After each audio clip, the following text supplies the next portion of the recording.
And there it is. Roll up, ladies and gentlemen. One man went to mow. There it is. Here it is.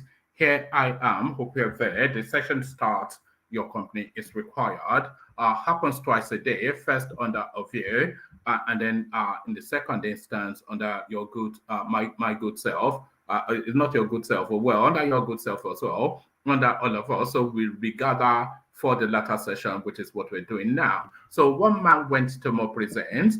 So now the usual protocol, click on the like button as you're coming in. You should do that as a matter of habit, just as soon as you're settling in for the show.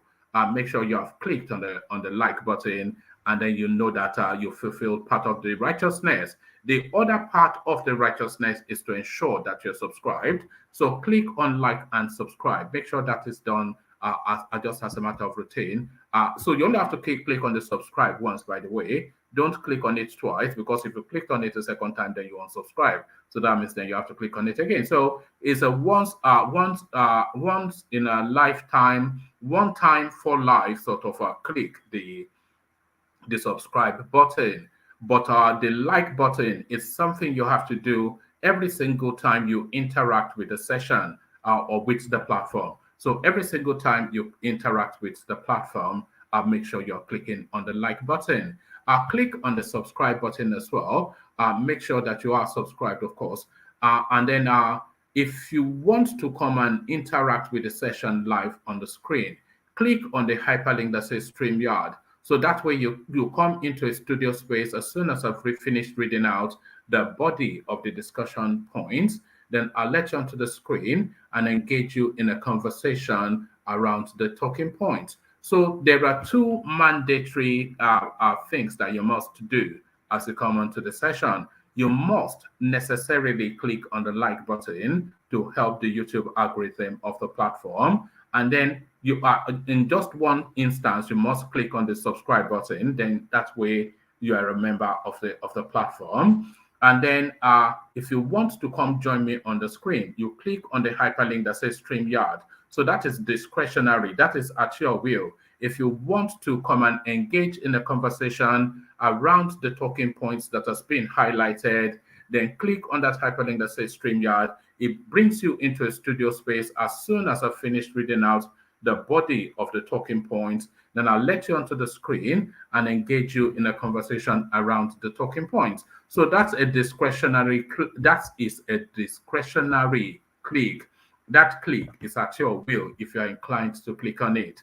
The second discretionary click is the one that you're seeing on the screen, which says buy your host cups of coffee. So if you feel sufficiently engaged or enamored by the platform, and you feel that this funny sounding bald-headed or your man, he deserves a coffee, then click on that link and buy your host not a cup of coffee, but cups of coffee. So don't go there and do the barest minimum. Go there and go wild. So we're encouraging a lot of people to go do that. So click on that then to go buy your host a coffee. So I've set you a series of tasks. So as you set about those tasks, let me provide you with a little bit of a musical backdrop to set you on your way. Let's join first the Southeast. And we listened. Actually, I was going to play you the Holy Holy song, but I feel that song may be a bit passé now. So maybe we'll be abandoning the Holy Holy song. You let me know in the comment section if you feel we should abandon it. But we're still staying in the Southeast, going to the Southeast still. But this time around, something a bit more cheerful, or Sunday, or indeed. Asante,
And there it is.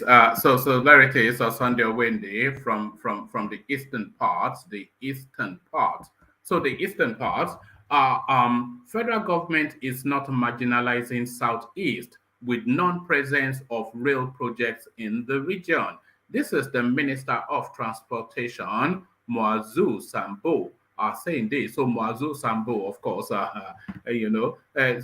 that in itself tells you quite a lot. But there it is right there. There is no need for rail services in the southeast. It's essentially what the tribesman, Minister of Transportation, is telling us. Federal government is not marginalizing southeast with non-presence of rail projects in the region. Minister of Transportation, Moazu Sambo, but then of course they are too busy building railways in the Niger Republic to have enough left for the southeast.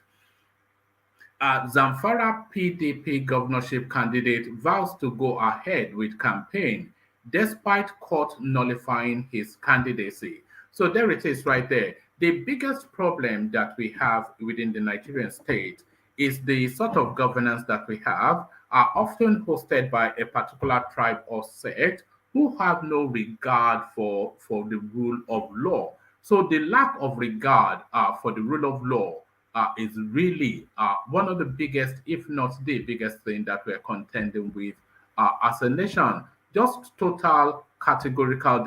So I wonder, and I wonder if INEC will back this guy up in this stance that he's taking.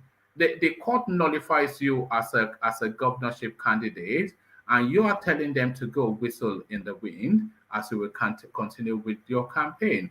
The court should offer, not the court should offer, but the court rather should institute the process for the immediate arrest of that person, of course.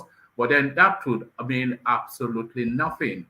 Even if the court instituted the process for the arrest of that guy, that would mean absolutely nothing. And I'm saying that on good authority. EFCC Chairman Bawa reacts to court conviction, reveals next move. So this is the so-called chairperson of the Economic and Financial Crimes Commission, EFCC, Ibrahim Bawa, some little kid that they've put in there to loot dollars. And they've packed, by the way, his agency under the Ministry of Justice, which is superintended by the infamous Abubakar Malami, who has turned into a multiple billion-dollar billionaire since he came into government. So the court have, by reasons of contempt of court, ordered the arrest and detention of the EFCC chairman Bauer. But what does that mean? And is he in prison now as instructed by the court? We'll find out shortly. EFCC chairman Bauer reacts to court conviction, reveals next move. So where is he revealing that? Hopefully in a prison cell, because of course the court has directed. EFCC breaks silence after court sent chairman to prison. So is that silence being broken as the chairman cools his heel in some prison cell? We find out shortly. So now this is a subsisting story broken by Farouk Paruga or something, some northern intellectual, but it's been carrying weight since. And this is the latest installation. Not installation, no, I don't know why I said that. This is the latest installment I was intending to say. This is uh, this is the latest installment in that particular storyline. U.S. court releases certified true copies of Bola Tinubu's drug dealings, money laundering in Chicago. So this is one of the heavyweight spaces that people launch at Tinubu. The drug dealing, the shifty ways, the shrouded in mystery ways that he has acquired his wealth. A lot of it, a lot of people will insist, is based and vested in criminality. And that story of drug dealing, it is one that is long and been long running within the Nigerian space. U.S. court releases certified true copies of Bola Tinubu's drug dealings, money laundering case in Chicago. So quite what new thing this adds on to to what is already known. We find out shortly. El Rufai Yahaya Bello Matawela with you. Other APC governors pretending Arewa youth to Tinubu. So this is not a space that is new to people like Tinubu and especially the Yoruba space, of course. The treachery and the backstabbing that often follows through any interaction politically with the Malams.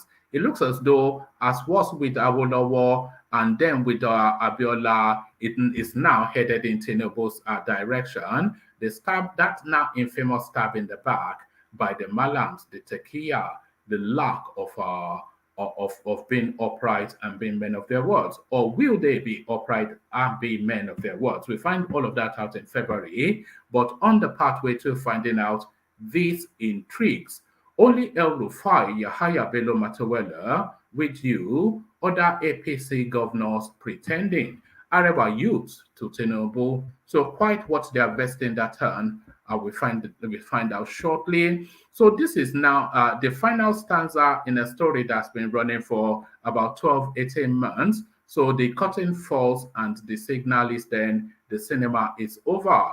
Nigeria money launderer gets more than 11 years in federal prison for defrauding victim. So the final verdict then comes in on hush puppy. And of course, 11 years, does that crime, does that punishment fit the crime though is the thing. Because the estimation, hundreds of millions of dollars, a lot of it stashed away in places that they will find impossible to recover. And that 11 years does not necessarily, often instances, at least in places like the United Kingdom, mean anything near or close to 11 years. For good behavior, if he pretends and he goes to church and he does all the right things in prison, within 4 years he'll be out and then he'll be a clean slate. But so does the punishment fit the crime? Is the question. Nigeria money launderer gets more than 11 years in federal prison for defrauding victim. So the final stanza then on the hush puppy space. So the human interest stories that we sometimes bring, so we bring you then this human interest story. It really speaks to that Nigerian innate sense of entrepreneurship. Nigerian-based investor who grasped the greatest number of patents pending in South African patent portal within half a decade. So it looks as though then this guy then an investor, and you know when you invent something, then you patent it, so you have the copyright to that process. And this guy now operating out of Nigeria. Nigeria apparently they don't have the facility to patent anything, and the closest within the African space, I suspect, where you can have a legally globally binding patent might well be in South Africa. But I will find out, that's me guessing, but when we get to the body of the storyline, we find out more. Nigerian-based investor who grasped the greatest number of patents pending in South African patent portal within half a decade. So we find out then exactly what that guy's story is. So plenty to go through, as always is the case. Lean back, kick back, take it easy, relax into it. Click on the like button as you're coming in. Click on the subscribe button if you haven't already. If you want to come join me on the screen, click on the hyperlink that says StreamYard. If you want to donate if you want to donate towards the platform, click on the hyperlink that says buy a coffee. And it looks as though Thomas may well have kicked off that space. So we have now what seems to be just 3 people that seem to gravitate towards that space. But really, for it to work, we need about 10 to 15 people doing that with some regularity. But we seem to have only Thomas and a couple others so far. So join Thomas and others by clicking on that to buy a coffee, buy cups of coffees for your host. So as I said about doing all that, let me take another little musical intermission, and then we'll come back straight into the throes of it. Drinking involved, of course, not keep coffee this time, palm wine. So have your calabash to the ready as we join the K Guides. The K Guides. Water, only water, water, only water, where they see ma. Water, water, water, water, water, water, water, water, water, water, water. Only water, where they see ma. Hapa o naido. Hapa o naido. Hapa you don't come o. Hapa o naido. Hapa o naido.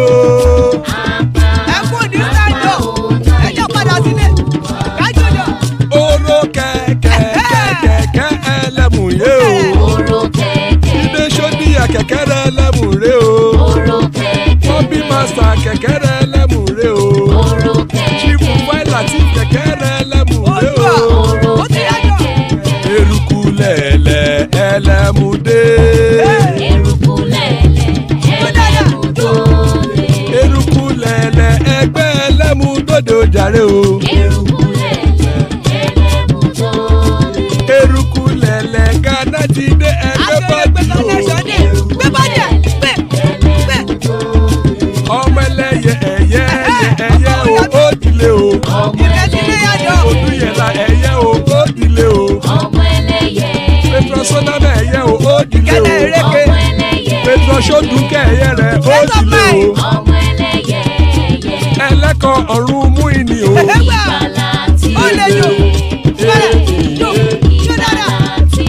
Àkùkọ ọ̀run méjìkọ.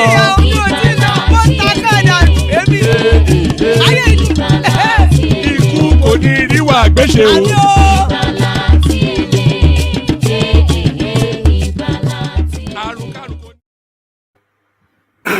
Pardon me. Sorry, give me 1 second.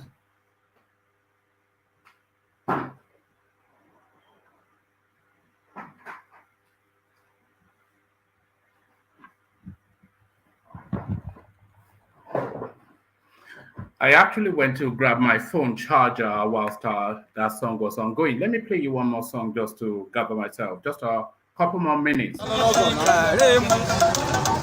Nigeria sai Peter Obi shi muke son mu Obi a Peter Obi. Nigeria sai Peter Obi, Chip International Peter Obi. Sai mu Peter Obi, hey Peter Obi shi muke son mu gashi Chip Peter Obi. Sakkwato sun faɗa mana sai dai Peter Obi. Kanawa ma sun ce sai dai fa Peter Obi. Kapena sense mana sere papita obi kumuna sampita kumuna sampita bamu PDP bamu APC bamu mai shara bamu mai kwando kayan marmari ba masu sai papita obi sai dai papita obi duniya sun san. And then it says the abokis for Peter Obi. So there it is. The malas, pardon me, the malas for Peter Obi. So the malas for Peter Obi, as guys, I bring you this. Federal government is not marginalizing the Southeast with non-presence of rail projects in the region. Minister of Transportation, Muazu Sambo. Minister of Transportation Muazu Sambo has said that the Southeast is not marginalized with non-presence of rail projects in the region. Sambo, who delivered his ministry's scorecard in Abuja yesterday, November the 7th, claimed that the Southeast has benefited the most from President Buhari's infrastructural projects. He said, there is no deliberate attempt whatsoever to marginalize the Southeast. If anything, that is the one part of the country that has benefited the most from PMB's infrastructural projects. The narrow gauge you are probably referring to is the one that runs from Makurdi all the way through to Jos up to Port Harcourt. If that is the one you are talking about, first of all, I will let you know that Maiduguri, Jos, and several other cities, the rail line traverses, are not in the southeast. The Buhari-led administration constructed the second Niger bridge that had defied all previous governments. So there it is right there. So and that seems to be the go-to then. It's just unconscionable that rail projects will be constructed and are being constructed to be completed before the end of this administration in Niger Republic. And you are telling us that the Southeast is not deserving. The Southeast, which is the breadbasket, which is where all of the money is coming from to service the country, they are not deserving of a rail project by reasons that you build some lousy bridge. But Niger Republic, that is not a contributor. We don't even speak the same language. They're a French-speaking country and an Arabic-speaking country. They're completely different from us. So they are deserving of a $2 billion rail project, but where the money is coming from the Southeast, they are not deserving of anything. But by what virtue? What's the logic and the reasoning? But then, of course, Muazu Sambo. That's all you needed to know about that. As soon as you heard that name, Muazu Sambo, you just needed to abandon what comes next, because it's total gibberish that usually follows a name like that. Now, still in the realms of gibberish, Zamfara PDP governorship candidate vows to go ahead with campaign despite court nullification of his candidacy. The governorship candidate of the People's Democratic Party PDP in Zamfara State, Dr. Daudu Lawal, has vowed to go ahead with campaigns despite the nullification of the primary election that produced him by a court. The Federal High Court sitting in Gusau, the state capital, on Tuesday, nullified the primary election that produced Lawal as the PDP governorship candidate of the party in the state. Justice Aminu Bapa also ruled that the PDP will not field any candidate for the 2023 governorship election in the state. This is the second time that the court would nullify PDP governorship primaries in Zamfara. However, Lawal has urged members of the party's supporters and the public to remain calm following the nullification of the governorship primaries. This is contained in a statement issued in Gusau by the Dauda Lawal media office, in which he described the judgment as a distraction strategy. So an affirmation, a pronouncement by a court of law, a court of competent jurisdiction, as they love to say in Nigeria, is a distraction to some lawless man from Zamfara. The media office noted that Lawal's legal team would challenge the decision at the appeal court, expressing confidence that the decision of the High Court will be set aside. The statement reads, all these are a grand plan of the Zamfara state government, the state chapter of the All Progressive Congress, and some of their collaborators from within to distract us.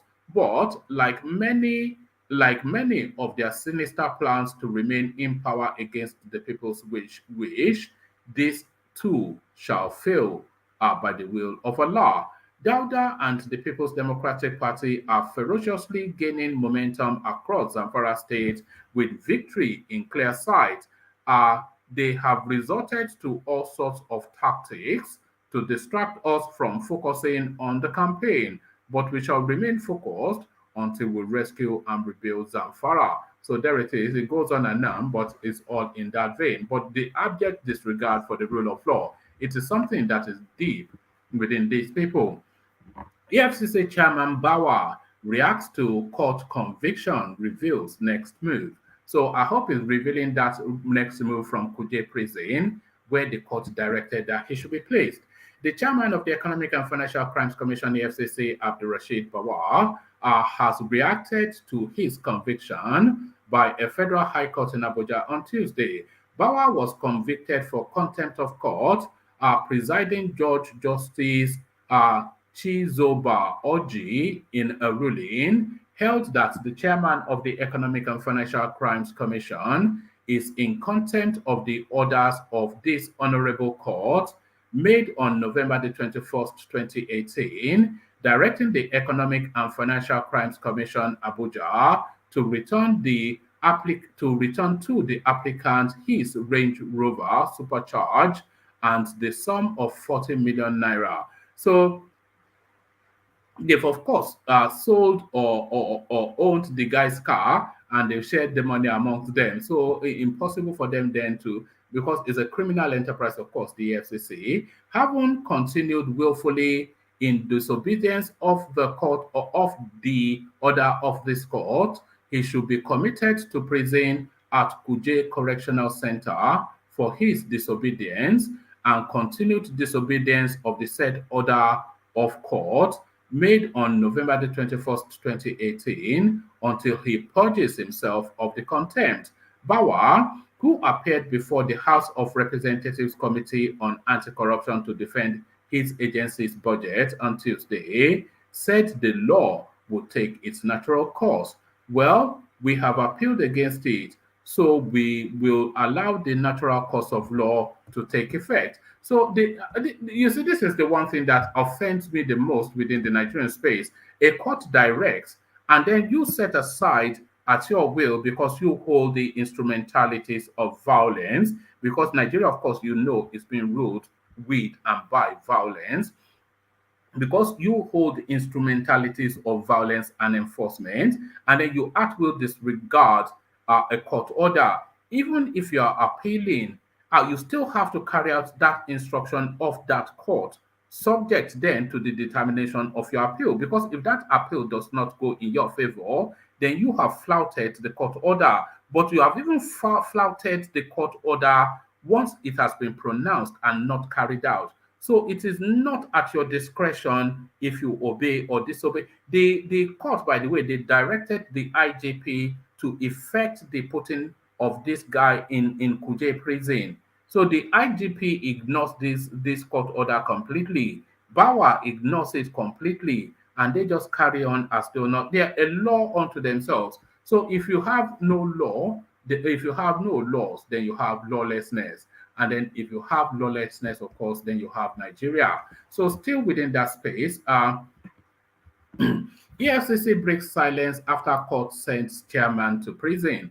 He's speaking, of course, from Abuja Transcorp Hilton, where he's sipping champagne with high-class girls. The Economic and Financial Crimes Commission, EFCC, has reacted to the ruling of Justice Chizoba Oji of FCT High Court in Maitama, Abuja, sending the chairman of the commission, Abdulrashid Bawa, to prison for contempt. The judge also directed the Inspector General of Police to ensure the committal order is executed. Ms. Oji gave the order dated October the 28th, a certified true copy CTC of which was made available to journalists in Abuja. But in a statement by the EFCC spokesperson Wilson Uwu, pardon me, pardon me.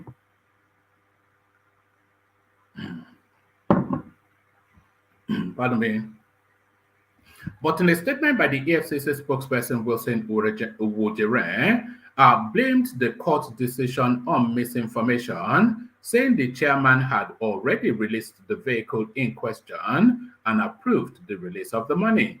The Economic and Financial Crimes Commission (EFCC) received with shock report of the ruling by Justice Chizoba Oji of High Court of the Federal Capital Territory (FCT) in Maitama, Abuja, committing the executive chairman for contempt over the failure to comply with a November 21st, 2018 order of the court, directing the commission to return seized. Directing the commission to return seized assets comprising a Range Rover supercharged and the sum of 40 million naira to the applicant. They've still not told us who the applicant is. This ruling is surprising as it creates wrong impression of the person of the executive chairman of the EFCC as encouraging impunity.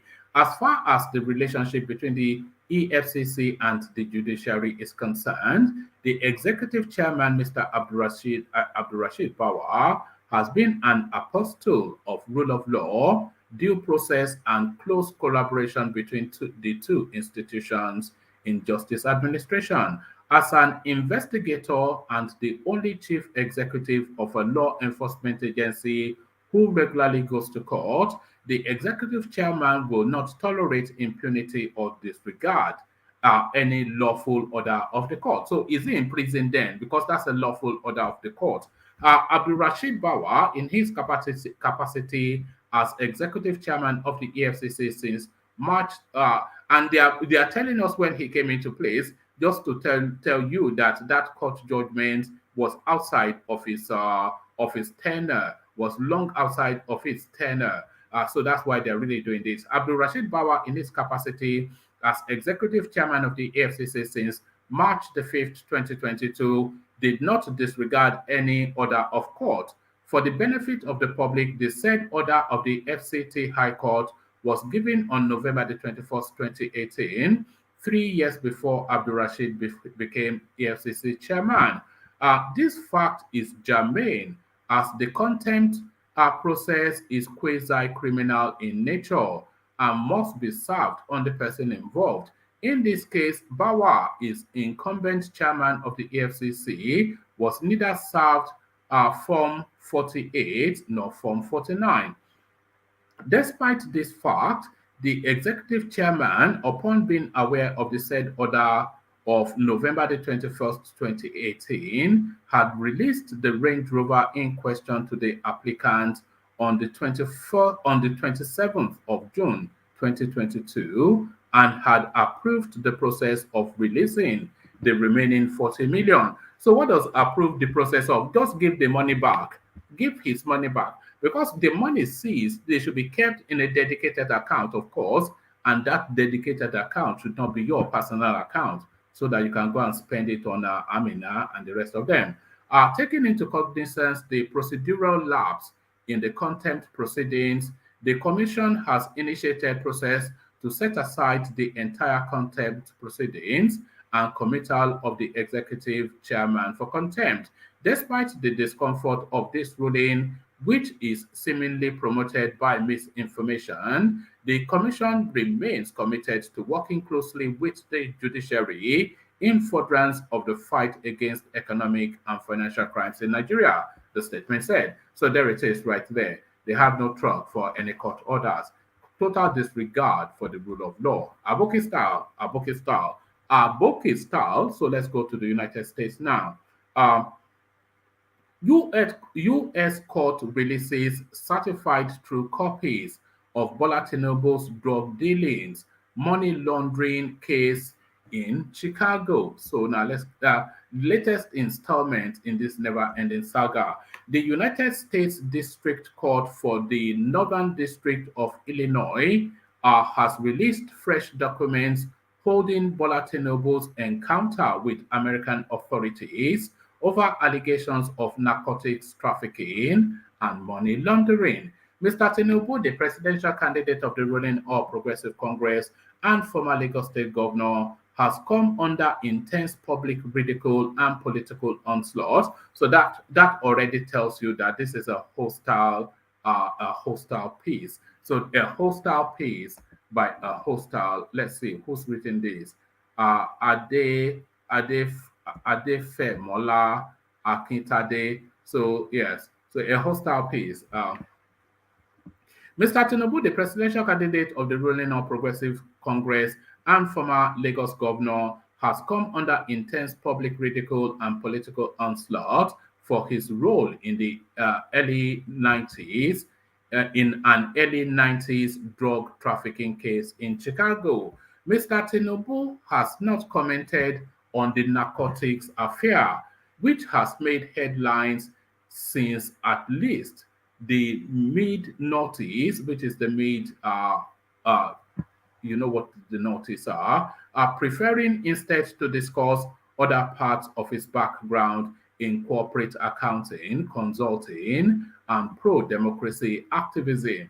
So, of course, those are stellar achievements, of course, corporate accounting, consulting, and pro-democracy activism. He, however, informed the Electoral Office INEC in his application to stand for the election that he had no prior criminal convictions.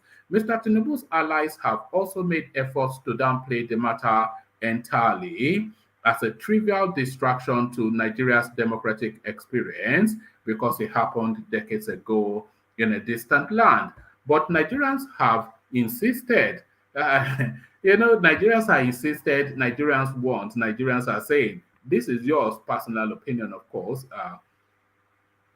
But Nigerians have insisted that the presidential candidate should come clean on his involvement in the case, which saw him forfeit up to $460,000 to the United States authorities in 1993. The 56-page document released by the district court's headquarters in Chicago did not include crucial new details, but it further confirms snippets of the matter that had been shared spontaneously by the media for years.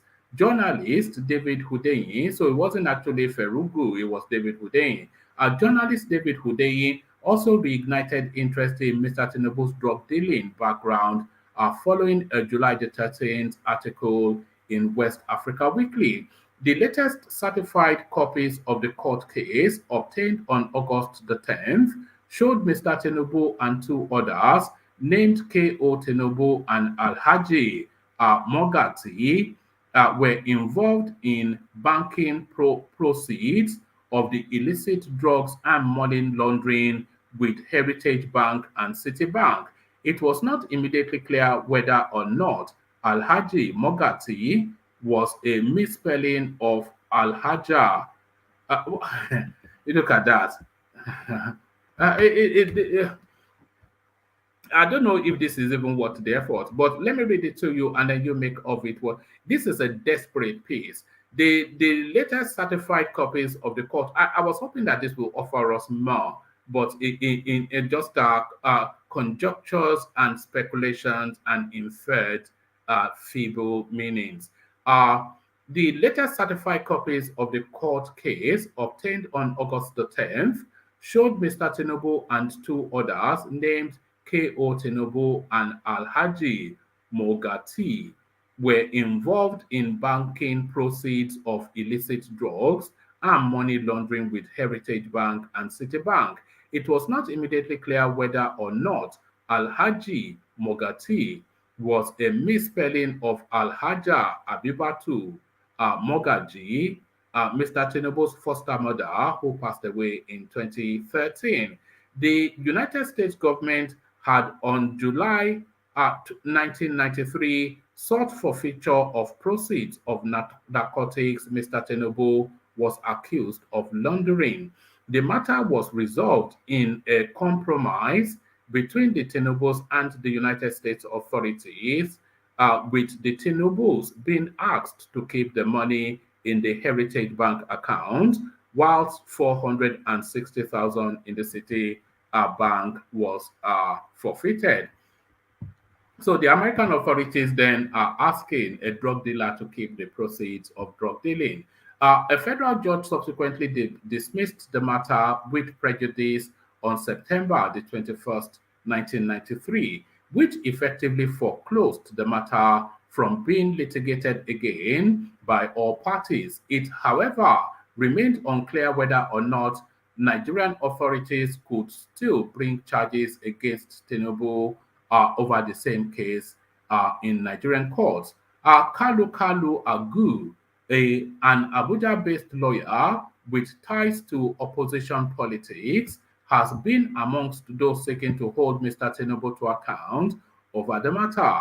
He petitioned the EFCC and NDLEA, Nigerian Anti-Graft and Anti-Narcotics departments, respectively, to probe Mr. Tinubu's involvement in the drug charges before the presidential election in February.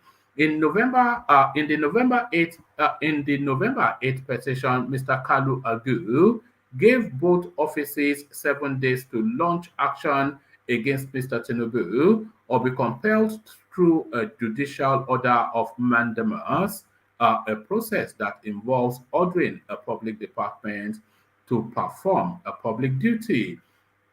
It is a view that you have a historic duty to ensure that Senator Bola Ahmed Tinubu is called to account for his deeds in money laundering arising from his involvement in narcotics trafficking. This guy, actually, he could be sued for defamation. He could. Mr. Kalu said from his think tank Center for Reform and Public Accountability in Abuja, Mr. Tinubu, who has been on a campaign tour through the country, did not return a request seeking comments about the released court documents and Mr. Kalu's petition to federal authorities. A spokesman for his campaign team also declined comments. So I'm not quite sure what we've gleaned from that. I'm not quite sure if anything new came out of there or if anything substantial came out of there. That just seems to be just some inane gibberish from a lazy journalist. That's my reading, but then that's my own subjective view. What is yours? Only El Rufai Yahaya Bello Matawele with you, other APC governors pretending Arewa youths to Tinubu. The Arewa Youth Consultative Forum, AYCF, on Tuesday cautioned All Progressive Congress APC presidential candidate Bola Tinubu about the attitudes of the state governors on the platform of the party. AYCF National President Jerima Shetima said other than Kaduna State Governor Nasir El-Rufai, Governor Yahaya Bello of Kogi State, and Governor Bello Matawele of Zamfara, other APC governors were against Tinubu. Speaking with correspondents, Shetima said Tinubu has what it takes to get it right in 2023, but the body language of most APC governors are against him. Shetima accused most APC governors of going behind to negotiate their ways with the opposition, adding that they were paying lip service. According to Shetima, APC has all it takes to get it right, but the body language of the governors is not encouraging. The body language of the governors, other than those that have demonstrated the willingness to do it right, like Matawela, Yahaya Bello, and El lip service. They are just paying lip service that they would promise but fail. Apart from these governors I mentioned, the other APC governors are not harmonizing anything, even in their states. The APC presidential candidate Bola Tinubu should realize that they are not serious or trying to let him down. Relying on only governors this time around would not help matters. He should go down and meet leaders of stakeholders of various groups and work with them so that when the chips are down, the governors will be left with no choice but to come back. Some of them go behind to negotiate with the opposition. Apart from those I mentioned, a lot of them are not within, and their body language does not indicate seriousness. If they want to support Tinubu, they should.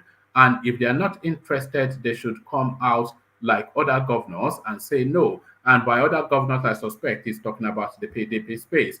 If they want to support Tinubu, they should. And if they're not interested, they should come out like other governors and say no, they are not working with him. Just like Wike, who says he's a PDP member but won't work with Atiku. A lot of them are not committed and not serious to Tinubu's cause.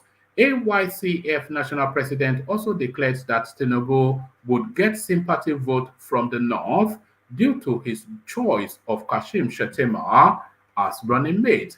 He, however, noted votes from the north, the vote in the northern part of the country will be split, so he will take as much as possible. Most of the votes in the north will not come in blocks, as has always been. The 2023 election is coming with a lot of dynamics that you can predict, and it won't be business as usual. So that should be a lot of dynamics that you can't predict.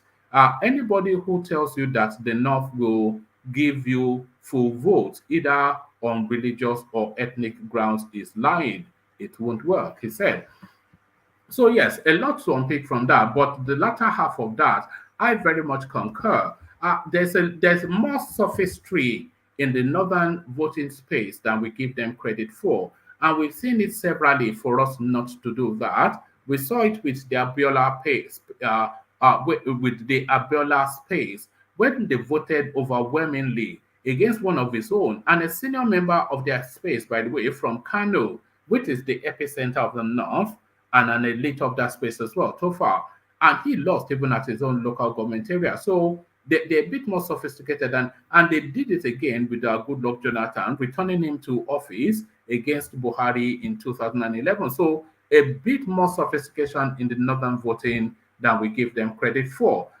Nigerian money launderer gets more than 11 years in federal prison for defrauding victim. So hush puppy this time around. Hush puppy this time around. Let's just hush puppy. What sort of a ridiculous question is this person asking? One man who wrote what you are reading. What does it even mean? Who wrote what you are reading?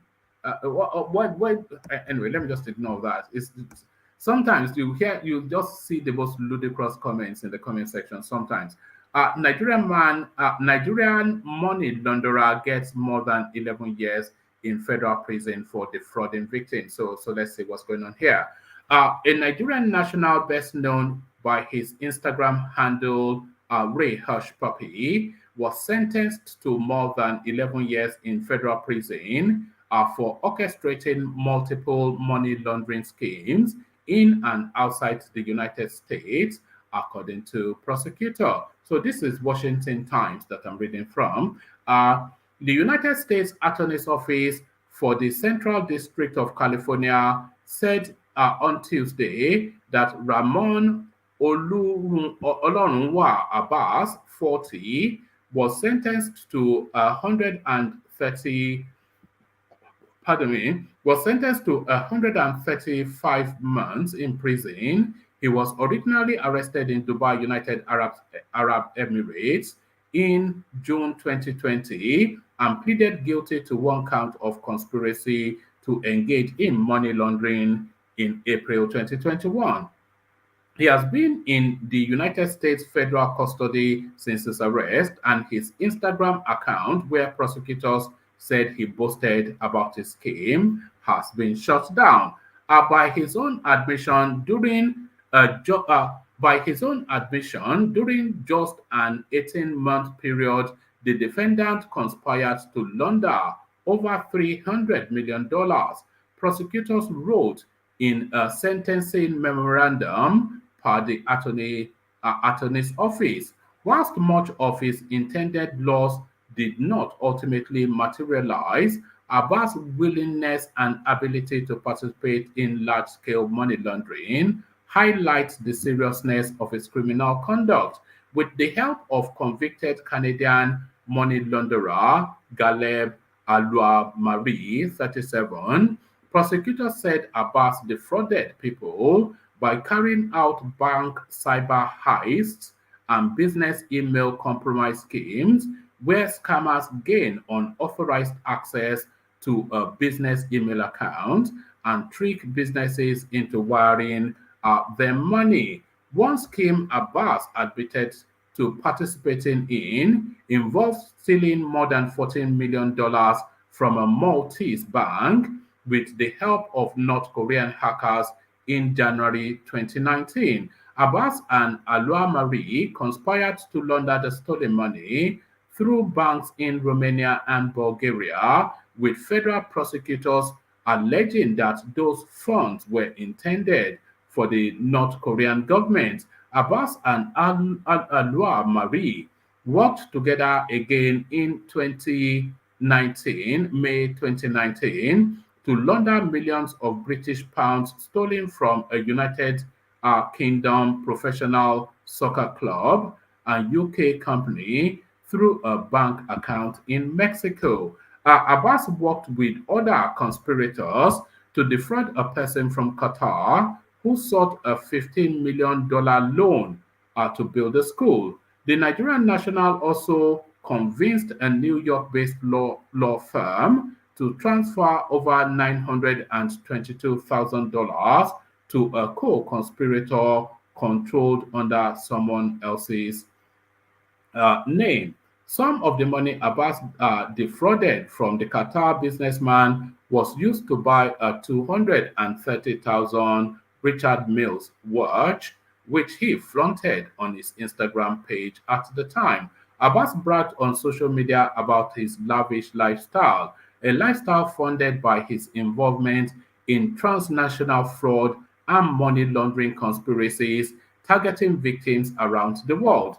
The United States Attorney Martin Astradar said in a press release, Abbas was ordered to pay the amount that was stolen from the law firm back as restitution, as well as pay more than 809,000 to the businessman in Qatar. So there it is right there. There it is right there. 11 years sentence, 2 already served because he's in custody.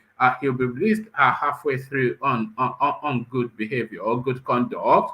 And this guy, of course, amassed a fortune well in excess of $300 million. He's been asked to pay back less than $1 million, of course, about $2 million, no more.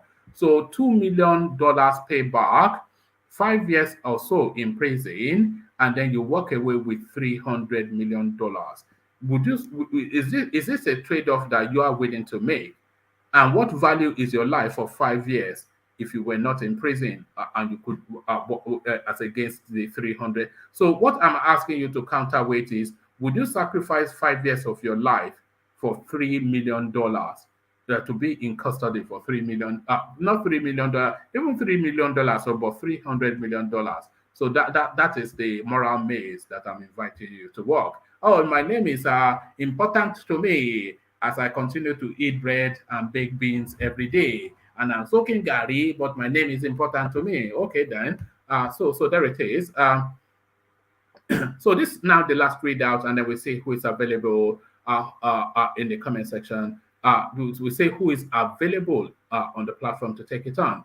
Nigerian-based investor who grasped the greatest number of patents pending in South African patent portal within half a decade.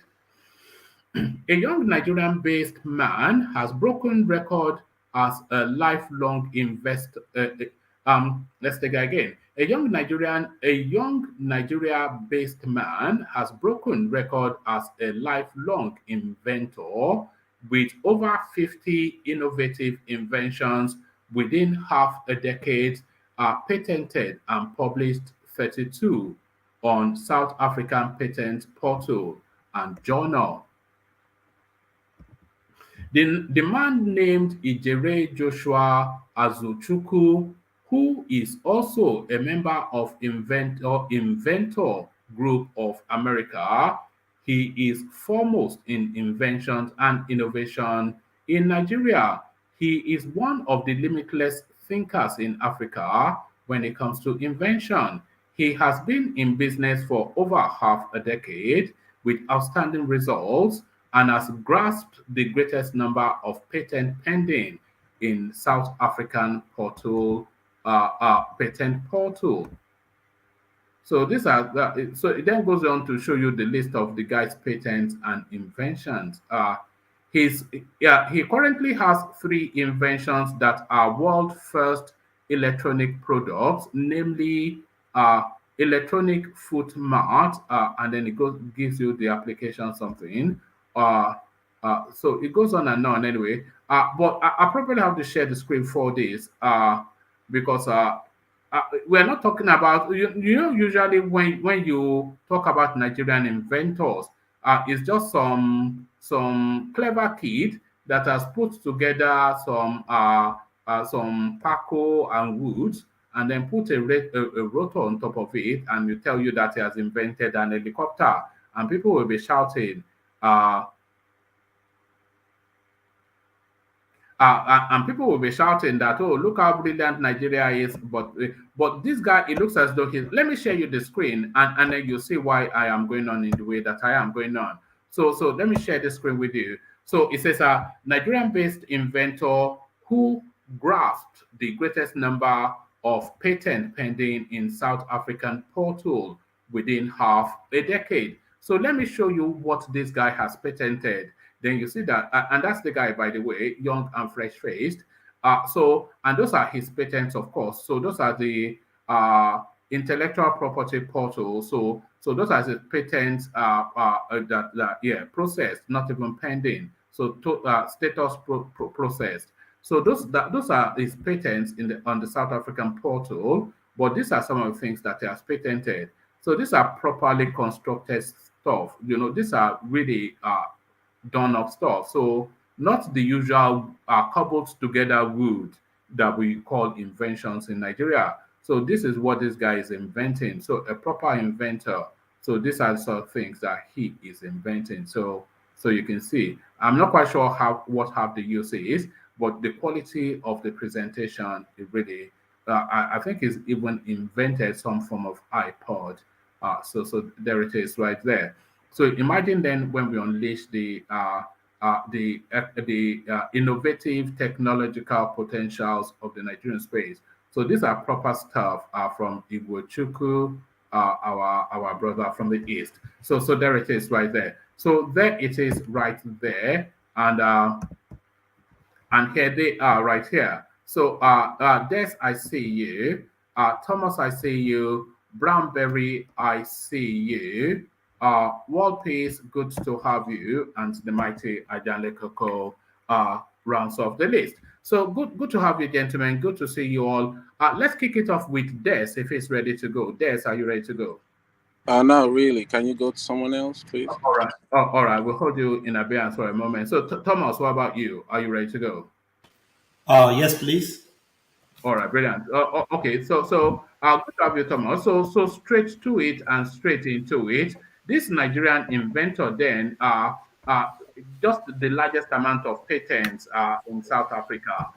So these are sort of things. We were just talking just the other day about the young lady that became a general in the American Army. On and on it goes, the Nigerian success story.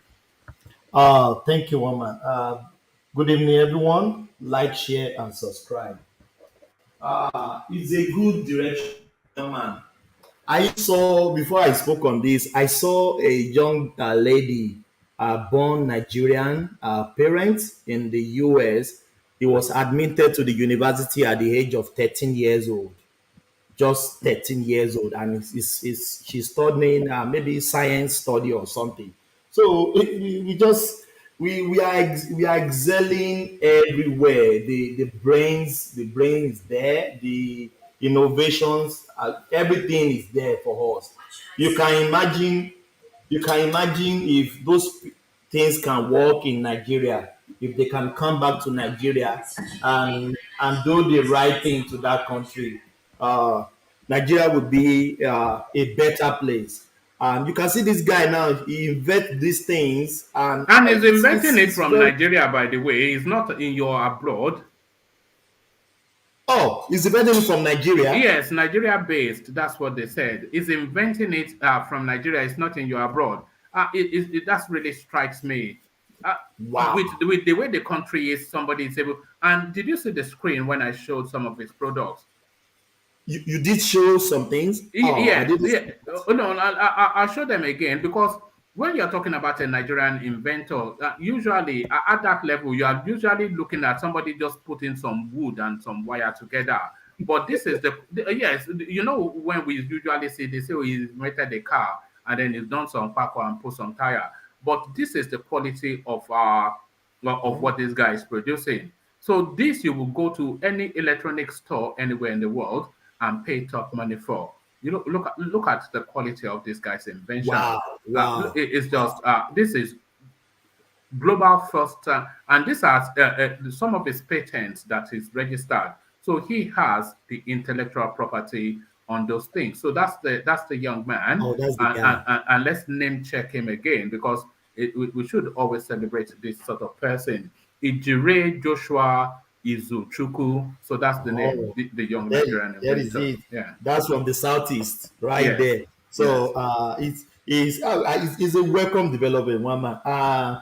You can see the problem I'm just having is, will Nigeria patronize him? That is another thing. Because I'm not we sure it's for the Nigerian market. Those qualities are international qualities. So I think maybe it may well even be beyond the Nigerian market. But charity begins at home. If we can't buy innocent car in Nigeria, we are still importing cars. So how do we know that the Nigeria will even patronize him? Because but this is a great product right there. I saw some Bluetooth, some ear plug as well. So If it's not too expensive compared to made in China, I think you'll be able to make it. Let me show the products again because I'm not sure that this sort of products are geared towards the Nigerian market.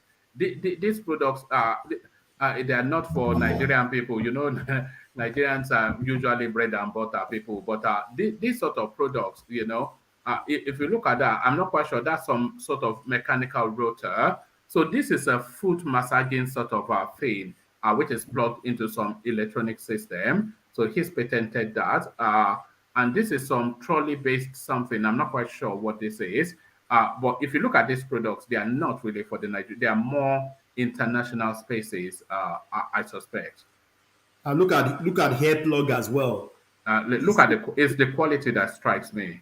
Yes, Yeah. well, it's as you rightly said, if Nigerian can really patronize him, it could have been better and it could have sold much outside Nigeria as well.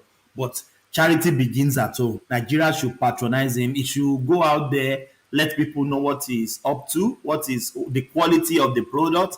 And you know, we don't trust our own product. That is the problem. We never trust our own product. Because if innocent car is there in Nigeria, Nigerian authority, Nigerian official government are still buying from Japan, from US, from UK. They don't even patronize him. It doesn't, that person with the moral, or what I say, which English will I use? It won't give them more enthusiasm to do more on what they are doing. I even hear that even Innocent is even selling more outside Nigeria than even in Nigerian soil. You can imagine that. So let's just give the guy the kudos. I wish him good luck, one man. All right. And so do I. I wish him all the very best. But let me take you on to the next talking point. Hush Puppy, the verdict comes in. So he's been sentenced now 11 years in prison. But then, reading through the accounts of what was levied against him, they were talking in the regions of sums like $300 million. So that's the total, what they've been able, that's probably not even all of it, but what they've been able to establish as his criminal activities, $300 million. So they sentenced him to 11 years in prison. He was already in custody since 2020. So time served, of course, will be taken into account. And then round about the sum of $2 million he's been asked to pay as restitution. So one, what do you think of that? And then the add-on question that are added in the latter half: would you trade your name and your liberty for 5 years for $300 million? That's a tricky question right there. Is finally, Oshkopi got his time in the prison. Would that serve as a deterrent or as an example to the rest of Nigeria? Let me stereotype it now to Nigeria. To the rest of Nigeria, will that give them a maybe change of heart concerning the fraudulent thing that has been going on in that country? I don't think so. Last week I saw a guy on Instagram. He's saying the guy said, I have 2 kids. They are paying 35,000. They are paying 30,000 as a minimum wages. He said it in Yoruba. He said, "Dúró síbẹ̀, ìwọ má ṣe yahoo. Dúró síbẹ̀." That means you stay there, be waiting for 30,000 naira minimum wage at the end of the month. You don't go out there and do some yahoo. So it's still something we glorify in our country. We saw parents, their kids buying Rolls Royce, buying this. They don't even ask them, what are you doing for a living? We saw them on Instagram, woman, a child of 13 years old, 14 years old. They are doing all this fraudulent thing. Their parents don't care. So far, they are getting the return. So it served Hush Puppy right, but I could have think if they can maybe when it gets out. When you are saying it serves him right, you are speaking as though then he's gotten his comeuppance. When you say it serves him right, what do you mean? That he's been imprisoned? Is that what you mean? Because I think somebody like Hush Puppy, he would have factored prison into his future at some point. Because it doesn't strike me as a stupid man, and I know for a fact, just from the accounts that they've given of his activities, he's not a stupid man. So he would have factored prison into his future at some point, and he would have been willing to trade that off for whatever he was acquiring. So I'm not quite sure if you are saying serves him right, if he feels he's being... Do you not think he's getting away with it lightly? It's only 40. But one man, it's not it's not an easy task to stay in prison for 11 years. It's not some that is 10 years has gone from your lifestyle. You know what I mean? So it's for me, it's still serve him right. At least it will serve an example and deterrent to anybody that is thinking in that direction. One man can mute himself. There is a Des, did you want to come in? Otherwise, mute yourself. Yeah, I was trying to come in. Yeah, but let come me in. continue. Okay, no, okay, go on. You can come in though if you want to. Yeah. So we serve an. Do you want to say something? Yeah, come in, Des. Yeah. I'm not trying to. I don't want anybody to crucify me. You get, but I don't think. Well, what one man said that he's gonna take an account on prison. I don't think anybody takes account of bad situation. You get, but if it happens, it happens. He chases like a man. But if you're saying that 300 million for 5 years, I think a lot of people will take it. You know, considering a lot of people is gonna take. I'm not gonna lie. Don't say a lot of people. Would you take it? Would I take it? Would you trade off 5 years of your life for $300 million? Because I would. One man, let me take it in a One different man, you would? perspective. Oh, would you not, Ajale Koko? Would you not? One man, Would you one man, not? For one man, $300 million, you one would. man. Eh? If I was broke or something, I would definitely take it. That's for sure. If But you were right now, broke. I wouldn't. Yes. Because you Right have more now, than I that wouldn't. now. Look I don't at have this more guy. than no. I Look don't at have more this. than that. I have enough. I have enough to Audio sustain millionaires. myself. Audio millionaires. All right. Let's Thomas, because Des has now opened up that space, let's make it a round robin question like we do. So you still have the floor, but let's just take that question round, see what people, what response we get. So Des, you've told us you would not. So let's go on to you then, Thomas. Would you trade 5 years of your life? And let's not even go 300 million for $50 million. Would you, 10 million a year. So would you trade off 5 years of your life to be held in custody for $50 million? I would think twice. If I want to answer like a Christian as a normal person, I would say no. But in another sense, woman, that is not small money. I will take that, put it in the bank. I'm in the prison, eating free food, waking up in every day, doing gym. I will even get bigger. I will not work. Why not? One man. Yes, Why I not? will. No, I'm coming to you. Everybody gets to answer. So I Ajale will, Koko. I will Go ahead. straightforward. What's can I make $50 million in 5 years? I can't make There it is. Some people don't even make it in their lifetime. $50 million. lifetime. Would I make know? that? Let's be factual. Yeah, I will take it, one man. All right. Straightforward. Tell me. And that question to the comment section as well. So go into the comment section and respond if you are listening. Would you trade off 5 years of your life for $50 million, $10 million a year? So Ajale Koko, we already know the answer for you, but you answer anyway. We suspect you might not. But Ajale Koko, would you trade off 5 years of your life for $50 million? Yeah, at this stage of my life, I won't. Okay, let's add on to it. If you were around about the age of 40, 35, 40. 35, 40. I mean, somebody at 35 and 40 is a matured person. You don't have to go to jail because of money, because you want to get rich. No, you have to leave a legacy for your children that can, a legacy of a good person, maintain a good name of your family, and a human integrity, protect it as well. So I won't, woman. Yeah, we are not raised like that by my culture. You don't. It's a stigma that will follow you forever. Once you go to jail, they see you as a lemon. No, it's not our way of life in Yoruba land. When I was growing up, no, you don't have to. All right. So we take that question to Brownberry. Brownberry, the question, your answer. I would not think twice before I say no.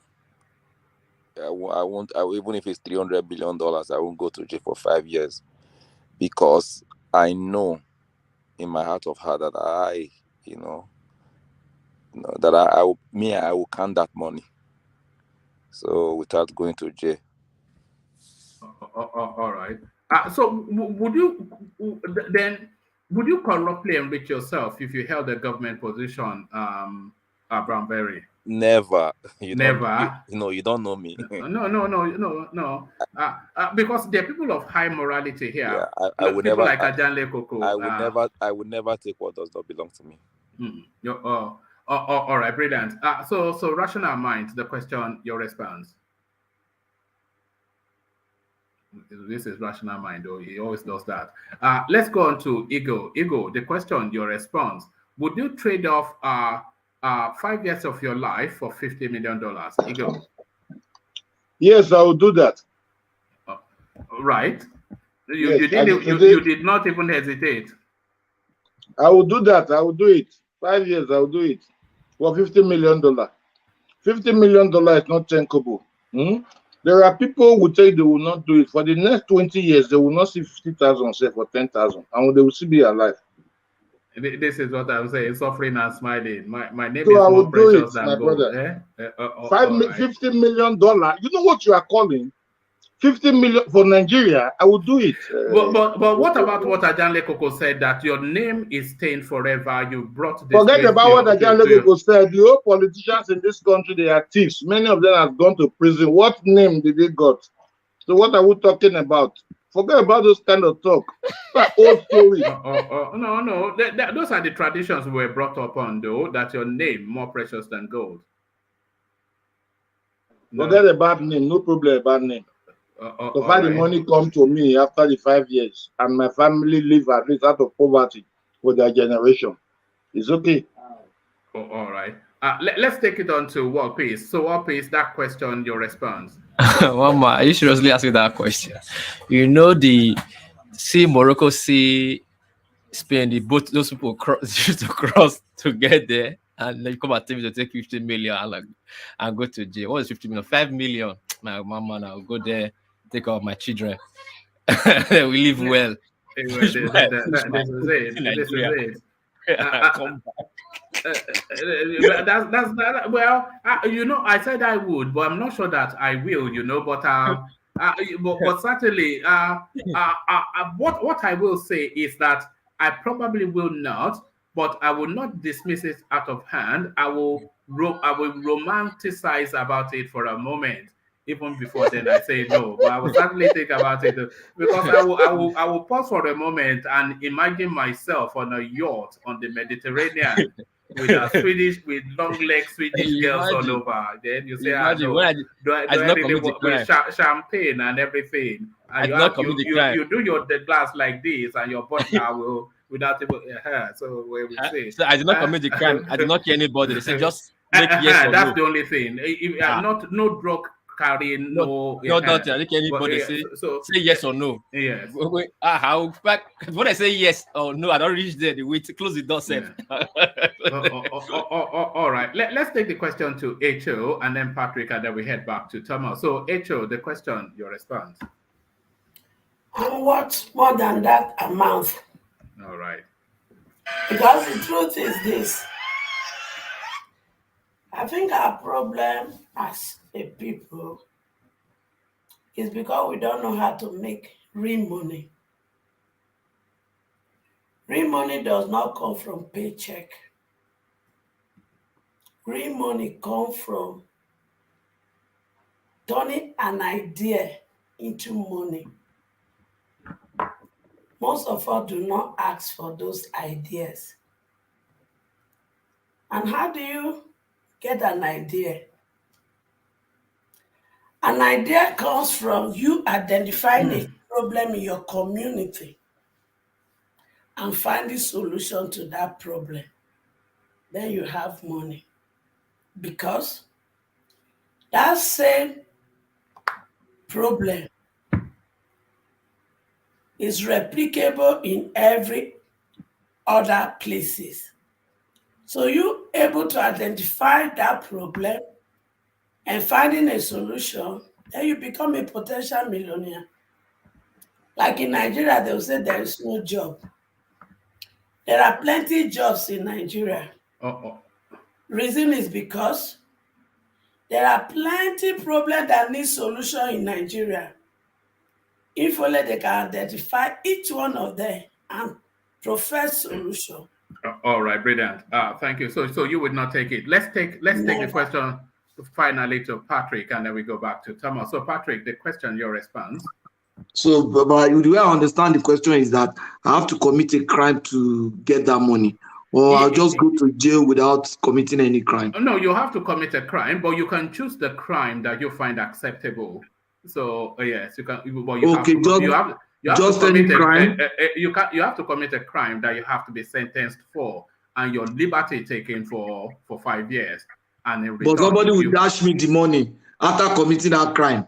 No, you commit the crime. Let's say you defrauded, you did email scam or whatever it is, or hack somebody, or yes. So you have to commit a crime for that money. Okay, to get the money. Yeah, that's a tough one. I know I will be tempted to, but I don't think I will want to do it. I will really be tempted to do it. That's just the truth. I will wish I can do it, but there are times you do something against your wish. That would be in my inside. I wish I could do it, but I don't think I can do that. Oh, all right, brilliant. All right, thank you. One All ma, right. one ma. Let me quickly say something. This is Brownberry. For to those of them that said they will, let me tell you something. For 5 years, let's assume you're gonna get the money after you're out. But when your wife, your children, your parents, they are dead, suffering. They don't know what you did. They don't know whether you are going to get money when you come out. So many things is happening. You are missing out on their schools. You are missing out on their homework. You are missing. Maybe somebody's even coming to Then when you come back, But hold on. When you come out, send them to Harvard. or They are listen. messed up by the time But you come back. what if you don't have kids? You come back, Harvard. Let maybe me your finish. son is smoking Let me dope. finish now. Maybe What if you don't have kids? Maybe You your get son is smoking go by then. you will. Don't worry. You send them to rehab. Your wife. There are very Your few wife problems. has married another man. Yes, Don't one of your worry. friends. One of your get, friends. you marry another wife. girl. You get a younger prettier one. There are very few problems that money does not solve. Very few. But there it is. So there it is. Thank you, gentlemen and lady. For the rare occasions, we can say gentlemen and lady. So we do invite more females to come and participate. Because sometimes I'm not quite sure if there's too much testosterone bouncing on the platform that puts off the ladies. But as you can see, it's not put HO off. So if you are a female, and I know because if I show you the back end of the platform, I have the data of everybody that what I can almost tell you to a degree of accuracy who you are. Our demography are people from the ages of 18 to round about 65. That 18 to 25, we have them about 20 something percent. And then from round about 25 to round about 40, to 45, 50. That's the bulk of our audience. And a good amount in America, a strong amount in Nigeria. Then the male-female divide is about 80-20. And so where you live, your job. I know a lot about you guys, and I know we have a lot of female followings, but we don't see that represented on the screen. So if you're female, then please come and join us for the benefit of Ajanle Koko. He likes women. So let me acknowledge Oladipo, and I was only joking about the Ajanle Koko, but let me acknowledge Oladipo's super chat. It says, United States Court releases certified copy of APC presidential candidate Tinubu's drug dealing money laundering case in Chicago. So thank you for that, but I'm not quite sure if you've come late into the session or anything, Oladipo. But not only did we read out that headline, we've also read the body of that, and that's one of our talking points. So I'm not quite sure if you thought you were highlighting anything, but we are already there. So maybe scroll back then and watch us from the start again. But thank you for the super chat, Oladipo. And everybody feel free to use that super chat function, and especially use the buy the coffee function, which Thomas has kicked off for this particular session. So turn us back to you and straight to that space then that Oladipo was highlighting. Did you hear me read out the Tinubu, the certified true copy of the alleged drug dealing by Tinubu has been released by the Americans, but does that add anything to what is known, or is this now just clutching at straws? Are they clutching at straws now? You're reading of that space, Thomas. Oh yes, it's a good development. This is what we've been asking for lately on this platform. I think the release of this maybe this, what will I call it, this the allegation. But one man, if they said allegation, it's not more. That means it's not more allegation. If he has been convicted of it, that means it's a crime. But if they said allegation, that means we can still doubt that maybe it happens or it didn't happen. So it's good for I mean, we read it out just now, and I can reread it just for the benefit of people that are new to the space. But I've not really. Oh, okay, let me not prejudice how people will digest it. But let me just quickly, at speed, reread it and tell me if this adds anything new or any damning thing to the United States court releases certified true copies of Tinubu's drug dealing and money laundering case in Chicago. The United States District Court of the Northern District of Illinois has released fresh documents. So they're telling us it's fresh documents. So holding Tinubu's account, the United States District Court of Northern District of Illinois has released fresh documents holding Bola Tinubu's encounter with American authorities over allegations of narcotics trafficking and money laundering. Mr. Tinubu, the presidential candidate of the ruling All Progressive Congress and former Lagos State governor, has come under intense public ridicule and political onslaught for his role in the early 90s drug trafficking case in Chicago. Mr. Tinubu has not commented on the narcotics affair, which has made headlines since at least the mid-90s. Preferring instead to discuss other parts of his background in corporate accounting, consultancy, and pro-democracy activism. He, however, informed the Electoral Office of INEC in his application to stand for election that he had no prior criminal convictions. Mr. Tinubu's allies have also made efforts to downplay the matter entirely as a trivial distraction to Nigeria's democratic experience because it happened decades ago in a distant land. But Nigerians have insisted that the presidential candidate should come clean on his involvement in the case, which saw him forfeit $460,000 to the United States authorities in 1993. The 56-page document released by the district court headquarters in Chicago did not include crucial new details, but it further confirms snippets of the matter that had been shared spontaneously by the media for years. Journalist David Hudeyi also reignited interest in Mr. Tinubu's drug dealing background following a July 13 article in the papers. The latest certified copies of the court case, obtained on October the 10th, showed Mr. Tinubu and two others named K.O. Tinubu and Alhaji Mogati were involved in bank proceeds of illicit drugs and money laundering with Heritage Bank and Citibank. It was not immediately clear whether or not Alhaji Mogati was a misspelling of Alhaja Abibatu Mogaji, Mr. Tinubu's foster mother, who passed away in 2013. The United States government had in July 1993 sought forfeiture of proceeds of narcotics Mr. Tinubu was accused of laundering.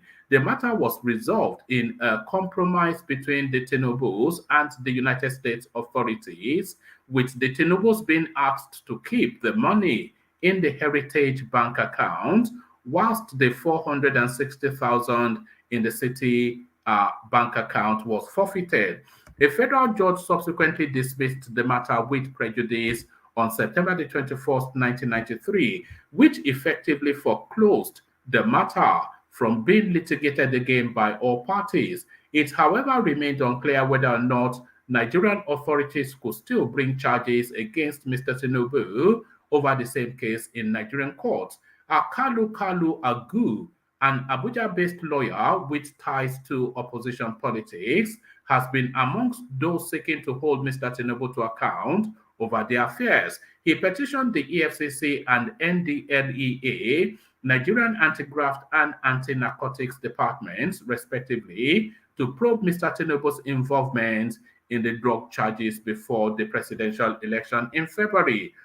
In the November 8th petition, Mr. Kalu Agu gave both offices 7 days to launch action against Mr. Tinubu or be compelled through a judicial order of mandamus, a process that involves ordering a public department to perform a public duty. It is our view that you have a historic duty to ensure that Senator Bola Tinubu is called to account for his deeds in money laundering arising from his involvement in narcotics trafficking. Kalu said, Mr. Tinubu, who has been on a campaign tour through the country, did not return a request seeking comments about the released court document and Mr. Kalu Agu's petition to federal authorities. A spokesman for his campaign declined to comment. So does that add anything new? And so what are we gleaning from that? And what are we meant to make of that? And what are you making of that, Thomas? Do you know why I'm laughing? They said they misspell Mogashi to Mogaji. Even the report is even I can even throw it in the bin right there. Why will they misspell Mogaji or Mogashi or for Mogaji, Tinubu's mother, as old as she was when she died? So it's just unfortunate. I can't even wrap my head around He it. said maybe they misspelled. He didn't say they misspelled too. I think it was one man that said maybe it was a misspelled. No, that was what they said. No. I read it verbatim. Okay. So But they misspell people's name. It happens. But speak to the affidavit. What affidavit? Yeah. So carry on. Yeah. So to me, there's not a new thing. This is the same thing we've been hearing all through. Even you said what you read now, that they struck the courts make a verdict, and even nobody can bring the case back to against Tinubu. But it's good, one man. It's a good thing in a good direction. At least any opposition that want to leverage on this again, at least it will give them more, maybe some evidence, some proof that he was engaged in drug activities in the US. At least that is good. I'm happy. So come 2023, they should go to the poll and vote against him. But you could remember even the Inspector General of Police came out some days ago that he doesn't have any case to answer. So let's just go to the poll and let this ironing out there. So, but for me, there's nothing. And by the way, there's nothing in that piece that told us that a criminal verdict was procured against this guy. Because I can read it a third time, but I did not hear anywhere that he was either presented in court or a verdict gotten against him. And they said it was asked to forfeit some money and keep the rest. So why would they ask him to keep monies from the whole thing? It's a bit wishy-washy. One man, can I say something? Yeah, go on. Yeah, it's a practice here that they can settle things out of court. It's a practice everywhere that they settle things. Yeah, no, it's not. It's not unique or peculiar to America. It's a legal practice that you. I'm speaking about America here. Yeah, go on. You can settle things out of court. Right. Even there are evidence to prove that a crime was committed.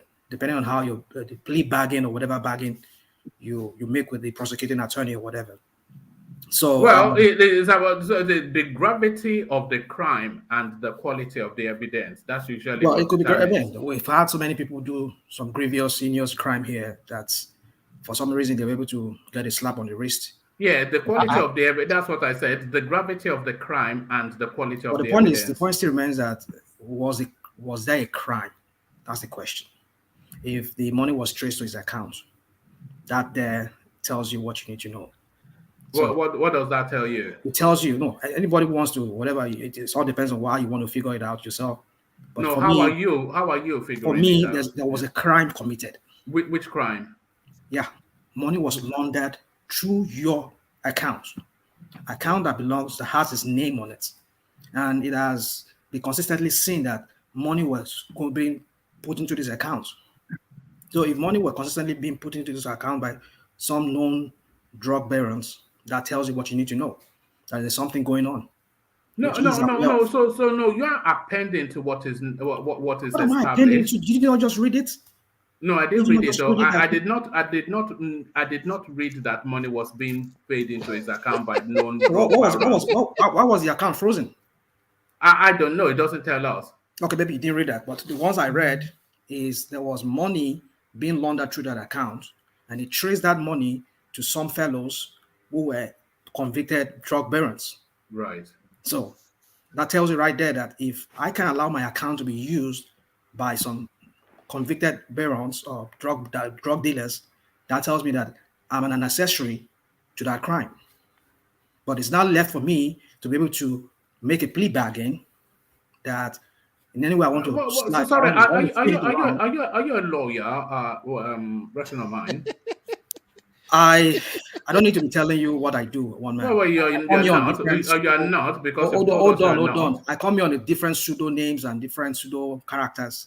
You don't know who I am, so I would never. No, that's why I'm asking. That's all. Yeah. Maybe you are CIA. I tell you how it. It's telling you that you are accessory and it's prejudicial, and then because you are making the only reason why I'm saying is. And there's logic to it, but there's no fact to it because you are making leaps of assumption to land that position. What is leap of assumption? What are you talking about, one man? You're making leaps in assumptions. Listen. Yeah. If I have a bank account, right, and somebody puts their series of money going into that account, I don't know the source of those accounts. Maybe I don't even know the person doing that. I will call my bank and I will tell them that no, I don't know whose money is this, but these were done over time. So how can you say you don't know anything about the source of those money? How can you say you don't even know where the money is coming from? Look, there are too many unknowns in this matter for us to reach conclusive positions. Too many unknowns. What are these unknowns? Too many unknowns. We don't know how he was able to. Why they asked him? They found monies in Heritage Bank and Citibank, which they had, and we're going by what we're reading because I don't know it factually, but from what we're reading, they found monies in Heritage and Citibanks, which they had cause for concerns. So they had cause for concerns about those monies, but then they according to what's been said, they seized some of the money and asked him to keep the rest. So why did they ask him to keep the rest if their monies of illicit? Yeah, this is the reason why they said they asked him to keep the rest. This is the reason why they asked him to keep the rest. Right. He said that some part of those money were his own money. Right. And they had to figure out, they have data, they can trace whatever transaction. You keep saying here. But we don't have that information. In one of his, do you have that information? Can I say something? In one of his rebuttal, he says the whole money there, some part of the money is his money. Right. And they did their due diligence and they found out that some part of the money was his money. Because he said that he has been doing consultation for what was that accounting firm that he did work for, and he has his own. Let me finish that point. No, because can I line that point? Okay, go on. Yeah, he said, of course, we had it on this platform, and if somebody read somewhere read it out, he said he does invest in some blue chips company here in America. Right. And he has been doing business too in America. So some part of the money was his money. So they figured out which part of those money was his money. That was No, you are going into the realms of speculation now. But no, this is not speculation. This is what he said. I mean, can we dig out those things? Just settle. Can you settle down, please? I'm settled down. Don't use that word. Yes. You are being speculative. But let me just say this. When I was asking you if you were a lawyer or not, you say lawyers, they have something called a client account where they can hold money in escrow for clients, and those monies and usually a lot of drug dealers actually use but by virtue of being an accountant, I'm assuming that Tinubu he falls within that profession that can hold client accounts as well. So that's why I'm saying there's too many unknowns within that space to be damning categorically. So and if they find all this bunch of money, but they were able to establish that some of it were proceeds of illicit gains and some were not, then that lends more, and I don't know this for fact as well, but that lends more to a client account because he runs a consultancy, as you well know. So that lends more to a narrative of a client account that about but then of course that's seen speculating. the press release by one of his by one of Tinubu's people. The press release. What does it say? I just read it now. He said that back in 1999, around that time, when the opposition party they brought it up before Tafa Balogun, then Inspector General of the Police, they wrote the U.S. consulate in Lagos. They asked them for facts as to that. Well, the fact is, as I said, they went through the docket, the FBI docket. There was no conviction. Yeah, if you say there is no conviction, yeah, I can agree on that. But the fact still remains, like what the release that was released here today, that there was a case where he was linked to that case. So nobody's making any conclusion here. I'm not drawing any conclusion, but I'm going by what was said. Because he said he was involved. Yeah, but it's too but vague. No conviction was procured. Yeah, no, so nobody is arguing that, but it's too vague and ambiguous to be conclusive, is what I'm saying. But let's get back to Thomas to continue his thoughts on that space. Thomas, back to you. Yes, it's for me.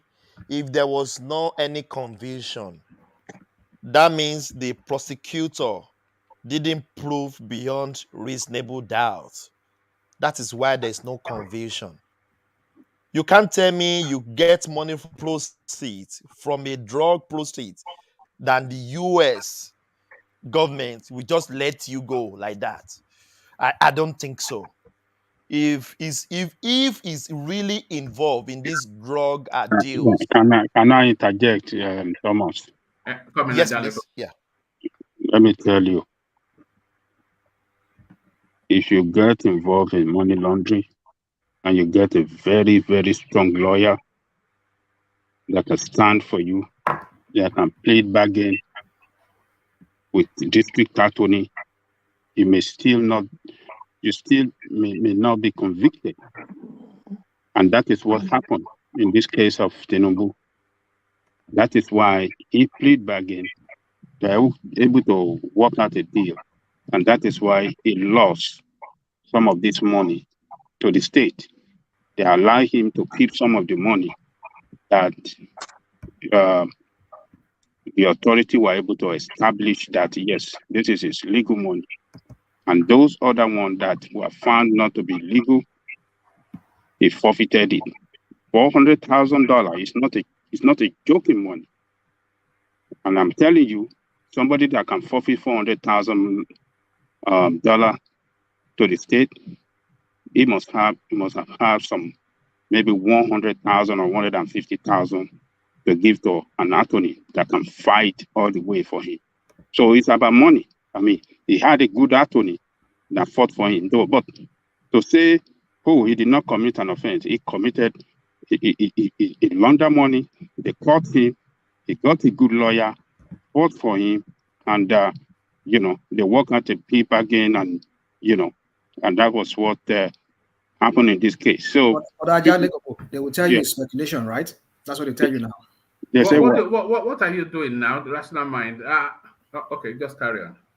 What did you say? I don't know. I'm just using the one man's word. He says it's speculation. No, because you were making several leaps of assumption. What did I just say that is different from what? No, I don't want to get into. No, I don't want to get into a back and forth. But No, when you try to paint a picture of what I did not say, that's what I'm trying to say. No, it's only what you say. All right, fair enough. Back to you. Yes, Thomas. yeah. Let's move on. Yeah. I still hold my thought. If he really engage in this drug, if he really direct engage in this drug thing, I don't think the US can let him go like that.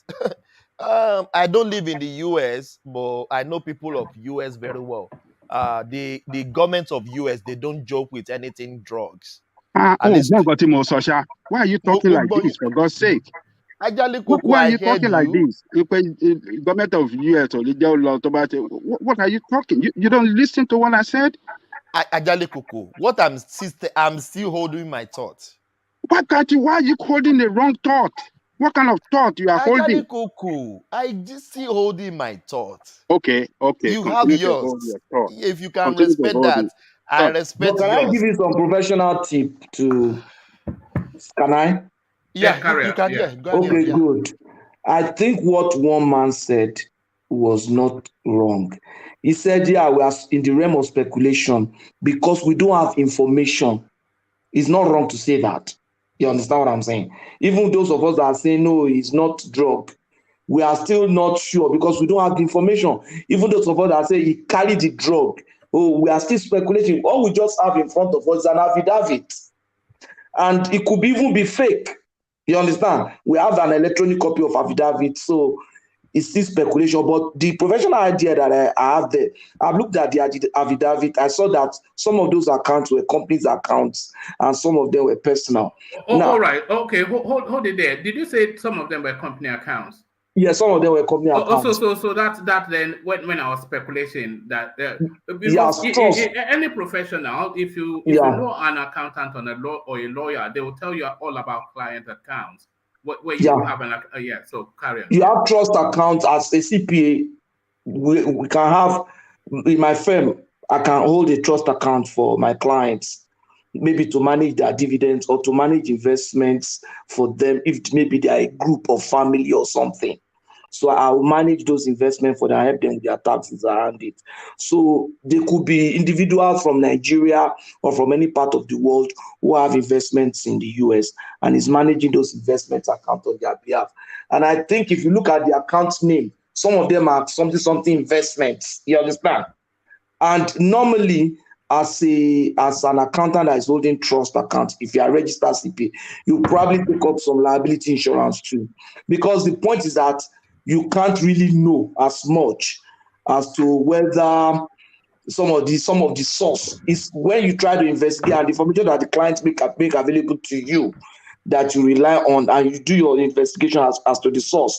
So because of that, we take on liability insurance to cover our position a bit. So I'm sure that some of this money that they seize, the insurance will probably cover it for Tinubu if he had an insurance to cover that position.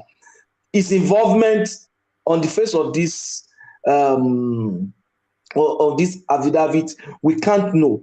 I'm not sure whether he's busy carrying drug on himself or he has agents carrying drugs or something. Even as a small accountant, when I just started my practice, I have people that will send me money and say, okay, I want you to help us. We want you to help us get a house, buy a house, do this one, do that one, And I want to investigate, okay, this person has a legitimate job. He has an investment. I want to see his Nigerian savings account and to be sure that he has the money. So we are still speculating but I don't know why it's not coming outrightly on it.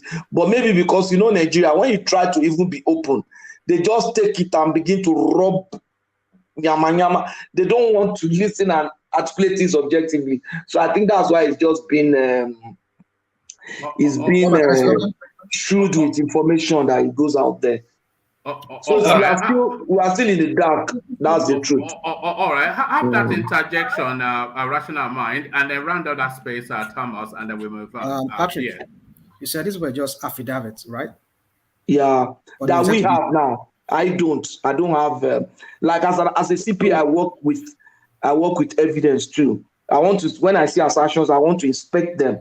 I want to be sure that the working papers that support those assertions are complete. This is not a complete affidavit.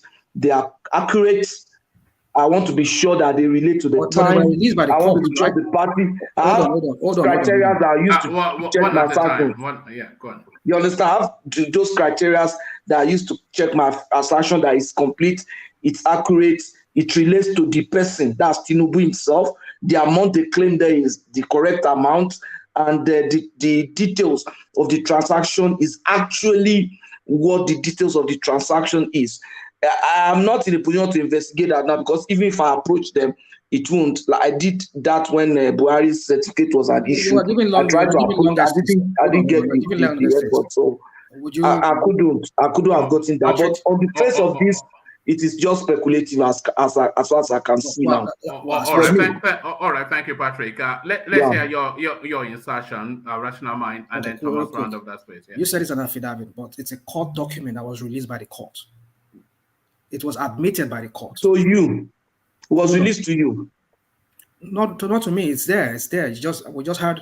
I mean, no. But to the wider point that because Patrick is telling us that a lot of the names wrapped around this, they are corporate entities which Tinubu was superintending.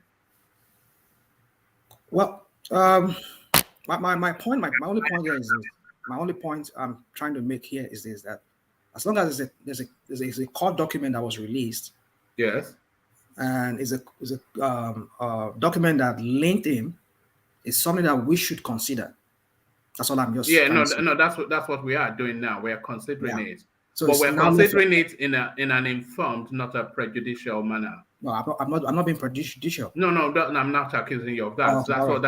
So like Patrick said, because Patrick now adds additional information, which tallies with some of the reasoning that it might well be a client account. But Thomas, back to you. Thank you, one man. I think I will just finish, then we move on. I don't want you to flog it. So I think the case was dismissed and not been tried again, never been tried again. So I think there's still some shady things still going on there that we don't know about. And I can't accuse the US of shady things with Tinubu because I know who is Tinubu to the whole mighty US government. So Thomas, sorry to interject you. Yeah, like we are getting all the information wrongly. That's why we are interjecting different from. I've studied that case. The case happened in 1993, and Tinubu was not in America then. He was in Nigeria, a senator. He was being interviewed through the DA, through phone call. When they even connecting with the case, he was being called in Nigeria. So they make all the plea bargain through court. The case never went to court. It was just an attorney to an attorney, a district, the DEA and the FBI. They sought out the money. The one that went to his account, there was a private account and there was a company account, all registered in Tinubu's name. So they sorted them out and took out the one that was illegal. Probably they came up with an agreement, plea bargain. They left $1 million for him. They took 400,000, and the guy went to jail. Tinubu was in Nigeria, but they stopped that case because of Nadeco during Abacha just took over power. Now, No. Are you not speculating? This is not speculating. What I read. It's not speculation. Right. The case never went to court. It was just a. You said they stopped it because of Nadeco. So is this documented? Yeah, it's documented. It was a hit of the case that Abacha took over. So the case ended. But Tinubu went to Enza in London. So everything ended. That's how everything ended. Plea bargain. He paid some money back, and they took some money. Probably they investigated that she's like Patrick said, he was an accountant. Money came to your account, but there's no England of the law. That's one part. So, but he was not directly involved in pushing drug. I keep saying that right from day one. He was an accountant, people that wash money or keep money from people. But in how much involved with a drug dealer, it's almost the same thing. And by the way, there's a very good chance that he may well have known that it was drug money, but we don't know that for fact. But if we're now establishing, because you've now added on to what Patrick said, that there were two accounts, one that his private account and one a corporate account. And if they said they seized money from one account and asked him to hold on to monies in another account, then that's still tally. So I'm not quite sure if it's as damning as people want it to be. What tally is there, like you said? What tallies? If we are saying it's because like we're in the realms of speculation now. But if the speculation is that he was running a client account as a consultant, and in that client account, monies that he did not investigate thoroughly, which are illicit monies from drug trafficking, was found its way into that account. and the FBI subsequently, or whichever agency, follow through to chase that money to that client's account, and they ceased forfeiture. So that it doesn't exonerate him, because he should have done better due diligence to establish that monies coming into that account was clean, and there's a good chance that he knew and he looked the other way. But that's the realms of speculation. So they seized the money in the client's account, but then of course they investigated his own personal account, and they had no reason to seize his own personal money. So I mean, you know, one man, the money that really involved Tinubu is just $80,000. The first money that was paid into the account from one guy, I forgot this Kashimu, but the money left from that guy account to Tinubu account, I think the private account. So that was the money that really linked them up. $80,000 before they stress all other ones. All right. Thank you, Round that space, and then we move on. Yeah. Yes. So that means with every information that we gathered here, that means the guy was not even tried of any drug trafficking. No, not at all. It wasn't. Yeah, he wasn't charged of any drug trafficking. But Money the news we laundering, have been, yes, the news that we have been hearing here and there is that is involved in drug trafficking. He was convicted in the America for drug trafficking. So it's just about the money from the proceeds of drugs that was deposited in Tinubu's account, or maybe known or unknown. So I don't know where these things have been coming. And with all we gathered here, they didn't charge him for drug trafficking. It didn't happen. So, Mama, let's just move forward. People that think that is a drug addict, I normally say this: 2023 is just 3 months away. We 100 days. Vote against him if he's a drug addict. Let's just move on, Mama. All right, let's move on. Hello. Yeah. There's no smoke without fire. All right. Smoke. And truth. All right. Is that is that where we are now? No smoke without fire. Let me land. All right. Truth will always be truth. Okay. No how long we use lie to cover it. No matter how we settle some things outside the court, we know we have the best lawyer and all. There is one judge we cannot bribe or cover up, and that is the Almighty God. Truth will always be truth. All right.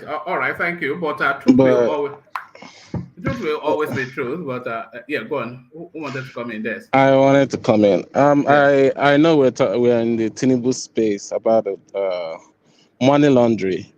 Even if Thomas is saying there's no drug, there's still money laundering there. I don't care. The problem is that it's his name that is being spoiled, even if he did it or not.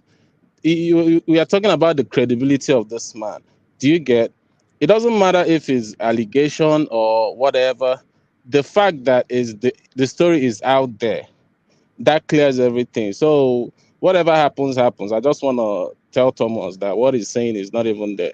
Even if when you're talking about drug, if the drug money enters my account, it directly means that I'm part of it. No, a client account, not your personal account, a client account. His client's account? No, a client account. You know, like Patrick just excellently explained, that professionals in financial and legal, they run accounts, dedicated client accounts for business-minded people to move money with instructions, so a client account. But even if it's a client account, if you should know your clients. Well, yeah, that's where Yes. You should know your clients. Yeah. That's the fact. That's why they have kids. Know your account, know your customer. No, yes. Yeah. Let's. Why are we even flogging this thing? all right. Yes. Let's Know your customers. know your customer. KYC. How do you know your customer? Your No, customer can. no. It behoves on you, though, as a professional. I thought what you is must. Thomas saying now? Let me finish. I don't understand You will Thomas. not even let people finish their word before you start castigating them. No, Know your because the way account. you are Let me talking, finish. Ajale Kuku, let me finish. Please, let me finish. Everybody have their opinion. Please. Know your account. You can know me. I can be Sorry. So pretending. hold on, Thomas. If anybody is not interjecting in the moment, please make sure you are muted because we are getting some feedbacks. That's usual. If all the mics were open, then it feeds back into the So back to you, Thomas. Yes, Tinubu. I can claim to Tinubu, I am a marketer and I have a shady deal. Will Tinubu know your shady deal? You came to Tinubu as an account. Tinubu is an accountant. You come to him. Please help me manage my business. This is my account. Manage my account for me. If I'm doing drug behind Tinubu, how will Tinubu know? This is That's why just they have common KYC. sense. Thomas, don't say things you don't understand. If you don't understand something, No, he does understand. KYC is not fail-proof. It's not fail-proof. It's not fail-proof. Oh man, you understand your English sometimes. No, what do you mean this? Do you not understand? What language do you want mean? Is it fail-proof? That is why you have to do due diligence before you. Yes, is due diligence fail-proof? My brother, know your customer. How many of us know our children that are teenagers? All this peppy little acronyms. All these peppy little acronyms. No, forget all this. Business. This is business, man. This is business. No, settle down. If you are a financial, right, in the financial industry, yes, that's what they call KYC. We know what KYC is. Everybody knows what it is. We know KYC now. Yeah, so keep saying that you cannot find out. Don't be saying KYC all the time. We're talking about you depositing money into somebody's account. What is the source of your money? Yes. I will ask you if I run a consulting firm. And I'll go back. Will tell you. Okay. Hold on. Let me say something. Now, back in the 90s, a lot of drug dealers in Lagos, especially on that Allen Avenue, they had endless rows of car showrooms, and if you ask them to account for their wealth, they will show you the luxury of the fleet of luxury cars that they have on display in their showroom, and that satisfies a source of wealth. But you have to be able to dig even deeper to trace that wealth. But that satisfies a source of wealth. So when you are throwing all these peppy little acronyms, KYC, and that's not to say Tinubu is not complicit or not, but all these peppy little acronyms, I get you. I get you what you said. But then, like I said, this is we don't know. There's so many things we don't know. We don't. Yes, exactly. That's why we say they are speculative. All right, okay. Round out that space. We must move on now. Thomas, back to you. I'm getting angry. Just let's not move on, please. Let's move on. All right. Let what do you mean you're getting angry? It's a debate now. No, I'm saying this. Can you hold on? Hold on. The conversations here is nothing personal. Rational mind has its thoughts. It's nothing at all personal. This is how he's saying it. You see it differently, so it's not anything personal. But let me move it on. Let's move it still, stay with Tinubu. But that knife now that traditionally always ends up in the back of the Yoruba man in politics. Only El Rufai, Yahaya Bello, Matawele are with you.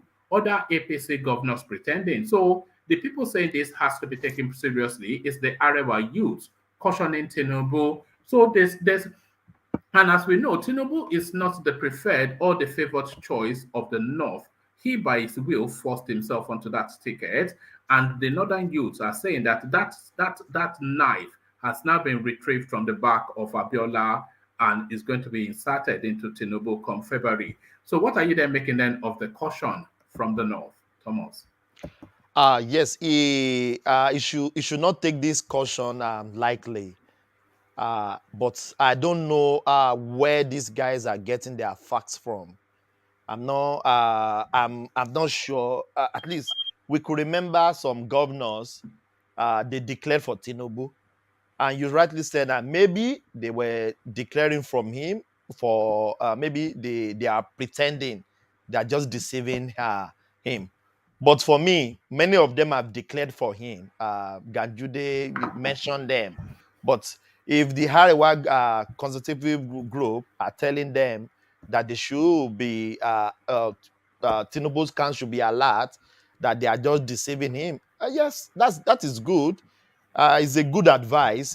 You should not take it lightly. It could be the truth. It could be the truth. So we can't dismiss that. But I don't want him to even cautious of that, so that he will not be the president come 2023, because I don't want him to be a president. But everything is getting is winning for in default now in what the political space now is rightly is. If he didn't win that election, I don't know who is going to win that election. So it's a good advice for him. He should take it. And Patrick is here. Maybe you can speak to If Tinubu does not win that election, how are you anticipating? What do you think will happen to him? He will just retire. I hope he will not go for it. You know what I mean. I don't want to say that. You know what I mean. I know. I hope.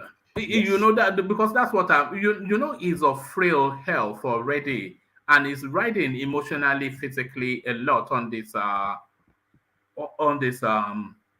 this election. So if it doesn't succeed, you have to have concerns for his well-being. Can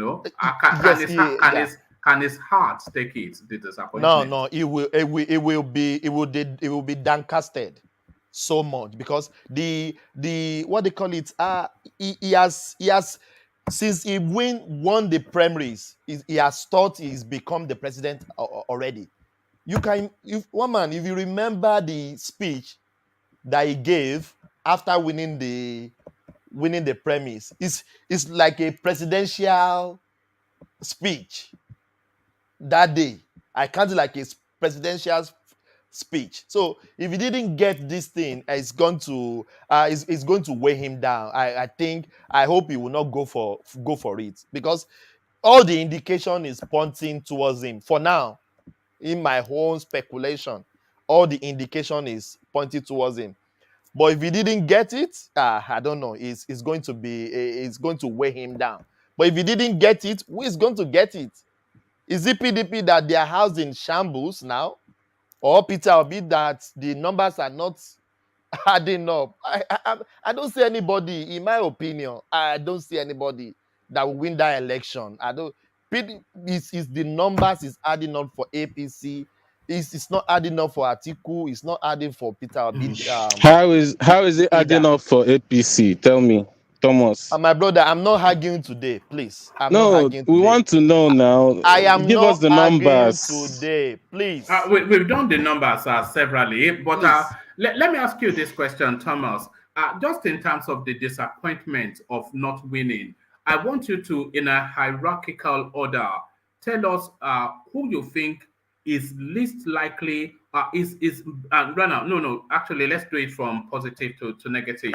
So, in hierarchical order, tell us who you feel is best equipped to handle the loss of not winning the election, and then do it on a scale of 1 to 3. So somebody, if he doesn't win the election, he will not take it. He will take it badly, but not too badly. Somebody will take it to heart, but not as much. But somebody, he cannot handle not winning. So in a hierarchical, and I'll ask everybody that question when I get to you as well. So in a hierarchical order, who do you think is most equipped in the order of the top 3 to handle not winning that election?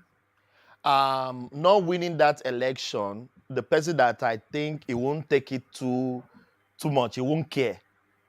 Peter Obi has been saying it, that don't vote for me because I'm from. He has said many things about that, and I know Peter Obi is not a do or die affair candidate. to me. I've noticed him. It's not a do or die to him. It's not that if I don't get it, the heavens must fall down. It's the only his followers that is taking it do or die. I will take, then secondly, Atiku as well. Then Tinubu will be the last. Or on the negative side, if I flip it on the other side, Tinubu will almost collapse if he didn't win that election. He will be crushed. He will be crushed if he doesn't. He will be crushed. He will be crushed. That is, he will. I think he will. In my opinion, I'm not God. I think it may not last so long because he has guaranteed everything. He has thought everything is working for him for now. And you will know these people, they listen to all analysis. Tinubu people are listening to us right now. They know. We have one of them on the screen. Yes, they know that people are analyzing that his chances is very robust.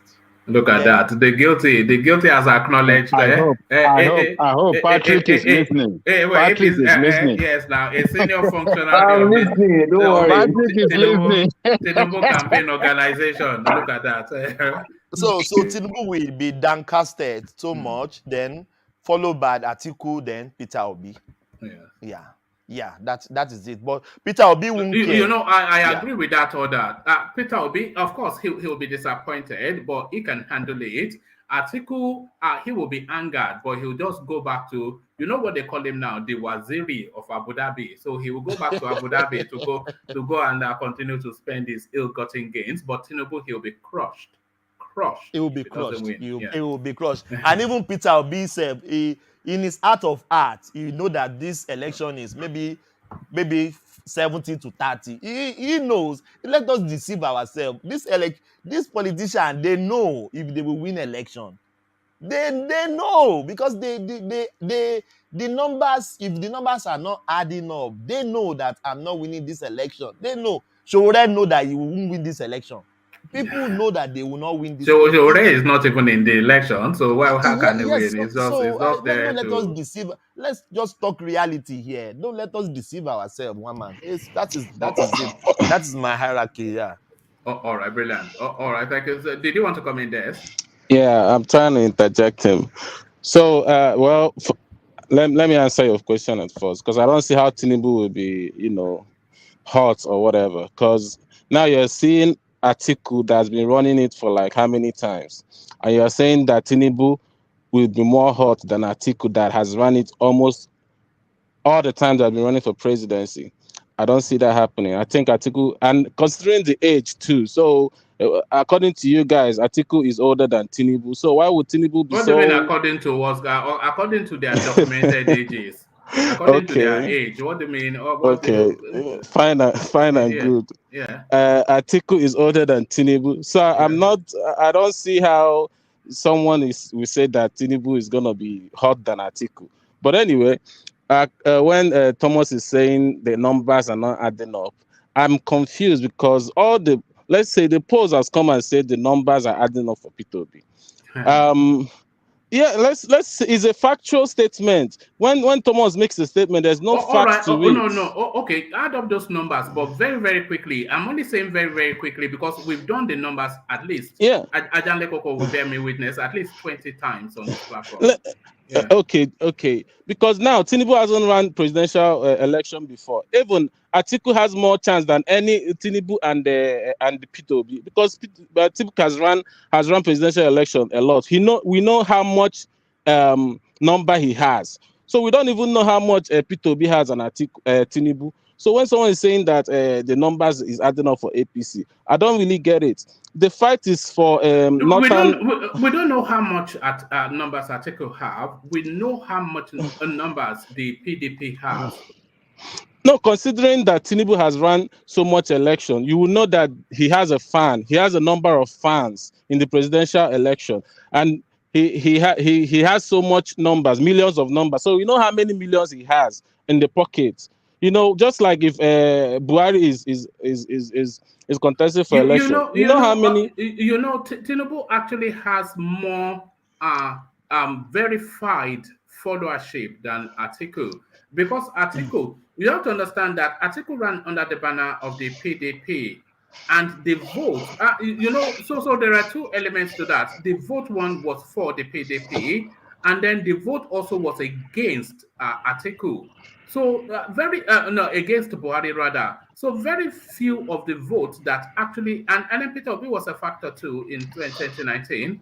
So very few of the votes that Atiku got under the PDP was actually because of Atiku.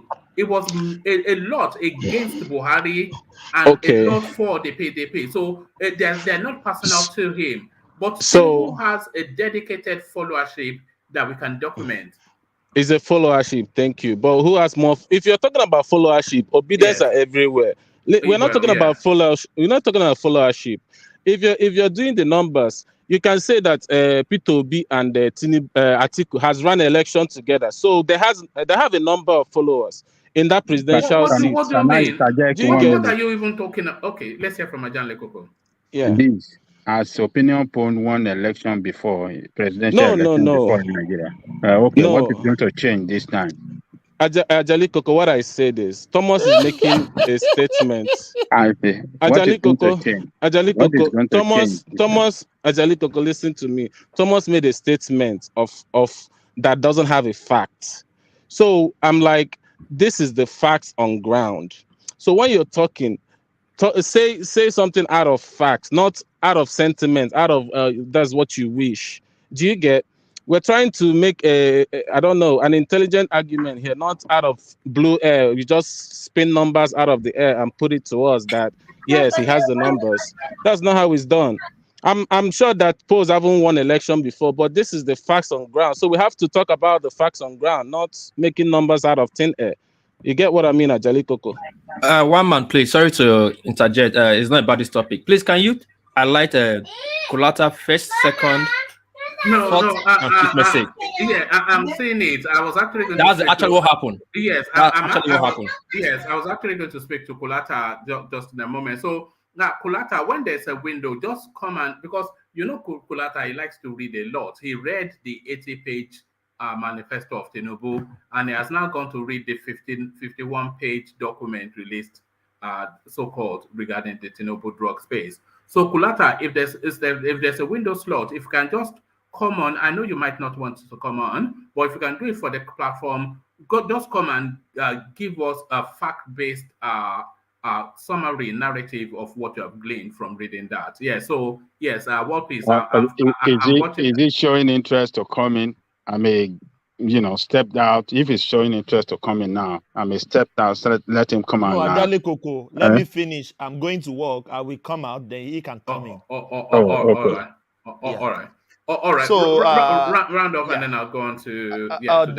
Stop accusing me. I've never mentioned any numbers since we started this conversation here. I've never mentioned any number. I am speaking to the reality on ground now. And I'm talking about the previous you said the numbers are adding up for Tinubu. That is, you said the numbers are adding up for Tinubu. I said. So what are you talking about? All right, let's just leave that space. It's not round off so that we can push on. Yes. So it's one man. Let's just move on so that we can yes. All right. Thank you, Thomas. So let's go on to you then, Des, and come to you then. And that last question that I asked Thomas, Des, in a hierarchical term. Who do you think, just the top three though, who do you think can best handle and least handle a loss in February 2023? Well, the list is Peter because you've said that he's not desperate to be a president. That's just obvious. And I think Tinubu follows because this is the first time he's running for presidential seats and he's younger also, followed by Atiku, who has run so much presidency that he's now tired. And I think if he doesn't, this is like his last trial. If he doesn't get it this time around, he's going to be so pissed. So I think Atiku will be more, regardless of if he's a Dubai person, he still has a heart. He's still him coming out to run an election every day shows that, he wants to win it. So I don't see how Tinubu tops that. I don't see it. One man. All right, thank you, Des. And still with Tinubu, the drug space, what's your reading of that? Has this now new piece, has it added anything on to what is already known? It's still it's kind of a new piece because you know what you know what a political system is. When stories come out, it becomes a trend. You get, and that is the benefit of us being the obedience, because we don't want this kind of stories to be forgotten. We don't want it to be forgotten, and which drives me to why people are supporting somebody like Tinubu. I don't see why people are aggravating to him.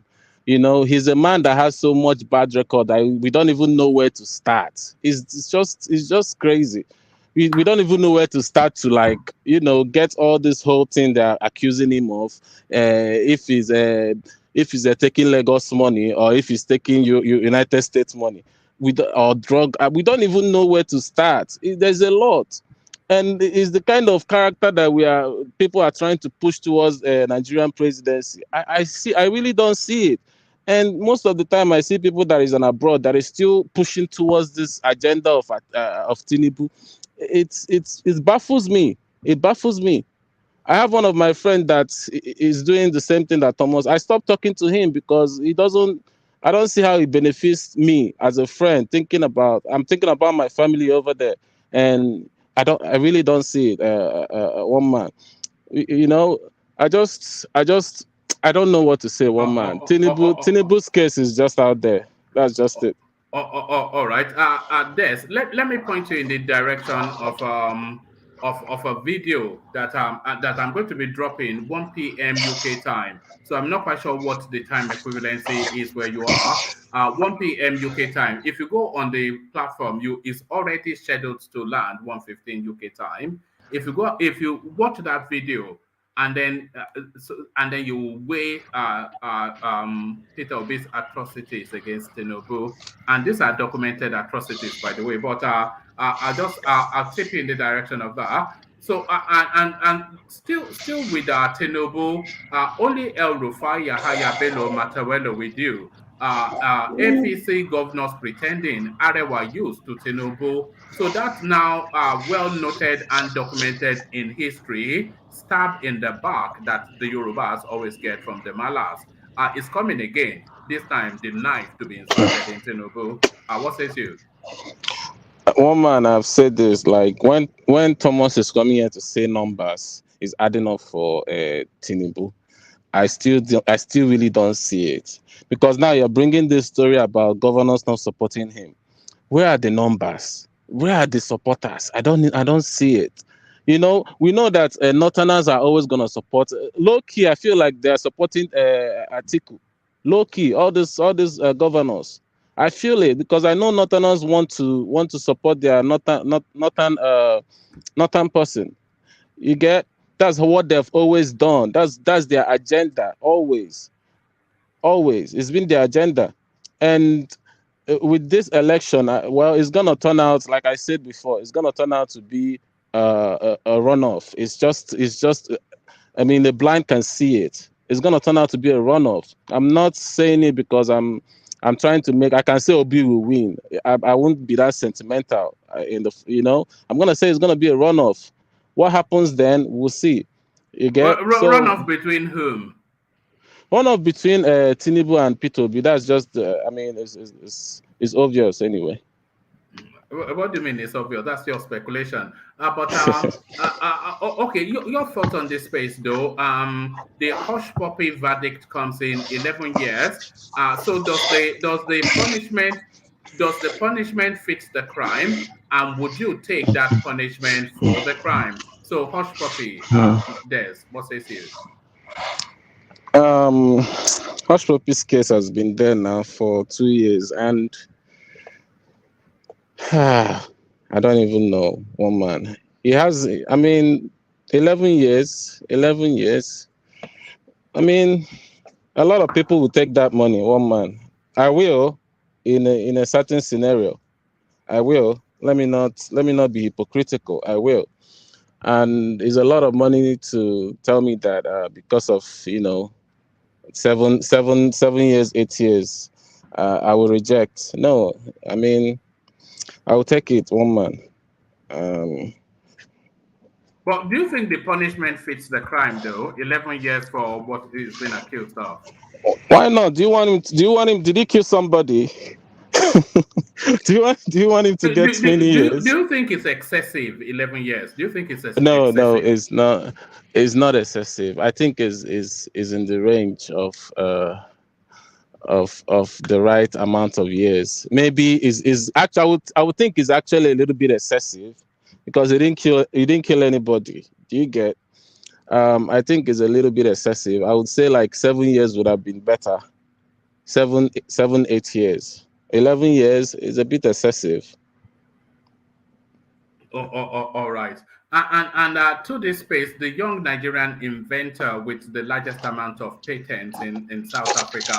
So yet another Nigerian win. We could endlessly go on about stories of Nigerian success. It's something that we never tire of. The Nigerian brilliance is in our DNA. Of course, now. Oh man, we've had a lot of inventors in Nigeria. I mean, there's a lot. And if Nigeria was working, Nigeria would have been the best. I mean, the best country in Africa. Everybody will be coming to buy Nigerian products. Nigerian this, Nigerian that. It's just sad that we have this talent, and as the greatest black nation in this world, we should be. I mean, I feel like our presidential or whatever, the system doesn't encourage this kind of people to dazzle the world, because we would have been dazzling the world by now if we were working. You get? And I hope that one day that Nigeria creates such a system that everybody will be inventing stuff, like what's his name that invents car, inventing a lot of stuff, and we'll be there as which one is Elon Musk? The Nigerian guy now, the Anambra guy. Innocent. Innocent, yeah. He doesn't invent cars. He assembles cars. He assembles cars. No. What are we talking about? He assembles cars. He does not invent cars. Innocent is not an assembly plant. He assembles cars. Does not even who died does not even make their cars. They assemble their cars. Japan gives them all their parts. Can we just stop this argument, please? You are arguing. Do you want me to get it out and give to one man so he can now? Can you define manufacturing? Can you define manufacturing for me, please? In layman manufacturing is when you get all the parts. It doesn't mean like he's like even the engines is being made in that Innocent. The engine is made there. So what are we talking about? I don't get it. I'll bet you 1 billion. Innocent does not even make a screwdriver. Okay, one man. Let's just bring it out. What do you mean by the engine is made there? What do you mean? It's made there. It's just. Do you know? Okay, when Nigeria was assembling. When Nigeria was assembling Peugeot's, when Nigeria has Peugeot's assembly, it still has a Peugeot's name. It's just, I don't know why people are making this argument. Yes.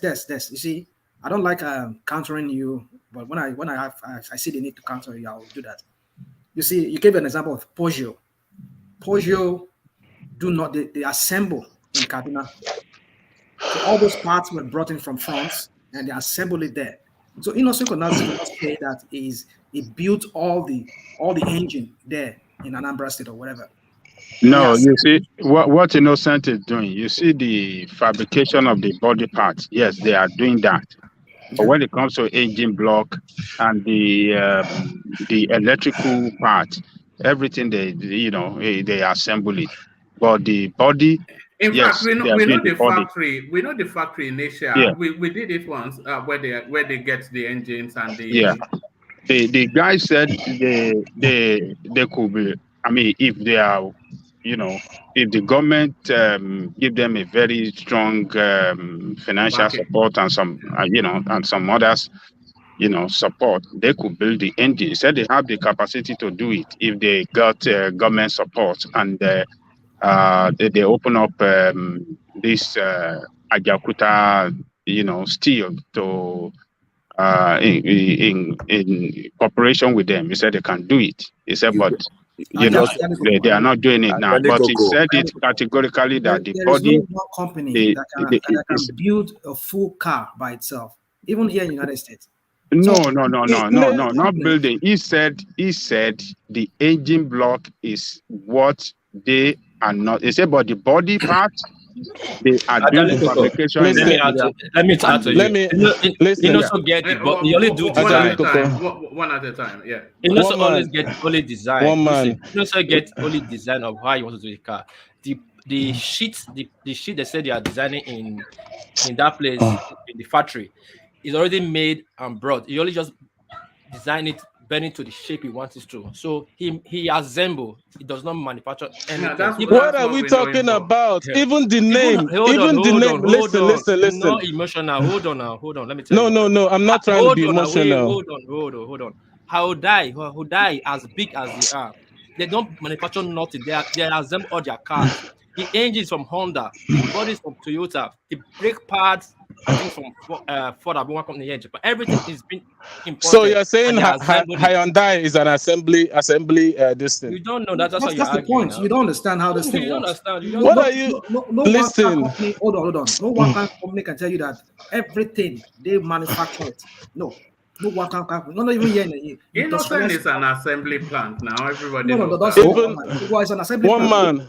You see, there's. You see, when we want to give information, let's just give the correct information and let us not try to paint things. I understand Indonesia is doing great. He's a great guy. He's doing, who else is doing it? Porsche was doing it about the shutdown, but he's doing great. But the point is this: let's not fabricate things and make it look as if promote it beyond what they are. No one, not even here in the United States, no one car manufacturing company can tell you that every component that make up a car, they manufacture it. Yeah, even Toyota. I know that. Well, what we say that is just like you make it sound like this. Okay. No. I know. You know what you're saying is inventing. You Thomas. Sorry, rather Des. You've been coming here long enough. You know, people they don't let it go when you are not. Okay, one man. You have to come. One man.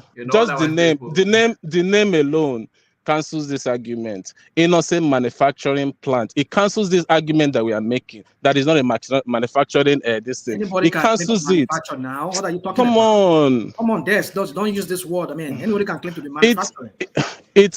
Listen. You know what? They actually manufacture some body parts. They actually manufacture some body parts. That's what I'm saying. So they manufacture some body parts. They don't manufacture it. They smelter it. No, one man. They manufacture some body part, but it's not every day. Still, most of the part are still assembled. Which part does it manufacture? Which? No. This guy said it. Innocent himself. I watched the video. I watched this guy. Video. He said it himself. Do you want to tell me that he's lying? No. But I think we are missing something here. You know what we are missing? Assembly is also a form of manufacturing. Yes. If you look at the definition, an assembly is a manufacturer that takes components and use those components to produce a product. Now, those component manufacturers, like those who manufacture the engine, their end product is the engine. Innocent is not saying I'm an engine manufacturer, I'm a car manufacturer. When you take those components to Innocent, he put them together and manufactures a car with it. So he's a manufacturer of car. He might not be a manufacturer of engine or dashboard or brain box, but that guy is a manufacturer of car. What are the materials that use? Some of the materials are raw. Some of them are finished components from other company or finished goods. So it doesn't stop us from saying that he's actually a manufacturing car. Patrick, he manufactures cars. He doesn't manufacture engine. Patrick, I understand you, but sometimes our guys sometimes they just try to embellish things. Heavily. Inventing was the goodness me.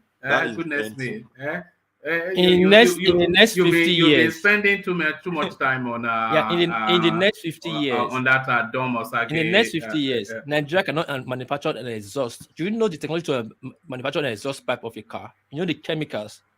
50 years. No, don't say that. You can't say that Don't say now. that. You can't Now say I'm that. just saying. Do you know the technology that We are are not available in the manufacturing next pencil 50 now. years? Yeah. We are not even Let me manufacturing tell pencil. you, in the next 50 years, No. in the next 50 years, my brother, you wouldn't even need an exhaust. No, sorry. I don't want to open that portal because we will never just run out of that space. Des, it's getting a bit rowdy. Des, back to you. Des, have we lost you? Can anyone still hear me? Yeah, we can hear you. We can hear you. Maybe it's just network from Nigeria. I think Des may be otherwise engaged, but I was hearing some heavy breathing from Des. So maybe matters have taken a turn. Matters have taken a turn from there. So let's quickly then go to Kulata. Apologies, gentlemen. Kulata has just come in quickly to give us the substance of the Tinubu space. So Kulata, give us what you got. All right. Thanks everyone for joining. I'm going to try and be brief as possible because I get some things where they work on. So the issue. So there's a DEA was the one that started this probe. DEA is his Drug Enforcement Agency. So they caught some Yankee guy called Edward. It was on heroin, white heroin. They arrested him. So the guy now confessed and told them where they bought the heroin. So you guys pay attention. So the pager back in the day was pager that they used to communicate. So they found out where that pager was subscribed to. The pager was subscribed to this address because this is a recurring address, 7504 South Stewart Avenue, Chicago, Illinois. So that address is linked to someone called Adegboyega Muiz Akonde. But the person that was helping to do the dealing is another guy called Agbele. So that Agbele works for this Adegboyega Muiz Akonde guy. So those are the people that trade drugs. So it started with the Edward guy, got to Agbele. Akonde is one guy that I think moved to Nigeria eventually and was doing his heroin business, his white heroin business from Nigeria. So they started investigating. Once they catch one person, they'll catch others. So that's where the names of associates of Akonde and the Agbele came across. And that's the first place where you find Bola Tinubu's name. So Bola Tinubu is considered one of the associates.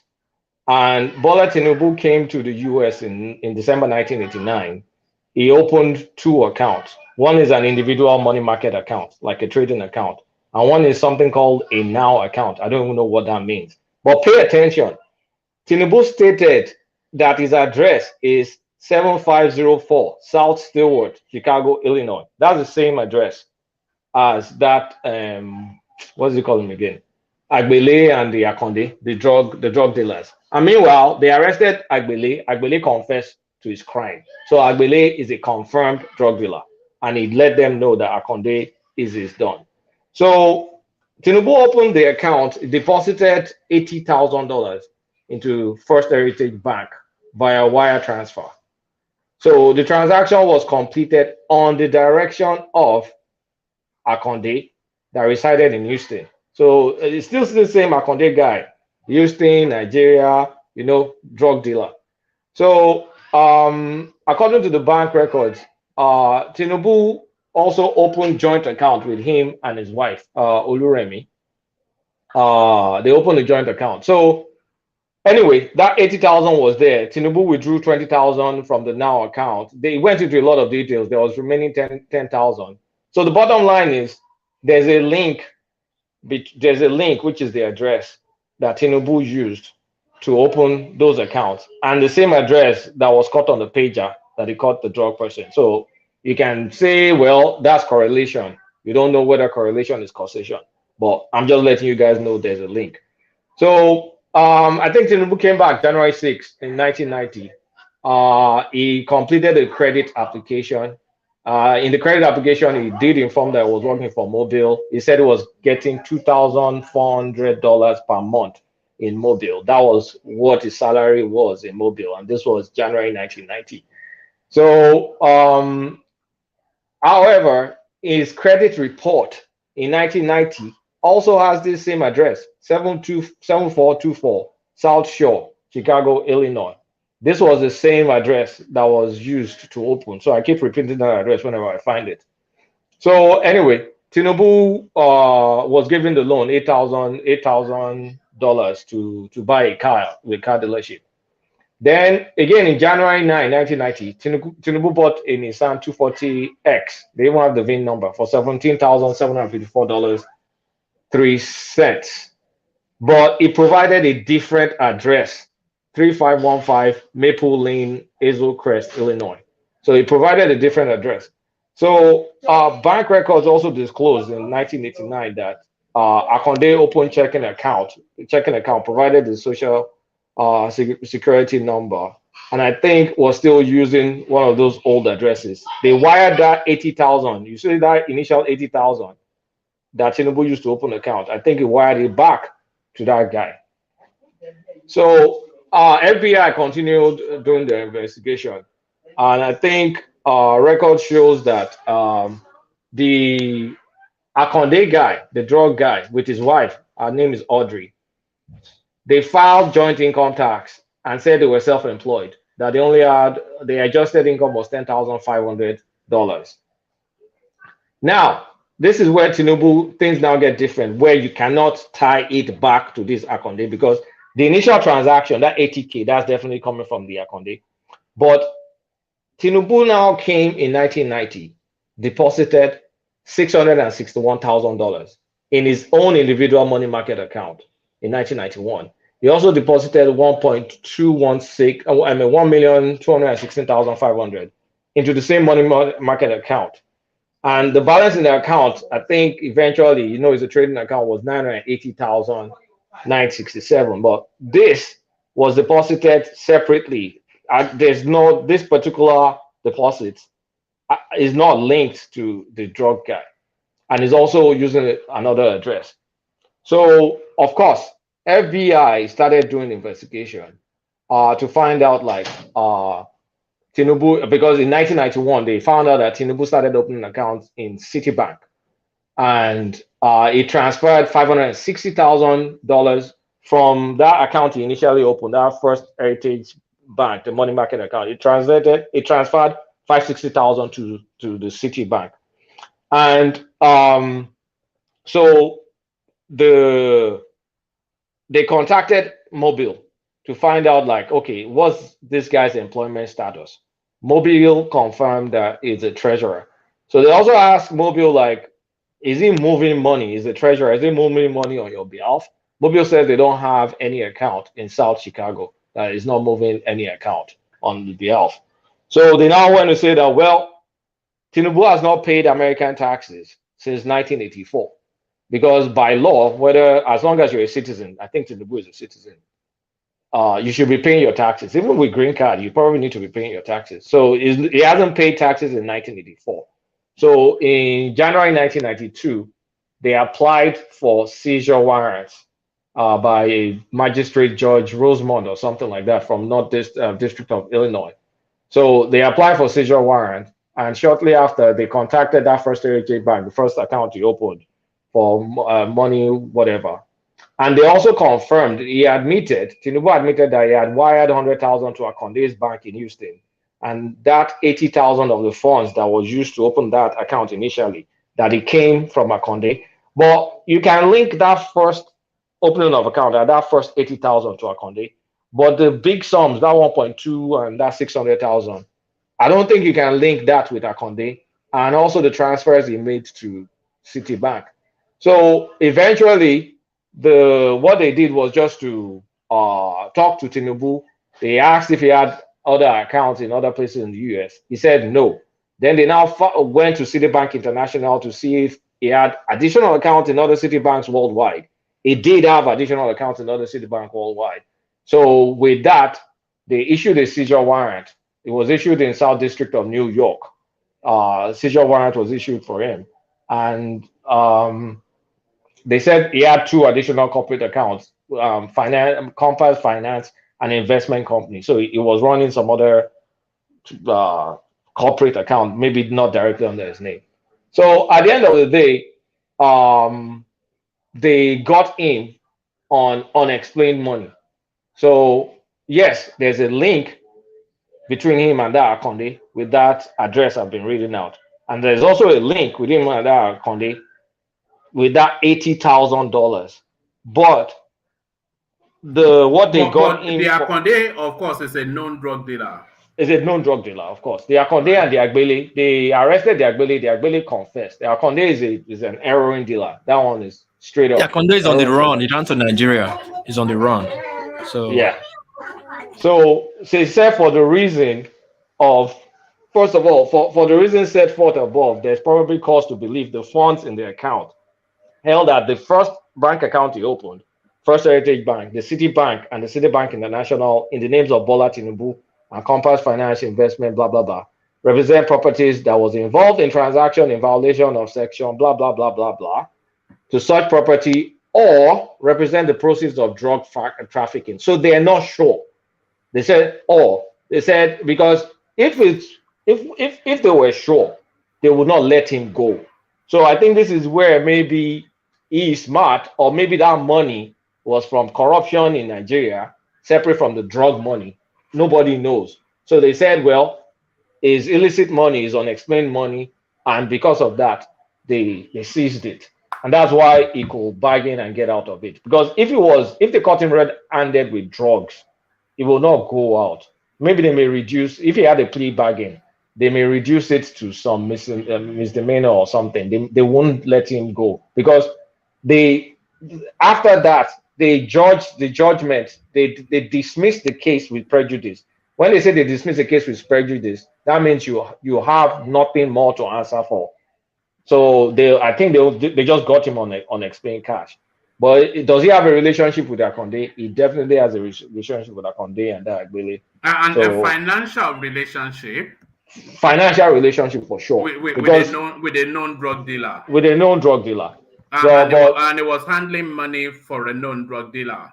Yeah, but is that 80K that you can tell he used that money to open the account? He sent that money back to that guy. That one's for sure.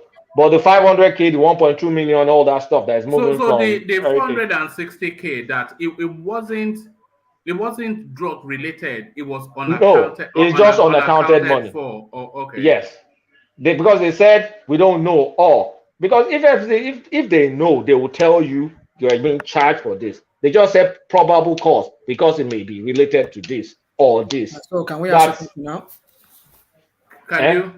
Can we ask Kulata a question? Question. One. All right. You said so many things, and in fact, you brought so many light to some of the things I was not privy to. Maybe you did your extensive research. Anyway, so no, it's not the document. I just read it. I speed read. There's a Netflix to it. That Akonde guy. You can watch it. Is it that same Akonde guy? Yeah. No, that's not Akonde. That's senator that's died now. What's his name? Sorry, that guy but they link it. There's Kashami. Episode 6. They brought that Akonde guy in. Kashami, is it Kashami? Kashami, yeah. All right. Your question, so, rational mind. Yeah. So you said a lot. Now my question is that you said I've forgotten what I wanted to ask you. Go on, just go on. All right. So what the conclusions?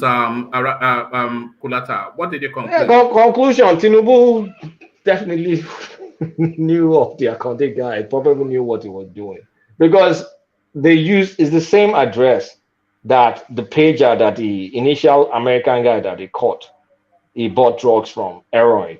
And that address is the address Tinubu used to open his own account. Is that 7505 South Shore, whatever address in Chicago?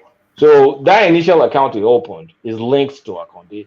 But is it that initial amount that got flagged? No, it's more about in 1990, when he started moving 600,000, 1.2 million into the account. And then they did not get him like this is drug money. They just said it's unexplained and it could, or drugs.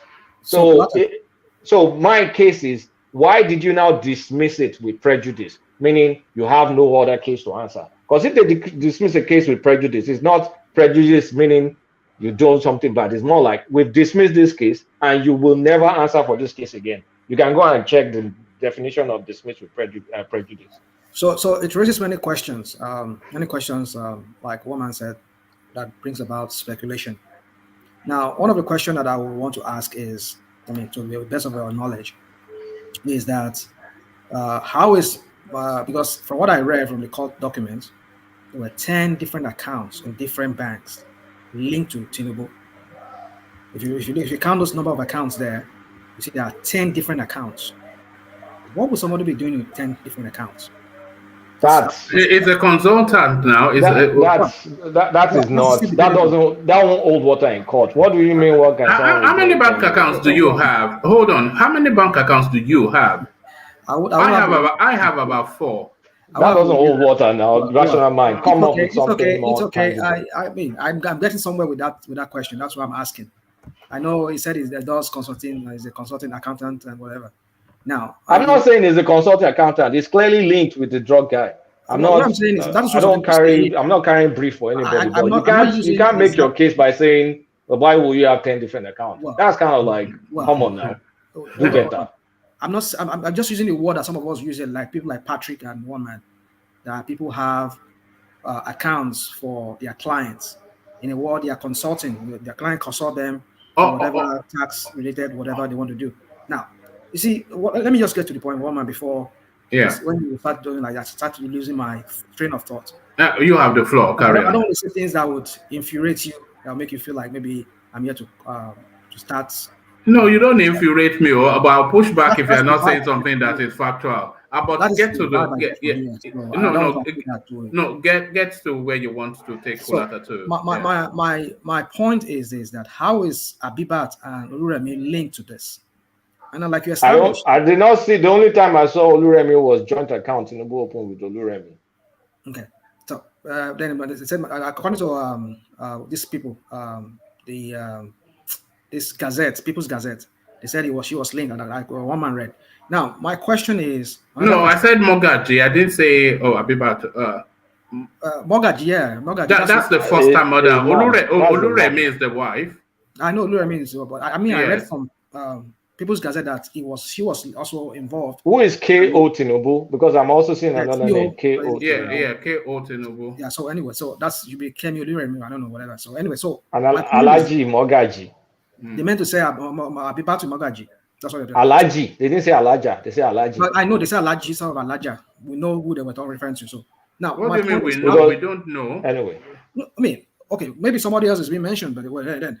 Okay, rational mind. In another part of the case, ownership interest in the funds that Tinubu claims, I think is those 1.2,600,000. Bola Tinubu, K.O. Tinubu, individually and on behalf of Tinubu family. Alaji Mogaji. Those are the 3 names that they said claims ownership to those massive funds. Not the 80,000, no. That 80,000, we know Tinubu sent it back. You're talking about the $460,000. The 460 forfeited.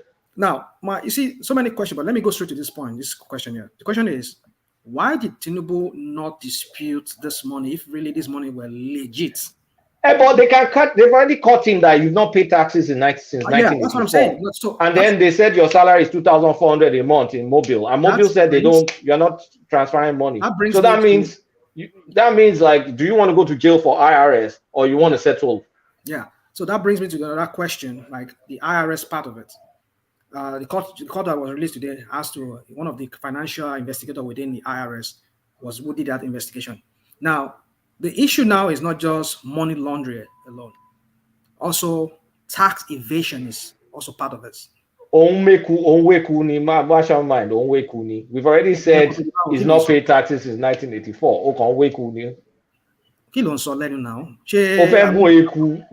I don't understand your point. Like, we've said he has undeclared, he has money. He hasn't paid taxes. We are all waiting for him to land somewhere, but we are fixating only just the money laundering aspect and the drug. Take us to where you want us to be. But also the tax is a tax evasion, like you yourself established here. Right. You said yes. Now listen, my friend. Listen. You are in America here. You are a green card holder. You are a U.S. citizen, or you're just an immigrant here. That's what they call TIN tax something number, identification number. You'll be given that. You have to pay tax. So if this guy has not been paying tax for that number of years that he has been in America here, that is tax evasion. That's a financial crime. How is it different from Pandora account that has not paid Nigerian tax? Oh my goodness! You see what? No, what is oh my goodness? How is that different? No, wait. How is it different? We are deviating. Everybody, hold on. So, rational mind, take us to where you want to be without saying, "Oh, that is how you spend," and all. Leave all of that. I'm not saying that. Yes, no, because it was going left field. But take Kulata to where you question him. I just threw something to Kulata now that we only fixated on the money laundering aspect and the drug thing. And tax. And I just brought up the tax and the tax. I said the tax earlier on. Maybe you weren't listening to me. In the comment section when you and I were bantering on it, that was when I brought it up. That check paragraph. But I've come here now to speak, and I spoke that since 1984, he hasn't paid taxes. Which I'm saying that this guy we're talking about here, there's a lot of things around him. Like what? Like what? It's a criminal. This is a criminal we're talking about here. Well, we know it's a criminal. It's a suspect. It's not a criminal. This is a suspect. If they caught him with drugs, he will have gone to jail. All right, so hold on. Rational mind, we've been waiting for 20 minutes. So my point is that you've established here that this guy evaded tax. Right. He has not paid tax. Yes, and they paid a heavy financial price for that. Yes. Oh man, it's because he was caught red-handed. If he was not caught red-handed, he would have gone scot-free. Let me ask you a quick question. How many businessmen are not out there trying to evade? This is when I use the word. One man, rational mind. Let me ask you a quick question. You said you export. Wait, you said you export to Nigeria, Abi. All the profit you make in Nigeria, do you declare taxes in America? You said what? Say that again, please. You said you sell stuff in Nigeria. I don't know if you ship cars or whatever. Okay. So all the money you make in Nigeria, do you come back to IRS and say, this is how much I make? Uncle Sam, take my tax money. Very good question. I pay my tax here. That wasn't the question. No, that's not the question. You pay taxes. If you work here, you pay taxes there. For foreign profit, do you come and pay taxes here? I'm not obliged to do that. You are. I'm not. You are. I am not. That is 401k. You are obliged to pay it. You are obliged. Look at hold on. Kulata, that question. Kulata, can I interject? Kulata, that question is not question. One at a time. Yeah, go on. Let me say this. That question is not fair from Kulata, and why is not fair? Okay, I will tell you. Okay, hold on. Rational mind. Let Adele Koko interject. Yeah, go on. By the time he's buying that vehicle, he already paid tax. So for purchase, yes. Yes, he already paid tax. Hold on, man. He already paid tax. What kind of tax did he pay? Sales tax. Sales tax. Okay. Hold on. He already paid tax. You already pay sales tax, please. Yeah, already pay sales tax. Yeah, right there. Continue, please. So he is running it as a business that is registered, that he buys, and at the end of the year, he's going to file his tax. Which tax? He's going to file his end of the year tax for his business. Which one now? Hold on, everybody. Ajale Koko, what Kulata is inviting is at the profits he makes in Nigeria, on the business, does it declare that income tax on the profit? Filings? Yeah. What kind of question is that? Because it is obliged by law. No, it's not obliged by law. It's obliged. It's not obliged by law. Let me even shock you. Do you know that? Hold on. Let's hear from Patrick. Let me tell you, shock you. You know, if you now as an American citizen, if you travel to Nigeria, and there's a residency table that they use. Generally, calculation of tax. If you go to Nigeria and you get a job in Nigeria and you are earning Nigerian income, if you are not resident in Nigeria for a particular number of days, maybe 270 days, maybe the total number of days you spent in Nigeria in that year, even though you were working in Nigeria, was not to 270 days, you are still considered a resident of US, and that salary you earn in Nigeria, you come and pay tax on it in the US. Have you heard about double taxation? I'm a tax professional. You are speaking like you're an expert. I'm a tax professional. Hold on. I'm a CPA. Hold on, rational mind. He is an expert. I'm a tax professional. I work for the biggest accounting firm in the world. He is an expert. Yes. Do you know about? Are you privy? Do you know about the U.S. tax law? I do, rational mind. You see, some of these things. Now, let me tell you. Sorry, hold on, Patrick. Rational mind. Have you been evading tax? You opened up the space. Look at this guy. Imagine let's end this tax matter. I'm just joking. No, you are not evading tax. Hold on.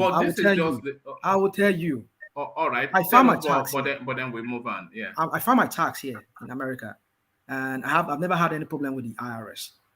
So now the point full disclosure. Yeah, I do. I mean, definitely I know there are people. I know the US, the IRS fraud team. They are always scouring the internet to see. Okay. So I don't. They can trace with my IP. That's no problem. I have no problem with that. So my point is this: the point I'm making here is this: that in double taxation, if you pay a foreign tax, there's a way you can do it in the United States here that you will not be obliged to pay taxes. It's just a matter of you understanding the tax law here and how you can evade that part. I mean, legally, you will not, let me say evade. Legally, you won't even pay that tax. Look at that. Hold on.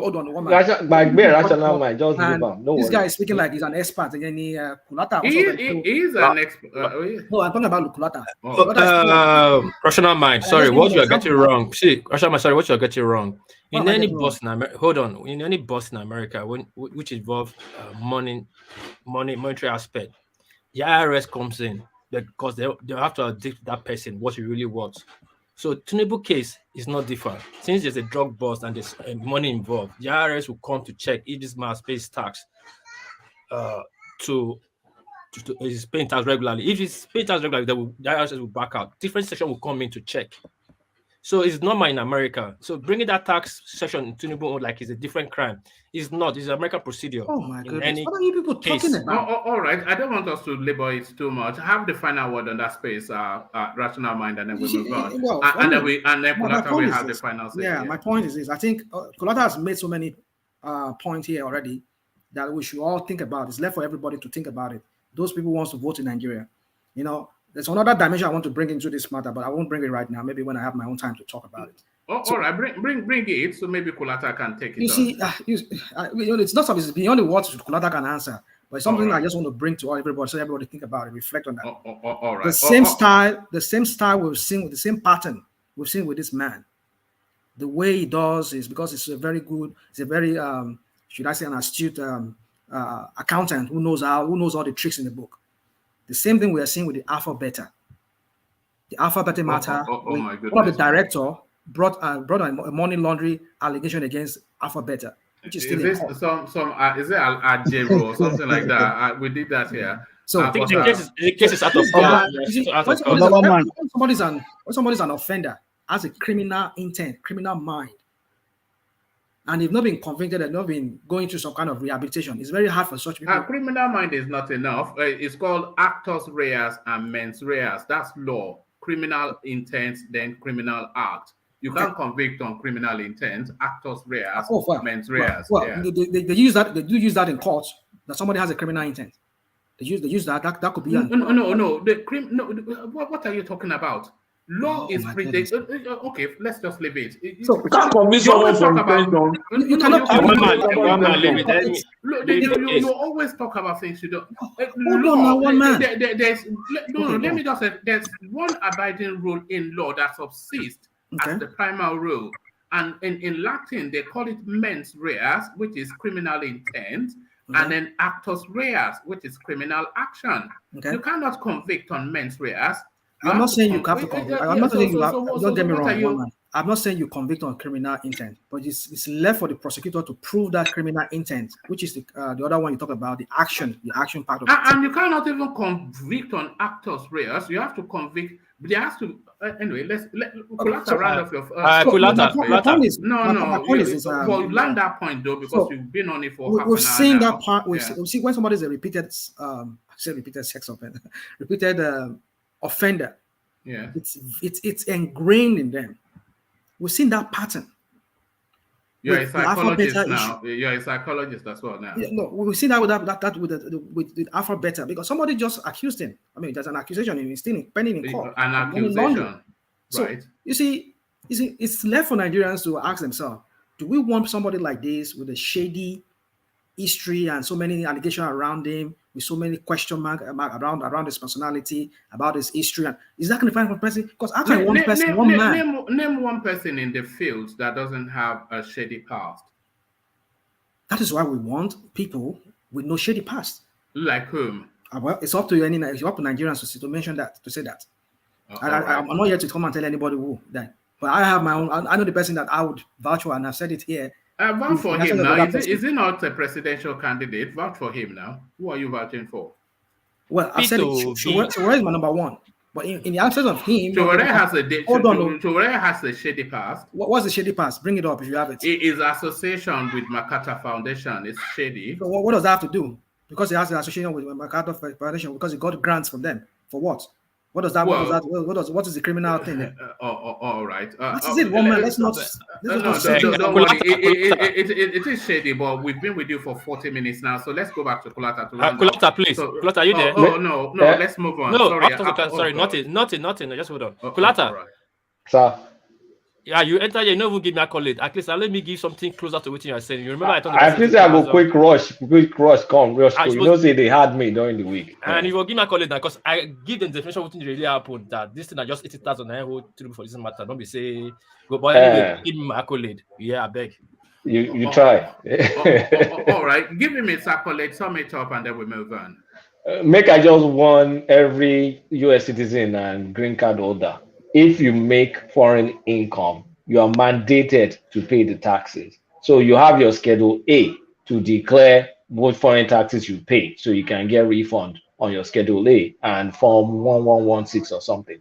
But don't think because you paid sales tax and you are making money selling in Nigeria that you're going to get free, except you pay Nigerian taxes and you declare that in your Schedule A. So, well, short of bottom line, of course, Tinubu has terrible associations. There's no way you can. I mean, that address 7505 is now stuck in my head. South Shore, Chicago. That address was common. It's the same address that they used to sell drugs. It's the same address they used to open the initial bank account. But it's only that 80,000 that kind of like nails that relationship. But they weren't catching him for the 80,000. They were catching him for the 1.2,600,000 for someone that has not paid taxes and claims to earn 2,400 a month. So it's mostly unexplained cash. And Tinubu said is coming from his rich mama and who the other Tinubu name. So I'm sure they couldn't nail him down. That's why he just settled, and that's it. Because if they caught him for drugs, I swear they will not let you go. It's America now. Pre-bagging gone. They will. Is either the best you can get is from very criminal stuff. You get a misdemeanor or something. And if it's misdemeanor, they give you a violation. And you cannot say someone trafficking heroin across 3 states, Illinois, Chicago, and what's the other state that's near that area again? Or maybe Wisconsin. You can't. It would have affected the job with Mobile too. Of course, they didn't get him on. They didn't get him on drugs. Everybody that said they got him on drugs is bullshit. It's just BSing. But they got him on unexplained money, and then he did have a connection with a drug dealer. That's for sure. That Akonde and the Agbile. So make it whatever you want to make out of it. I do not think saintly people guarantees results. Otherwise, Trump will not have been successful. People that get results are the people that get results. If you feel it's someone that will get you results that you need, vote for him. If you think he's too criminal, do not vote for him. It's very, very simple. Anyway, that's it. All right. As Trump declared again, there's speculations that if next week. next week. All right. Exactly All right, 7 days time.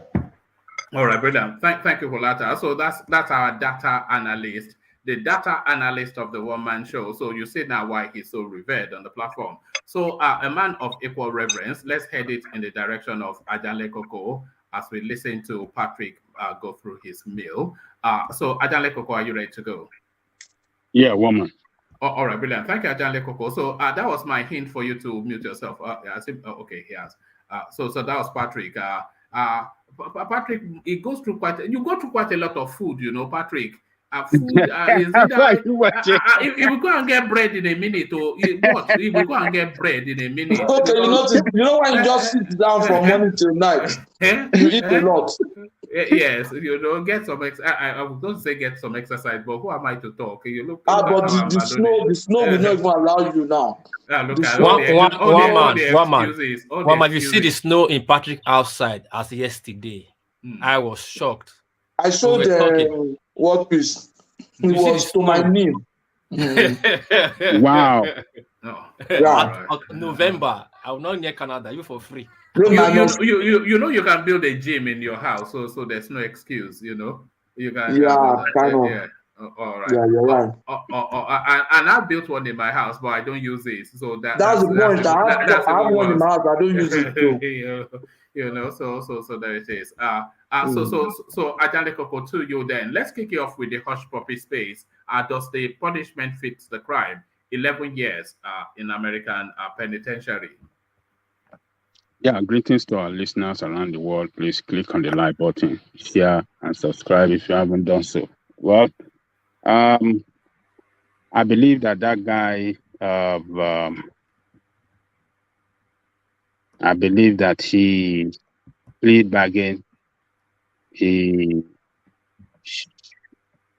cooperated with the law enforcement agency, or maybe the FBI rather. He opened up well for them. He didn't hide anything. You know, when you are caught in a crime like that, and you didn't let them, you know, do hard jobs to get their fact, and you have a lawyer defending you, pleading bargain on the ground that yes, is ready to open up, do everything, turn a new leaf, you know, they can surely reduce his terms of imprisonment. So he cooperated with them. He opened up. He didn't hide anything. He didn't label them hard to investigate and spend hard-earned money. I mean, taxpayers' money on carrying out that hard investigation. So I believe that was what really helped him in this matter. He gave them all the links, everything whatsoever, with Nigeria and some other parts of the world, and maybe some vital information with some other people and some technical skills and everything that, you know, the way they operate and stuff, which will, you know, would have helped this country enough to get you know, a vast knowledge on how they operate their 419 or Yahoo, carry out their Yahoo operation. So with his lawyer on his side, you know, I think that is why they gave him that 11 years. So I mean, 11 years is when they convert it to normal calendar years. Maybe it's going to be like maybe 6 or 7 years. That guy will be out, and we go back to Nigeria. And well, it will be. I don't know. It will cost on the day and Kwam one to come and then. I don't know the law. They'll go and do Thanksgiving in church. That your crew. Yeah, man. Nigeria is a special case. They will go and do Thanksgiving in church. Oh, you will see them. So I mean, they will wear agbadala and everything, and they will go and welcome him at the airport. They beating drums and, you know, welcome a hero back home. You know, so but I think he cooperated well with them and opened up well, and the lawyer did a very good job to plea bargain to, I believe the lawyer did a good job for him, for that lesser years they gave him. So that's my take on that one. All right, brilliant, Ajale Koko. So Ajale Koko, to the Tinubu space, which has dominated the session so far. So we started knowing little.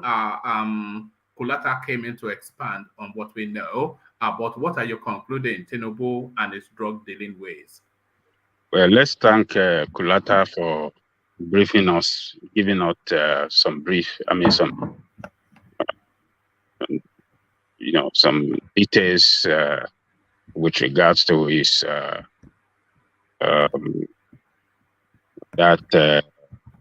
how do we call it? Do we call it? Is it money laundering or a drug or something like that? So, but one thing that is, it is established according to the way Kulata, is finding and what he read, that he had some monetary connection with drug dealers. That one is established. Address is established, that he uses different addresses. The one with the drug connected in with the drug dealer, and another address, and another address. So, they established the way the money moved, $80,000 from 80,000. Everything, it just showed that he have connection with drug dealings, money laundering. So, but he was not really caught red-handed with drug, but the financial, the movement of funds between his accounts and the account of that guy, the address connection and everything, it shows that, yes, he was doing some kind of shady business with those guys, and the confiscation of his money, the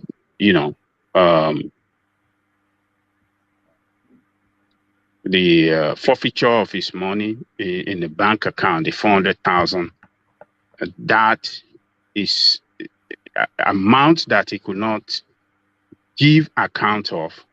It shows that that guy was really involved in some, some shady, corrupt practices, corrupt way of making money, though they could not establish it, whether it's a drug money. But you can see element of corrupt practices in the way that guy was making money. So and there's no other way you can call him but a criminal. It's just a criminal. But he was a criminal that was smart enough that, and I believe he had a very good lawyer too. And maybe he had a very good lawyer that fought for him. And due to the fact that he wasn't having a very criminal record, he wasn't having a criminal record before that time, that could be an advantage on his side too, during that time that they were investigating. If he had had a criminal record before that time, yeah, that could be, it could be a very, they could establish a criminal case, or it might not. They might try to establish a very criminal case against him, but because maybe he wasn't having any criminal record, before that time, so his lawyer was able to plea bargain and did a lot of things, legal work that really helped him out of that case, out of that investigation. But the fact remained that he was doing some some kind of it was running a kind of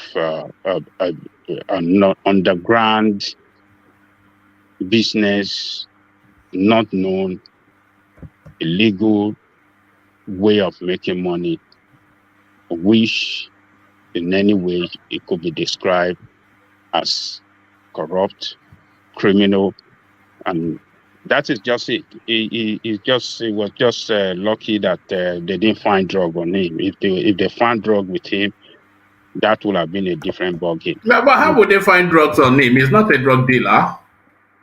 Yeah, that's what I'm saying. If maybe I believe they will have searched his house, they will have taken some documents in his house because he was having dealings with drug dealers. I believe they will have done that. Maybe they didn't find anything Like I like said, they that. use the same address.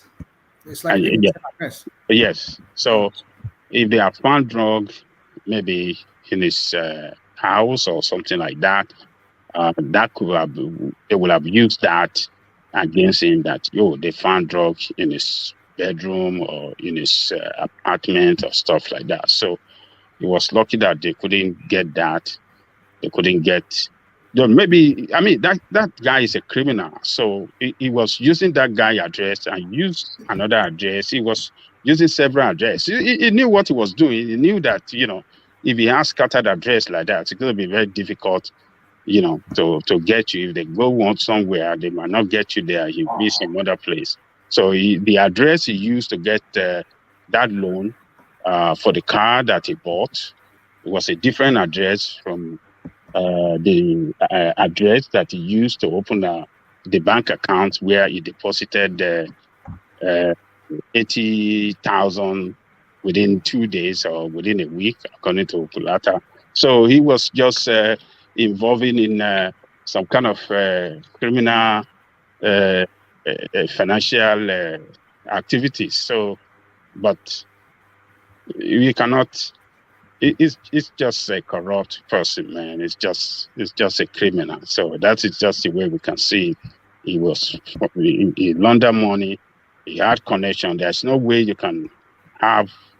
He was strongly connected with those guys, and he cannot tell us that he doesn't know the kind of business those guys are doing. He knew, and he was, affecting their financial. Transfer of funds. He was perfecting it for them. He knew everything that they were doing. So, but this case, this happened a long time ago, and I think he wasn't convicted. He was let go. On that basis, I say there is no record to prove that Tinubu cannot contest election. He could contest election in Nigeria. He was not convicted of any criminal act. What was done, he was not put in jail, he was not sentenced.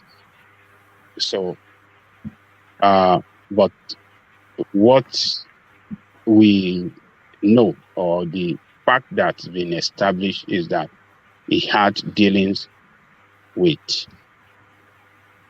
drug barons, and he was caught laundering money. That's it.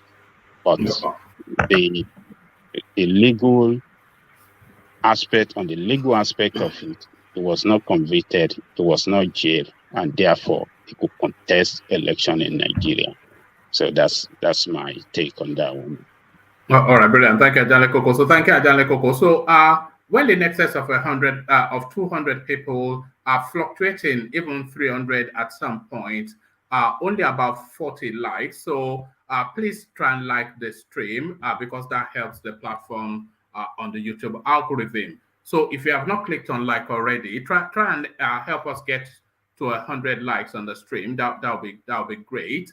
And if you are not already subscribed, then correct that in that motion of clicking on the like button too. So click on like and subscribe. As you hear Ajan Lekoko then give us his delivery on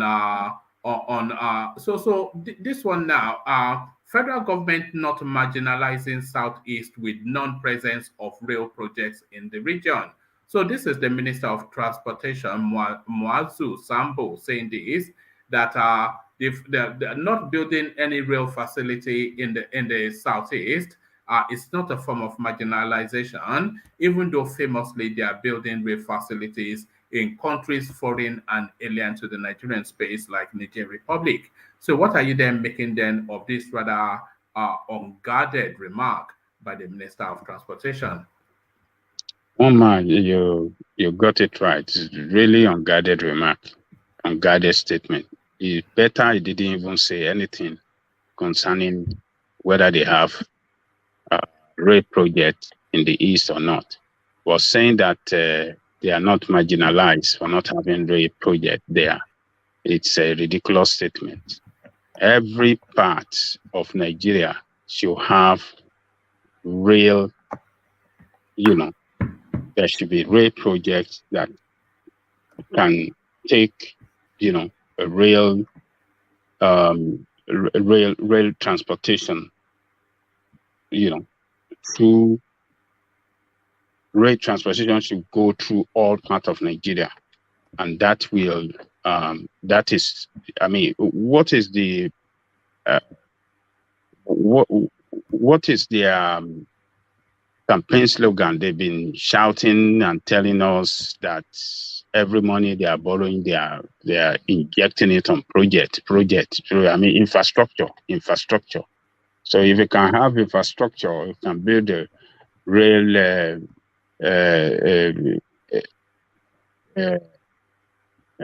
track and to Republic of Benin, and in the east, where we have people that run business that involve, billions of naira. If you don't have a rail system that could help them to take their container from Lagos to the east and from the east to the north, and you are saying that they are not marginalized. It's just a very bad statement. But as far as Nigeria is concerned, every part of Nigeria can claim marginalization one way or the other. So, but for that rail system not present in the east, I think it's not good enough. What he should have said is that federal government have planned to have that rail project across the country. That, the east, it will get to their turn. They are, doing it from one part of the country to the other, and that yes, it will get to the east as well. They have the plan to get it to the east. I'm not saying that. I'm not defending what is indefensible. That for them not having doesn't mean that they are marginalized. No, every part of the country can claim marginalization, but leaders should know how to make statements on behalf of government in such a way that it will not make that government look bad. But these people that doesn't fit any purpose, that doesn't even merit the position they occupy, they just, make very unguided statements all the time and put the administration in make the administration look very bad. All of us, a lot of us does not, sees this administration as a failure, but at the same time, there are some things that they have done right. They completed what is the bridge in the east, that second Niger bridge, and that second Niger bridge will be connected to, both sides of it, the Asaba side and Onitsha side. It's going to be connected to 6 lane, according to what they said. Maybe what is Fashola. There's going to be 6 lane road on both sides. So it's going to be, so that is a very that's a delivery of a very a strong infrastructure that will make economic impact in the life of people in the East. So, but leaders should know the way to talk in such a way not to embarrass the administration. So the statement he made was very unguided, meaningless. He should have said it better and not the way he said it. All right, brilliant. Thank you, Ajanle Koko. So, Ajanle Koko, to the young inventor, the Nigerian with the highest number of patents in South Africa, it's just we do this story endlessly. It's in the DNA of Nigerians to be achievers. Well,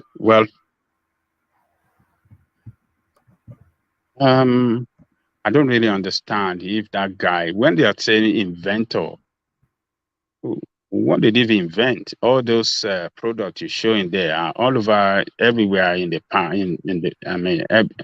every part of the world you can see it. So, what is the meaning of inventor? So, no, he would not have created those products, but he would have created a variation of those products, different enough to what already obtains in the market for it to be a unique product. Okay.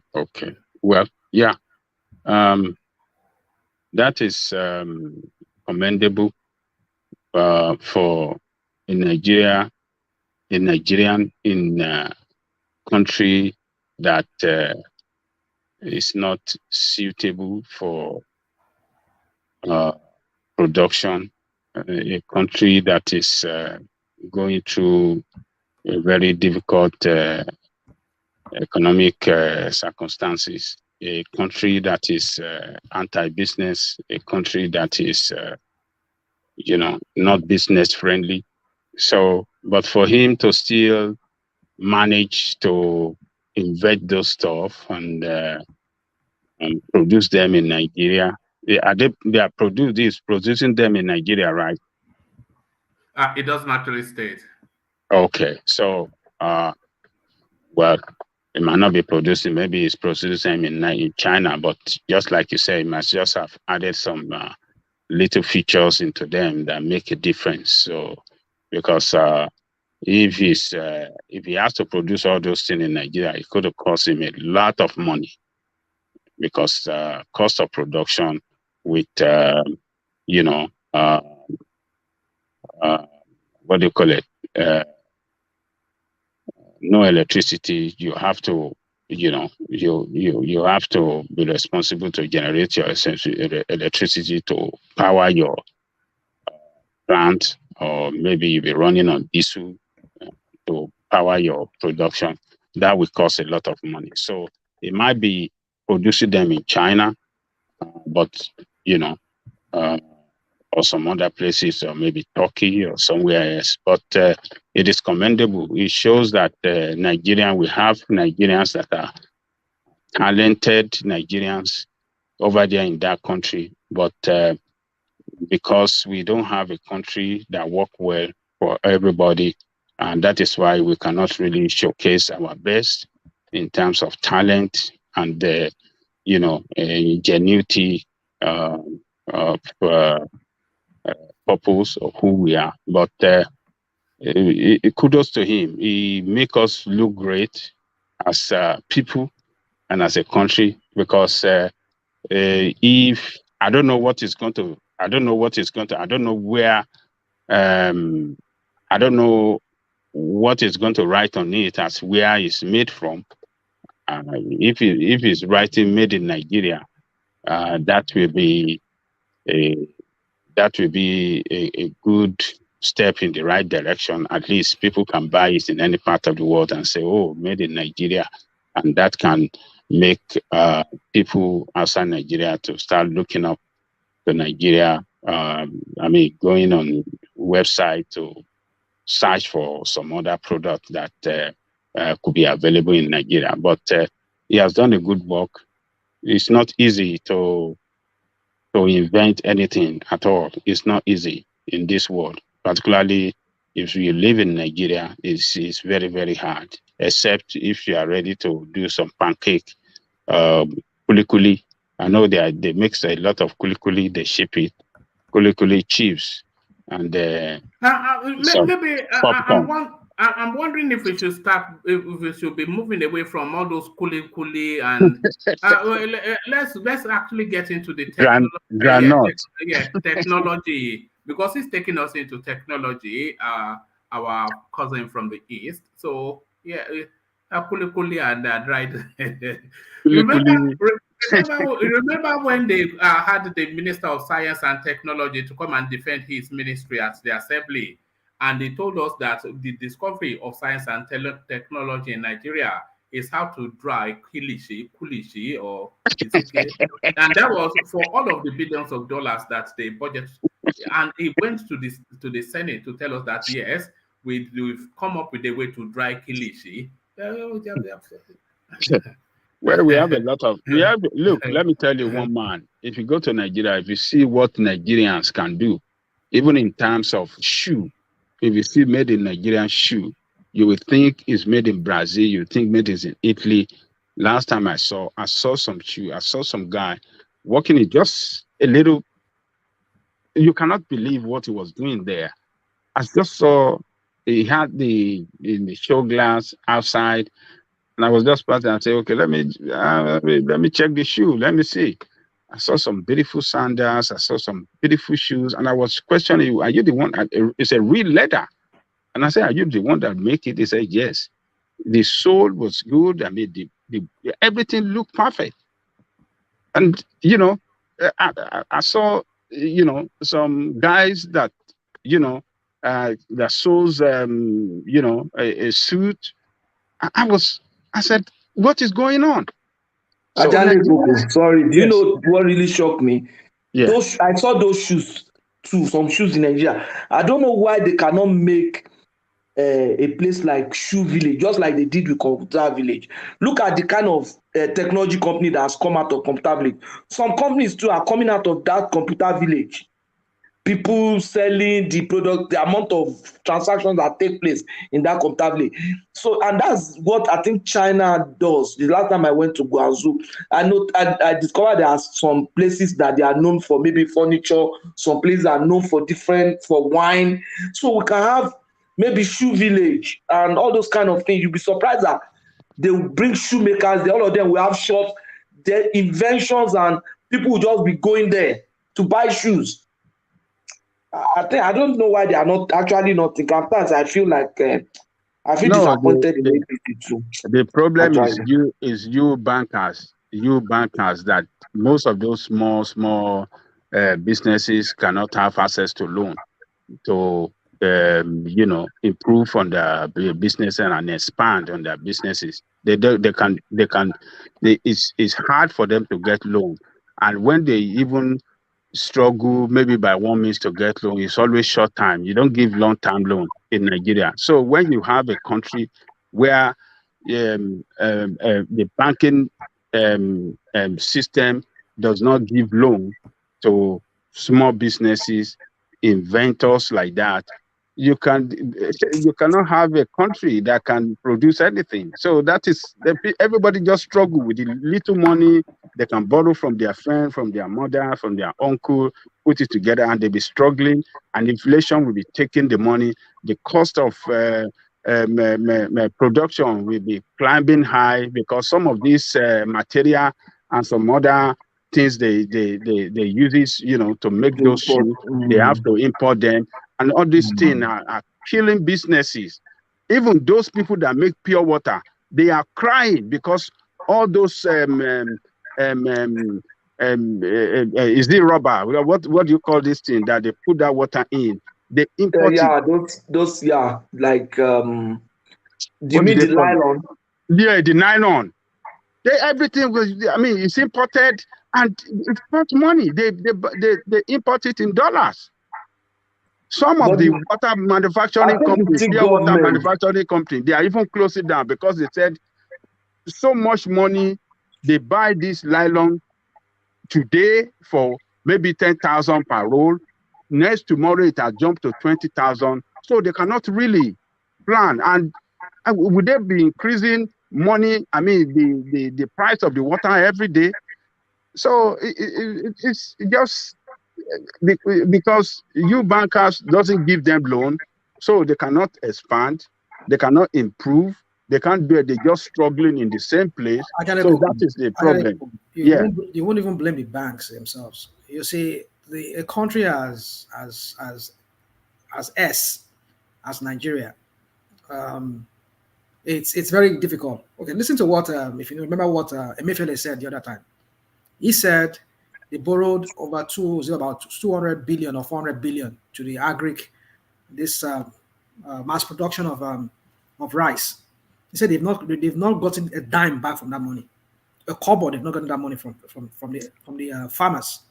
So for some farmers now, they think that it's their own entitlement, their own share from the Nigerian. So you imagine when you give out money like that to people. That was the same thing that killed People's Bank. Remember People's Bank back then? So the same thing that killed People's Bank. So when you give out money to Nigeria, you see, everything needs to be revamped in that country. A lot of things needs to be put right before anything can really work in that country.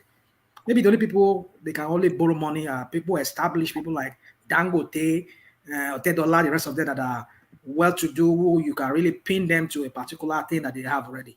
Those ones, they give them long times loan. But small businesses, they don't give them. You know why I think I agree with him? It's not the bank. It's the government. It's the government. You know why I say so? If you have time, you can read this book. It's The Mystery of Capital. It's why capitalism succeeds in the West and fails everywhere else. Leonardo de Soto, there was a Nobel Prize winner. And so in that book, he tried to explain why the world, he said Africa does not need aid, that the amount of wealth in Africa is enormous. Not even the mineral resources now. The amount of wealth in Africa is enormous, but those wealth are not within the formal sector.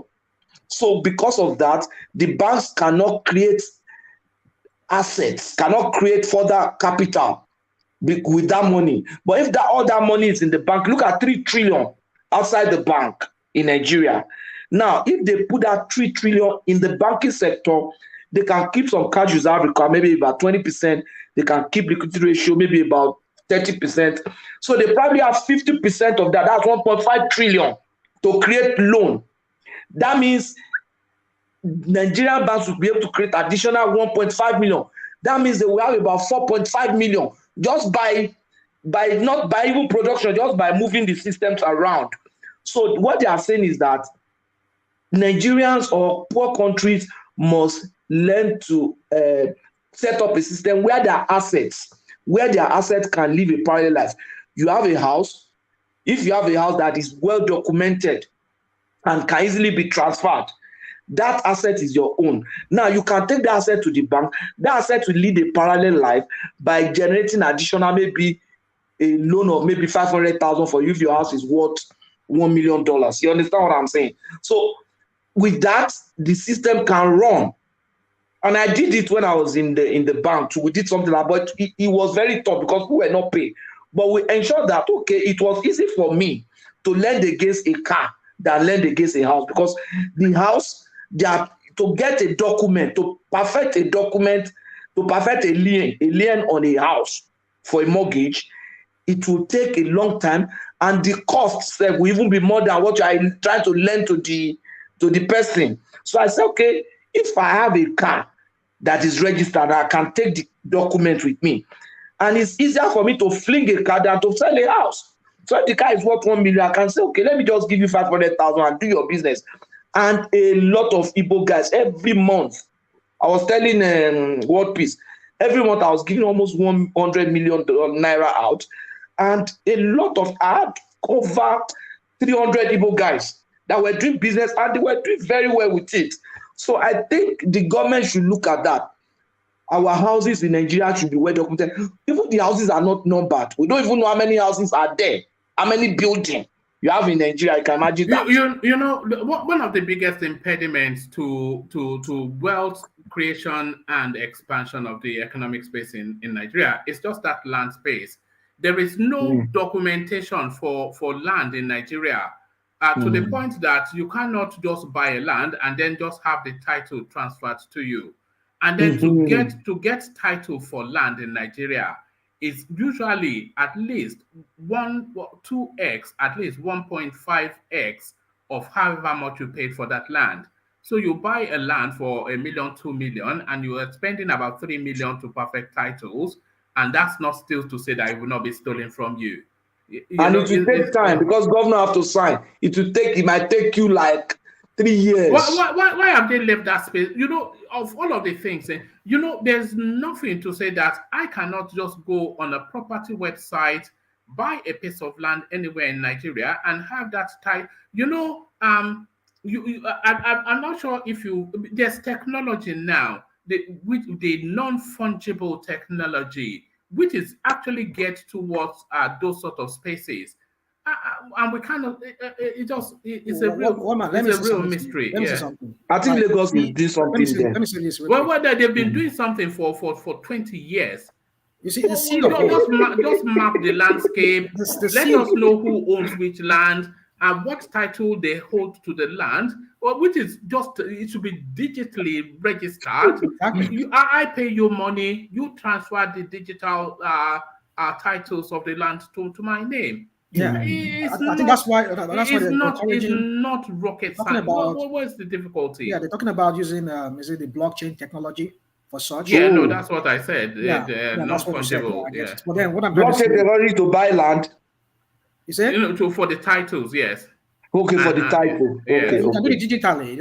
Like let me raise this real quick here. But Tinubu will probably do that anyway. But probably, one man he'll probably do it. Yeah, I know. So you see here how it's done here. You see, there's so many bottlenecks around our every sector in that country, every facet of existence in that country. Like how it's done here is that the CFO, you don't even need, not even the mayor. The mayor does not grant you that. They have a building department. The building inspector or construction inspector. Sorry, which country is that? In the US.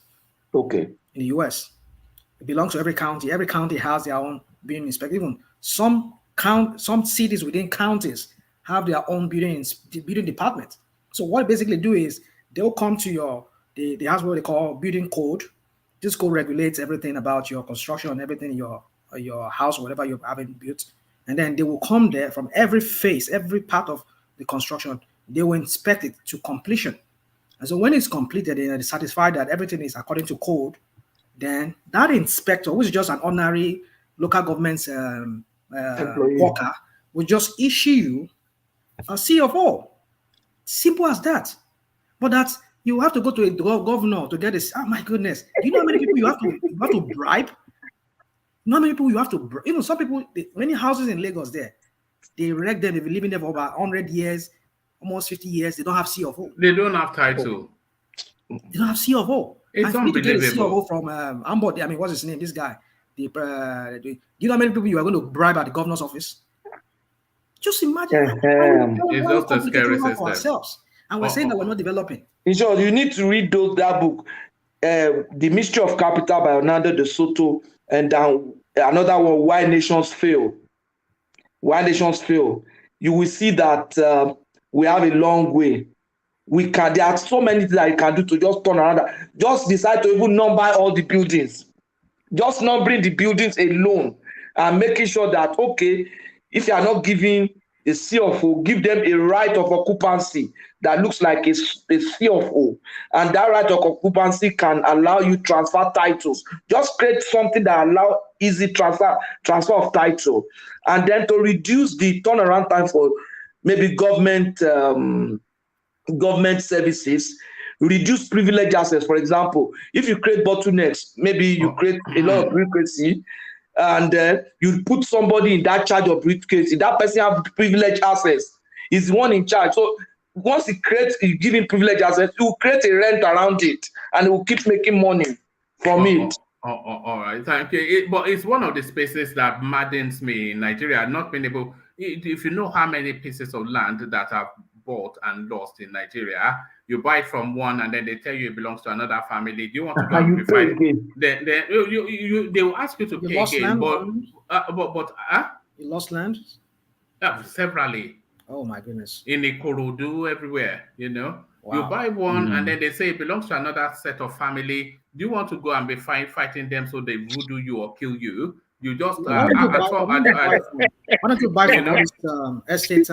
That's what I deal with. No. Yes, now I know that. I'm going back now to, you know. Rational mind, those estates they get their own. No.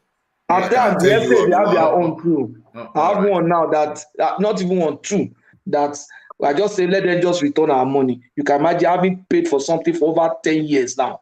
The land over 10 years. Should be your own at 10 years. I paid my 2007. 10. Your own is 2007. No, okay. It's just a terrible system. But round that space, Ajahn Lekoko, and then we move the conversation on. Ajahn Lekoko, back to you. All right, I think we have lost Ajahn Lekoko. So, can you hear me? Yeah. Okay. Are you back with us? Can you hear me?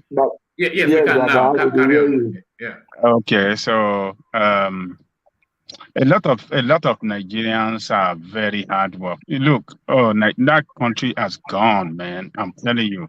You see, in the 70s, I have a brother that was it was, you know, this trolley that they use this in the market to push stuff. Okay. It was a welder. So then he can fabricate that bowl, that head of that trolley, and they can the tire, you know, that single tired underneath. Yeah, that one is imported from maybe from China. I don't know where they import it, but every other part they fabricate it. They will fabricate it and do everything, and then they sell it to some people that from Idumota, from somewhere, from Lagos, they will come and collect it from them and be, you know, and that's the way a country can develop technologically. But where are they today? They can't do it, you know. There are many people that will take them car, they will buy some bad bodied car here, took it to Nigeria, some Nigerian Panabita, we fix it and make that country look like a brand new again. So we have a lot of people that are well talented, very talented people, but we don't have government that you know, that spot talent and support them to excel and then be useful for the technological greatness, scientific greatness of that country. That is the problem. But where that guy has made up, at least they are mentioning his name now. From one man brought it, everybody is listening to us. People are reading about him, a Nigerian inventor, and look at the quality of product that he invented. So that's his great, one man. So we have to give kudos to him, and we just have to see, maybe I believe there are some other Nigerians that are inventing that we didn't hear about them. So it's a blessed country. We have a lot of people that are talented, that invent a lot of things. So congratulations to Nigeria and to Mr. Okechukwu, or what is his name? Yes, I was just trying to name check him again as you were speaking, because we have to give him his full props. Maybe if we can get on his website, is it on sale on the website? Maybe we can patronize him, and you know, we don't know. He doesn't actually give a website, and I suspect that he actually invents these products, and then he sells the intellectual properties to manufacturers who then Okay. So that's more likely what he will be doing. But to give him his full props, Ijire Joshua Izuchukwu. So there he is. Well done, Izuchukwu. So thank you. It sounds like Anambra State man. Yes. Any Igbo on the site right now? It might be from It's an Imolite though, because the Imolites are cleverer than the Ambrarians, you know. So yes. No, You know, Imolite they are Kowe in Igbo land. Those are so but this the is Anambra are technologies that people where they invent, they do innocent motor and some other thing, you know. Now those people will get brain for technology to invent and fabricate and do things. Now then they and trading, you know, container and the rest of it. They are an brain, you know. But Imo people, yeah, those one are when it comes to education and yeah, they are in the lead in Igbo land.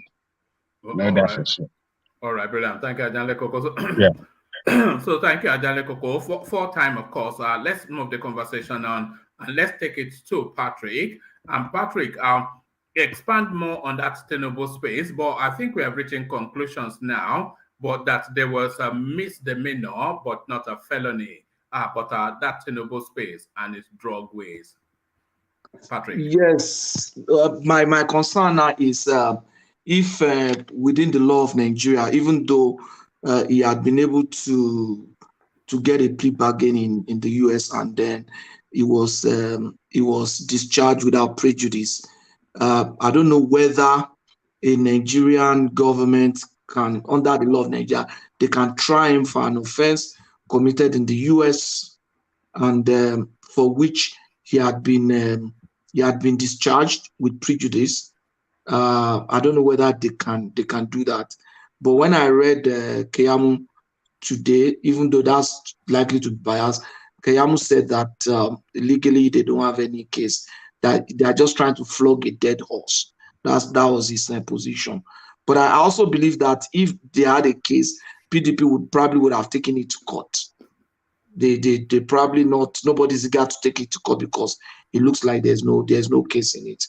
Well, because PDP took APC to court on some even frivolous issues like the fact that they wanted them to dismiss all the candidates of APC, or because they felt that the former chairman that conducted most of the primaries didn't have the right to do that and stuff like that. So I'm sure there's nothing to really. Patrick, is it frivolous?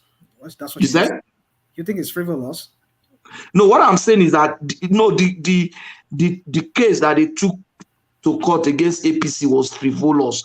They said that that chairman then was a governor and that he couldn't be holding to executive position. So because of that, all the Congress and convention that were conducted under him, it was the one that sat on the convention, on the Congress that produced the current chairman.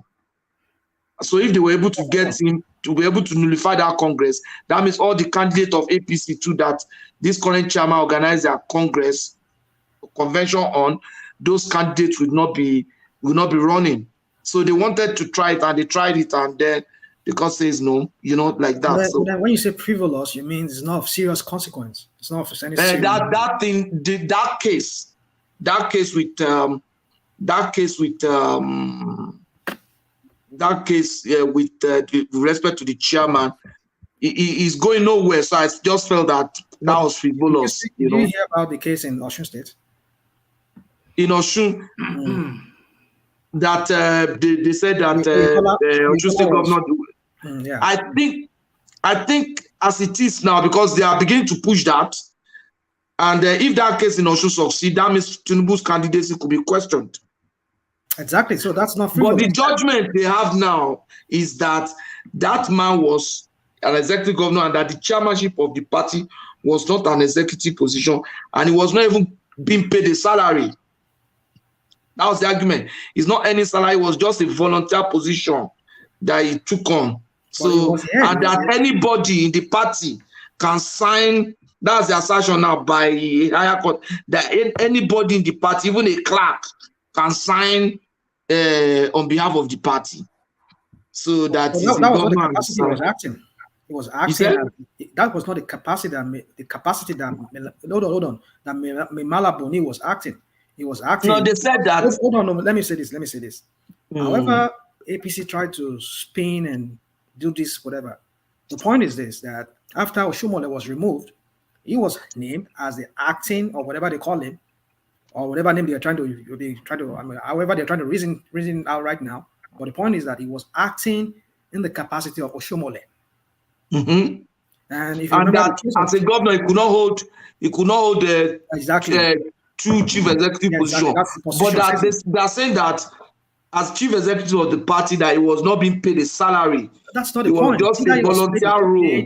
That's not even the court will decide all of it. But what I'm trying to make you understand is that there are already two court rulings. The first one was not a ruling against them. That is Akeredolu versus Akeredolu, yeah. Now that one, the Supreme Court said if he had addendum or whatever, how do they say it in law, if he had included Mimala Boni, maybe they would have considered that. Yeah. And Shiba this loud-mouthed guy, you just mentioned his name earlier. Keyamo, they raised alarm then. This idiot, the AGF, says there's no substance to it. They didn't listen to them. AGF.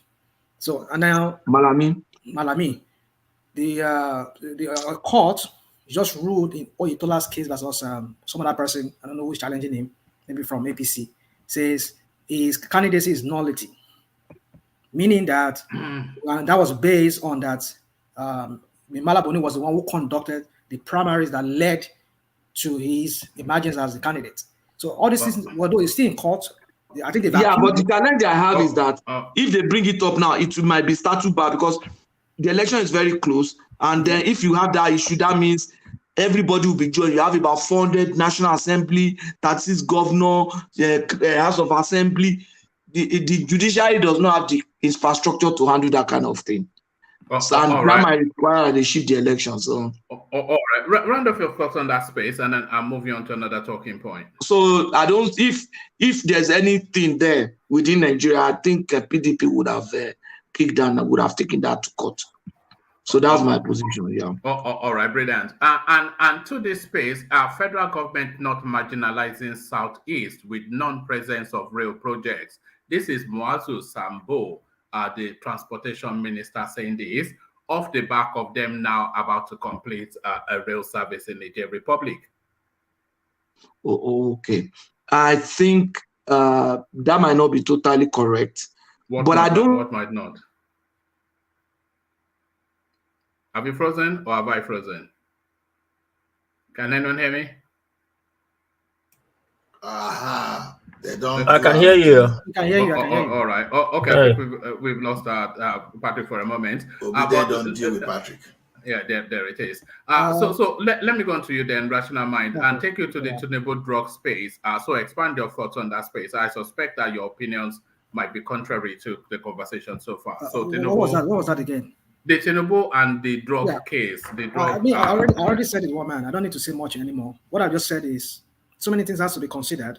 We want somebody with with a record that is not questionable, that raises a lot of questions. This is one man. Why so many things around him? Why so many things, so many obscurity around him? Well, it's up to Nigerians to figure that out. I think I only have one vote, and what I'm here on your platform to do is to say things the way I see them. I believe I'm an opinion mode shaper in a sense by what I say, but I would not say anything I don't know. So my point is tax evasion, money laundering, and being accessory to aiding and abetting people with criminal intent or in criminal act, which, as like Kulata said, they've been proven to be drug dealers.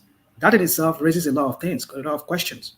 And other cases being brought against him in Nigeria, against his financial organization, which is Alpha Beta. All these things just raises a lot of questions about it. So let him come out and come clean on this. Some people will say, well, it doesn't have anything to explain to us. If we have the evidence, let's provide the evidence. Well, Nigerians, it's up to you to decide what you want to do with your votes. But we need somebody who is consistent, we trust, who has no shady past.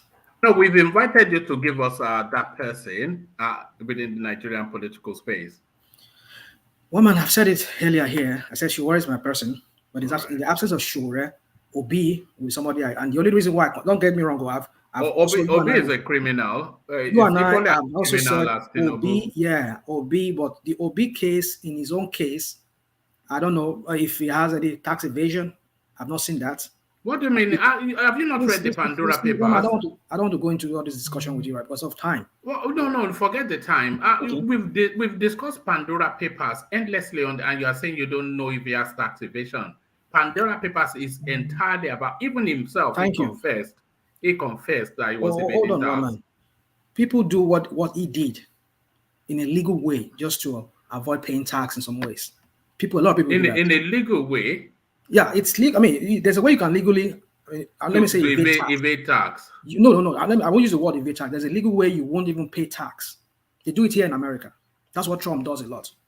By going to hide your money in offshore companies. Well, yeah, people do that. That's why a lot of people do use the offshore, whatever, just to not to be able to pay tax. Not even that rational mind. Okay. He asked you to declare your assets. Okay. You lie under the oath. Maybe that. And you have to say.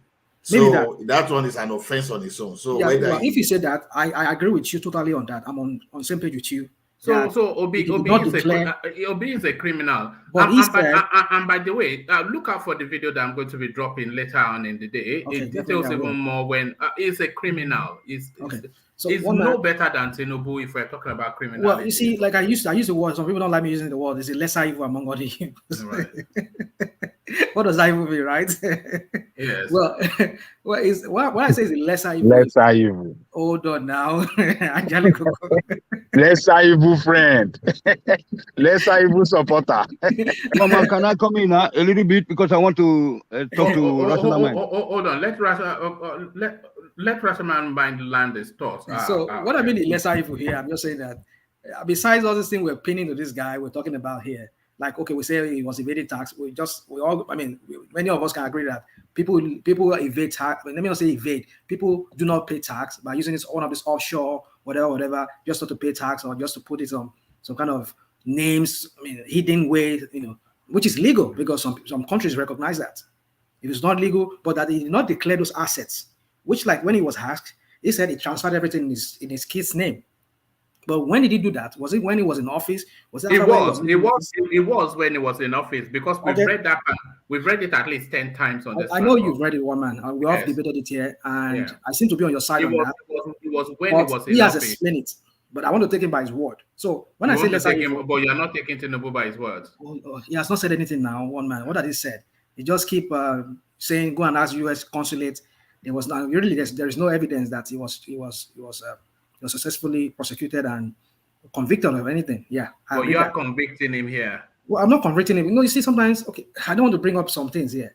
People do things here and they just get slapped on the wrist.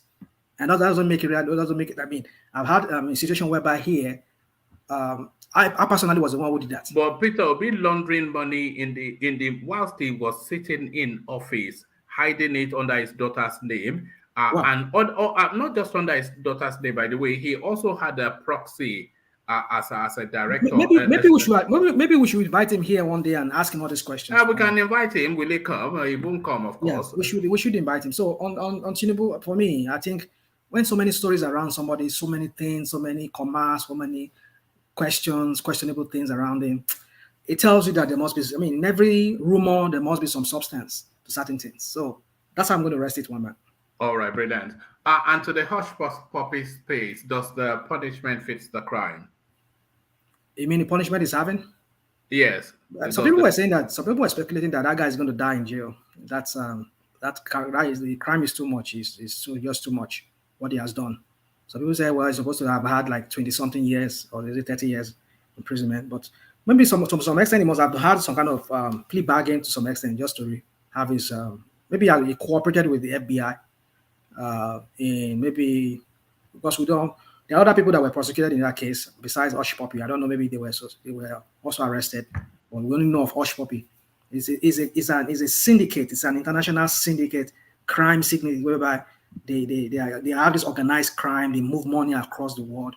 So maybe he was able to open up to the FBI, tell them about these other guys that were involved. Maybe they're on their trail, and who knows? Maybe they'll be able to arrest them. So for that cooperation, maybe they've kind of asked the judge to reduce his sentence. Because for what people were saying that I'm supposed to have more than that. But I'm not more than 11 years just yeah. for fraud. Yeah, what if he killed somebody? What would have been the sentence? Well, you see, I'm not. You have me that question. Am I a lawyer? I don't know much about that law as to that extent. Rational mind. You know, we Africans or we black, we like to embellish things or we like to be our own judge, executioner. Well, no, not you. I'm not saying you. Always say people say he's supposed to die. They die of what?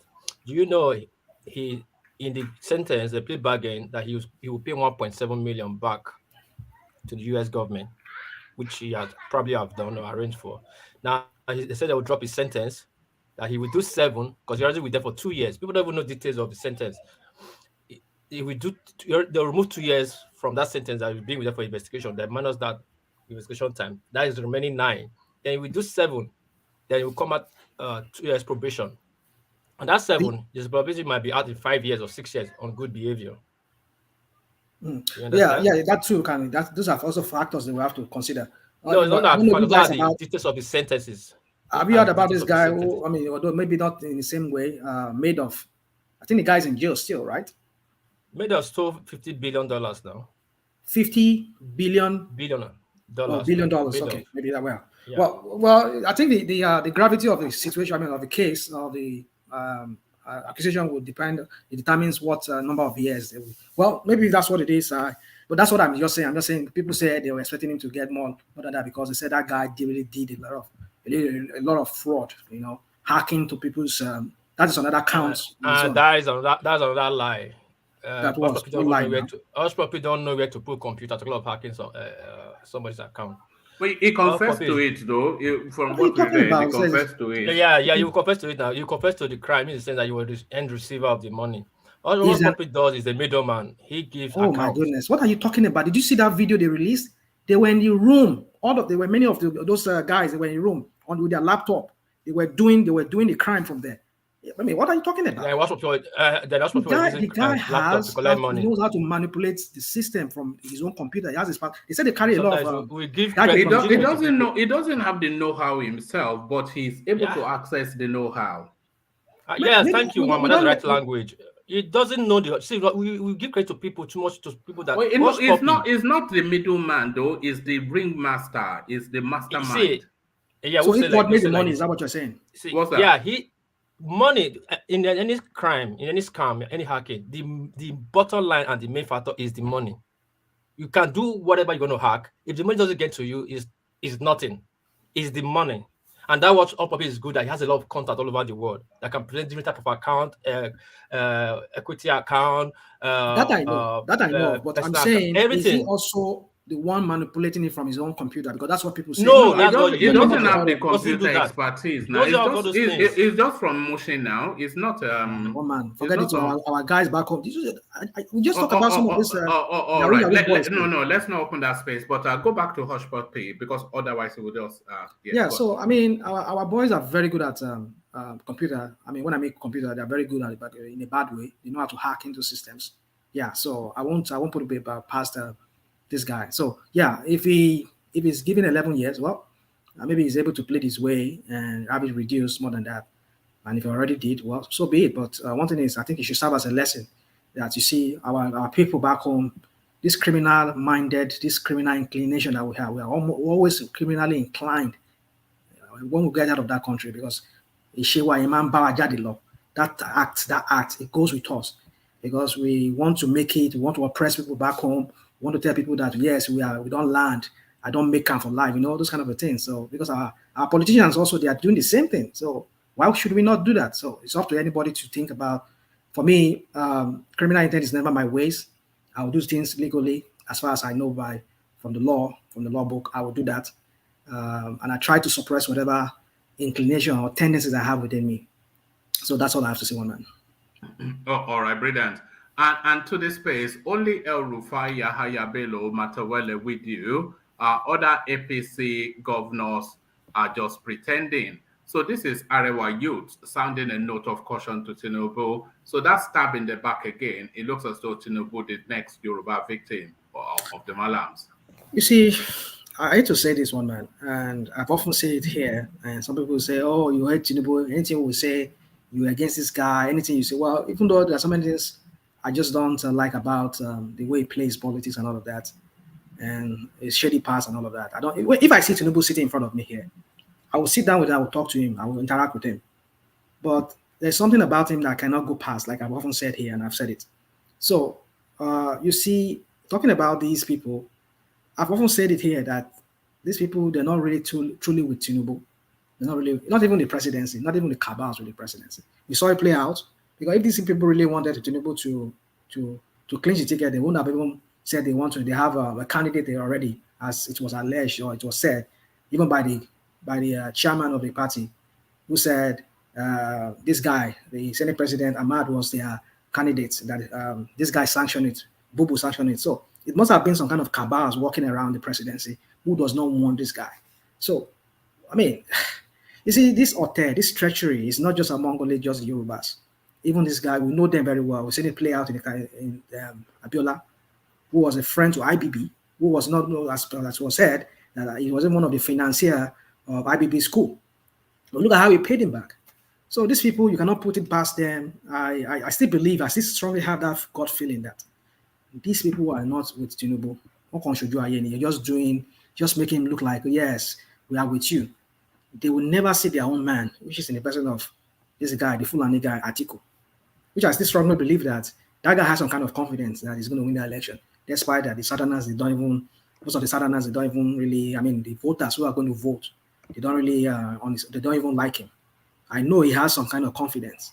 And I just want to say quickly on this woman, I expect the U.S. Department of State to invite Tinubu and the rest other people. Because if they don't do that, that tells you some other things that we don't know. I just hope maybe to invite them to do what? Like they invited Atiku now. They invited him to have a kind of parley with him. He said the U.S. Department of State, but I don't know how. They didn't invite him. That's just political nonsense now. Is it? Was it? I didn't see that. I just saw that as a gimmick. Because we never saw any videos. We didn't see any videos of him in America. We just saying one. We saw him with one woman and then surrounded by Saraki. I don't know what the propaganda is all about. And recently we saw a release of even the money was owing from the previous one that he did not pay. He did not pay the people that facilitated his going to America the last time in 2019 or 2018. So anyway, so my point is this one, man, that if truly that they invited him, we should see them invite Tinubu and the rest too to come and also talk to their commerce of chambers or whatever. Because if they don't do that, then that tells you that so many things we don't know going on. I don't know what you're talking about. What I'm talking about is he has some foreign. Yes, he might possibly have some foreign backing. Oh, all right. Considered by some people within the cabals or some. I mean, I don't know wherever that's coming. All right. So, are you still okay? Go on. Because you are going into some realms now. You want to take us to deep waters, so we don't want to go into deep waters now. No, nobody's taking anybody to deep water. Let's go to the Nigerian inventor and his patents. All right, then. Yeah. Yeah. Well, it's a good thing. I'm happy. That shows that we Nigerians, besides the other part of us, we have brains. It just we go out, we do better outside Nigeria, but when it comes to that country, the country does not have the right environment for us to thrive, to be who we want to be, to really bring out the person, our creativity. Even though some of our people try in some ways, especially in the entertainment industry, but that is not. You see, entertainment should not be the only thing about we Nigerians. Technologically wise, we should also be on the world map on that. When it comes to production, when it comes to, I mean, although we see that in medical field, our doctors and nurses are doing better outside. They're one of the best in the world. Why not all that in other areas? So let us cultivate those other areas like technology. Our brothers from the east, our people from the east, they do better. I mean, and I know that can also translate to other parts of Nigeria. It should not be limited to just that part of Nigeria. So it's all behoves on the government to really help in that area. And like I said one time on this platform, man, that we used to have brains in Nigeria who, I mean, there used to be that program back in Nigeria, back in the 80s, where people would display whatever invention they've made in their universities and things like that. So what has happened to those kind of things? So it's upon now. It's just politics. Who gets in there? Who gets the largest share and bring in his own man, and they all eat together. That's all they care about. So yeah, that's all I have to say. It's a good thing, I would say. And I wish him the best more. All right, brilliant. Thank you. And very briefly on the EFCC chairman that was sentenced to be remanded in prison, but he has told the judge to get lost. So law and order Nigerian style. Yeah, he said he has appealed it. I mean, why do you appeal something like that? That's what I don't even understand. How can you appeal it? I mean, like you've been asked to. But then the question is this: what has happened to that motor itself? Those properties from that guy. They are claiming they've now given it, that they gave it back. Oh, they gave it back. So that's if they what give it they back, are claiming. But if they give it back, then why is the judge sending him? Because one thing about the EFCC is that there's also been corruption among them, selling people's property. Like they sell some of those. Like even when Mago was there, they sold so many people's property that were confiscated that has not even been proven in court that it should be confiscated or forfeited to the Nigerian government. But they just, because those people they don't have any basis to want to, or they cannot even go and challenge it because they feel maybe they know that it's criminal. It is from a criminal proceed. They don't just want to contest it. You just leave it to the EFCC, and these people will just sell it among themselves for like something that is cost like ₦1 million. They will sell it like 50,000 naira for themselves. You can imagine. So you see, one man. Well, let me just let it. Nigeria is a corrupt. It's a place of. It's a real crime scene. So if he's sentenced to, I mean, I don't know. He said he has appealed it, but let's see how far that goes. That's all I have to say. All right, brilliant. Brilliant. Thank you, Rational Mind. So Rational Mind, 4 times. Let me go from you. Let's go to world peace. Let's go to world peace. But on our way to world peace, let us highlight the buy a coffee thing again, which the uptake has not been what the anticipation was. So only 3 people so far, and really curiously, only the traditional names still. So anybody, and that's by the way to give a name check. That's Thomas from earlier on, Ayo as routinely, and then Des somewhat joins them as well. But if we can have more names on that space outside of just Jafar and Ayo, because it's not exclusively for them, it's really for anybody that is willing to do that. So thank you, Rational Mind, as we go on to World Peace. So World Peace, you're up next. World Peace, are you ready to go? Yeah, one man, but I'll just make it brief so I can go to the next person. All right, brilliant. Is that your daughter we can hear in the background? Yeah. They didn't go to school today. They fake that they have sore throat. And as soon as I told them not to go to school, now they are all hyper, running up and down. Look at that. Look at that. That sounds like sugar rush to me. Have they been eating a lot of chocolate? Yeah, they have. They have a lot. They still have extra left from the Halloween, whatever they went to, or those trick and treated. So you know, if they eat a lot of chocolate, then you have to take them to the park and run them hard. Otherwise, it'll be a sleepless night for you as they struggle to sleep. True that. Yeah. At night, don't sleep. Sometimes I'll come to the living room, or I go to their room because I have to be in their room. I'll see them watching TV. They'll close the door, sneaking to watching TV, or they'll bring the game. They'll cover themselves with blanket, watching iPad from under the blanket. So it's a big problem for me. It's a sugar rush. So to that hush puppy space, it looks as though you had commentaries on that. So give us your take on is the punishment enough for the crime, hush puppy? Well, based on American way of sentences, to me, American way of sentence is like too harsh. The way they dish out sentences in America is like on that lifetime, giving somebody 11 years to life is something else. It's kind of too harsh. 6 years would be okay for that case. People should go that side. Then so that and the guy has a plea bargain to return the money back. So 5-6 years would be enough for him, so that he can go back with his life. People should go that side. These kids, they're not living. No, let them say. You know that we are a family-oriented platform, as you know. To the young Nigerian inventor with a record-breaking number of patents in South Africa, what are you making of that? Yeah, that guy. Yeah, the guy did a lot. He did something good, and he's making us proud. Actually, most people from that eastern region, they have that stuff in their genes and in their DNA. They wake up creating things. If only we can if only the government can invest on their brains, develop that space. If you had to break Nigeria into regions in terms of where their strength is, how would you break it up? What would you say the strength of the North is? The North? Yeah. That would be. I don't. What? Wait, so you just ambushed me on that question. I did not. Well, what would you do? Let me tell you where I'm going, and then see if you agree. I've always felt that the North, because of their pragmatism and their I don't want to say their rankadede ways, but the way they seem to follow to other. I've always thought they were suited to things like mathematics and physics and logic, and I've always thought that the Southeasterners, for reasons of their enterprise and ingenuity, they are suited to manufacturing and innovation.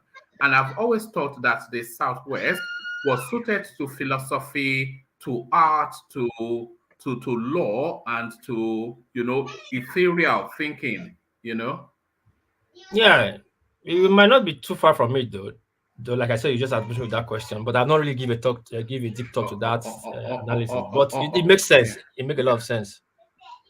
But the guy did well, and I think there was one guy that did a drone. That was in the news. I think it was last year or early this year. And one company for Freeland came to take the guy away. So we have to really invest in those areas. Develop all those areas. Nigeria is really blessed. Just that this water we have. That guy is doing well. He did well, man. All right, well done to him. So well done to him. So to this space, the Minister of Transportation, federal government is not marginalizing Southeast with non-presence of rail projects in the region. So the South is not deserving of a rail system. This is what the Fulani minister is telling them. I thought it was Rotimi or Minister of Transportation. They changed it. You remember he resigned to contest for the presidency. You remember Buhari told them that if you are going to be contesting, then you have to resign. And Tinubu is not putting his campaign list.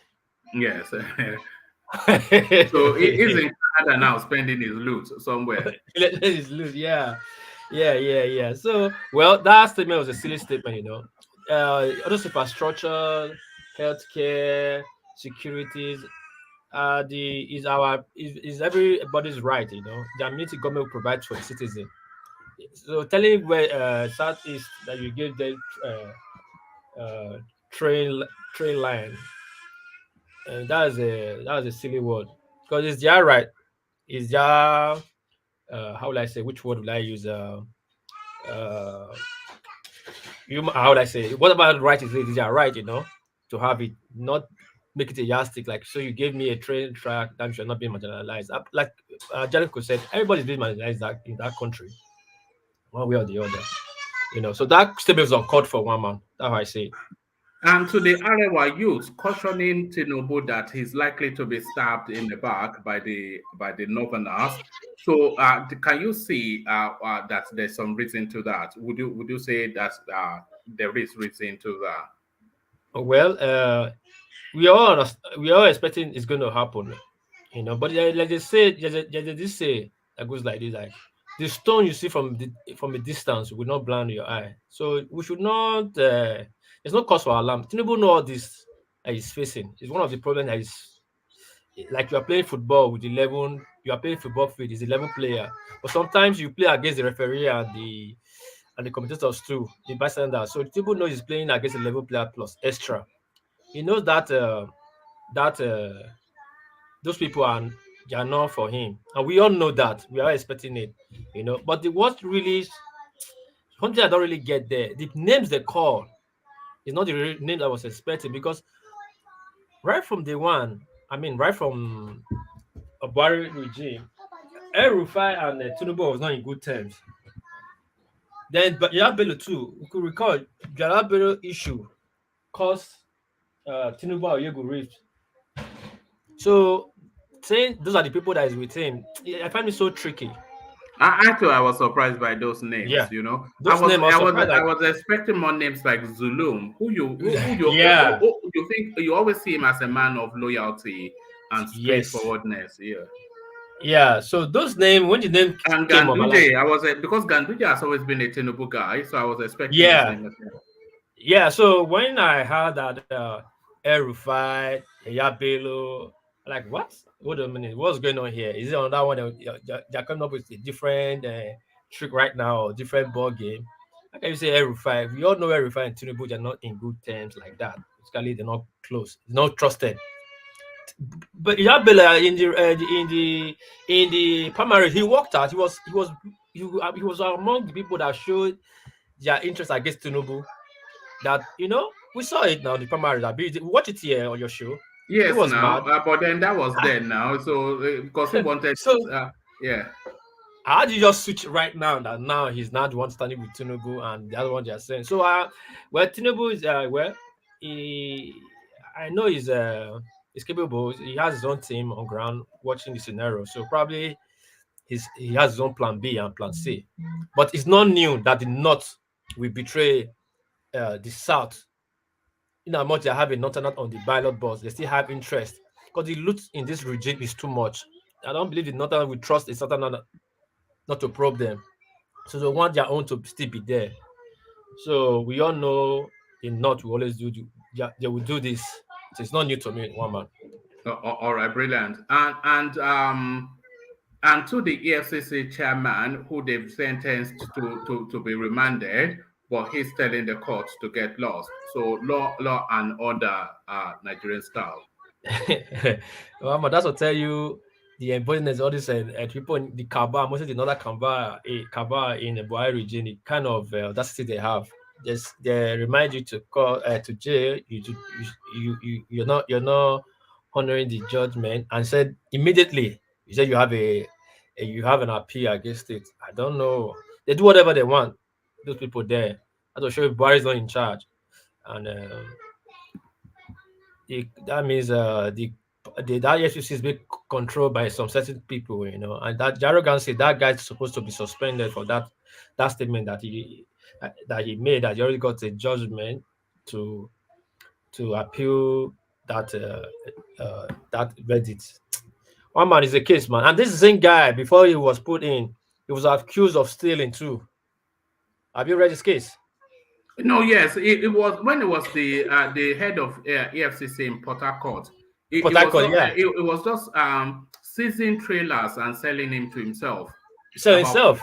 Yes, or but via a proxy. He's a criminal. The Bauer is a criminal. So we're no criminal. So I later found out he's a cousin to the what's it who's the guy? Abubakar Malami, yes. He put it there. It's unbelievable. It's quite scary from the same state, blood relation. And then he then moved that as agency from being autonomous to under his ministry. Put it under Malami. So Malami controls and Malami being one of the most accused of corruption in the administration. Corruption. It's just it's a spectacle. So we'll not be surprised that he's not honoring the court verdict.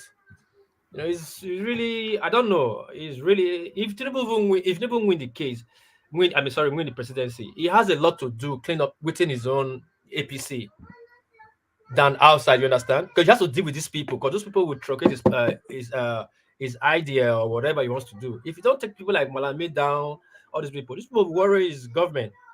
Just imagine kind of power they have. No, Malami will be gone now after because Tinubu will have his own appointees. But that's true. Yeah, they would have been going for governorship. Oh no, he didn't get that ticket. So he has gone and married Buhari's daughter to get his immunity that way. Really? Yes, he married one of Buhari's daughters. So it's a divorcee daughter with about 10 kids. Yeah, I think I had that case. Yeah. The girl that I used to. I think I has 5 kids before with somebody else. Yeah. You know, he's running this scam with Nedunwoko for $500 million. Yes, I saw that too. Yeah, Abubakar Malami. So he could not resign, and Buhari ordered that anybody that wants to contest have to resign their portfolio. So he did not want to resign his portfolio to lose out on that $500 million deal that is running with Nedunwoko. But he knows that he needs immunity for all of the atrocities he has committed in his portfolio.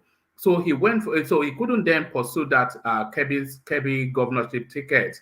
So to really get his immunity, he has then gone to marry some abandoned Buhari daughter to then hide under the Buhari name. But the question is, will Buhari be this powerful after he leaves power?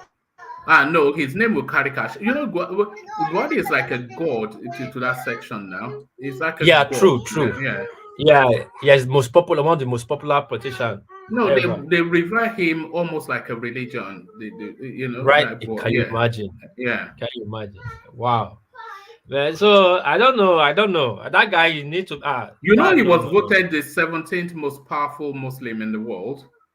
Really? Yeah, Buhari. Even more powerful than the Sultan of Sokoto as a Muslim. That means if anything happened to that guy, people in that section, they can go to war. It'll be hell. If anything, unless it's natural causes. If anything, yes. Even if a hair drops from his head, it'll be hell. It will be war. They will just go. They wouldn't want to hear anything. They don't want to hear it. They just want to go ahead and do what in their mind, what they believe. Yeah. And this Muslim, and one imam tell them, don't go to religion. We are trying to move away from religion. I'm saying if one imam not just out to it, like, is this person or this session that caused this? Nigeria will not have peace again. Yeah. Anyway, that guy is a case study, and Nigeria EFCC is a case. It's a shame. One man. All right, brilliant. All right, thank you, Walpies.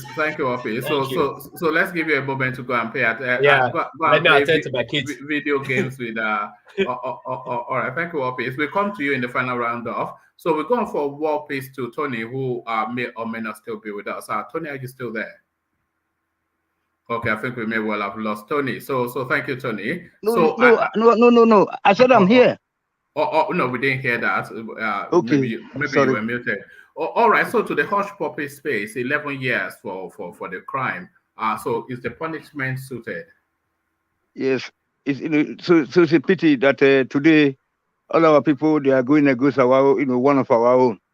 The white men that we try to come and buy oil from Nigeria, they want to pay 1 million to come and get 300 million.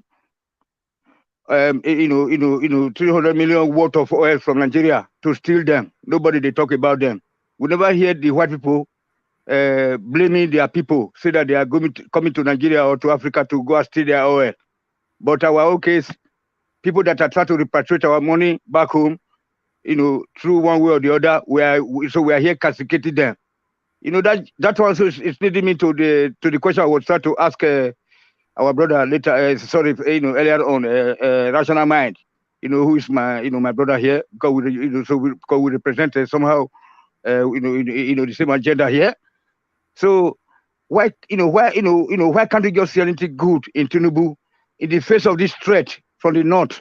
Why can't we just support our own? Just like as I was saying about the hush puppy at the international level, at the international level, at the African level too. On Nigeria level, we have to support Tinubu, no matter. Because me myself, I'm a self-employed man in Germany. I know how much it costs to be paying taxes every month. So what I do is to avoid that. Then the government have to just penalize me by say, okay, pay so much, like a flat rate every year. That's what I'm doing. So none of us that are, in our brother want to be giving money out to these white countries that we are just working. And then, our country is not okay. Then we are here to survive. And then they want to still tax us that to the extent that we don't even have money to go back home, so we should start to support our people who are trying to repatriate back our money. Because the white people, if they're not here, why people they go to a place that they go steal your oil? But they know they can't prosecute them here. I never hear the German citizens say that they will say that we are foolish. The African people, they are used that they are corrupt. They don't always prosecute the people that are coming to steal oil in Africa. Can I interject? Is it possible? Yes, sir. Yes, sir, my brother. Hola. Tony, are you supporting the illegality of hush puppy? Because there's something like illegality there. Nothing like illegality there because hold on. But the people that are coming to Nigeria, do you know that how so many captains, even right now among the Syrian refugees, that the German companies are using to go and steal oil from Africa? You know that. Look. If Taiwo stole something, right? And because Taiwo stole something now, you now see somewhere, someone from another person goes steal from Coyote. Are you saying that is justified? My brother, Ola, please, sir. I don't see.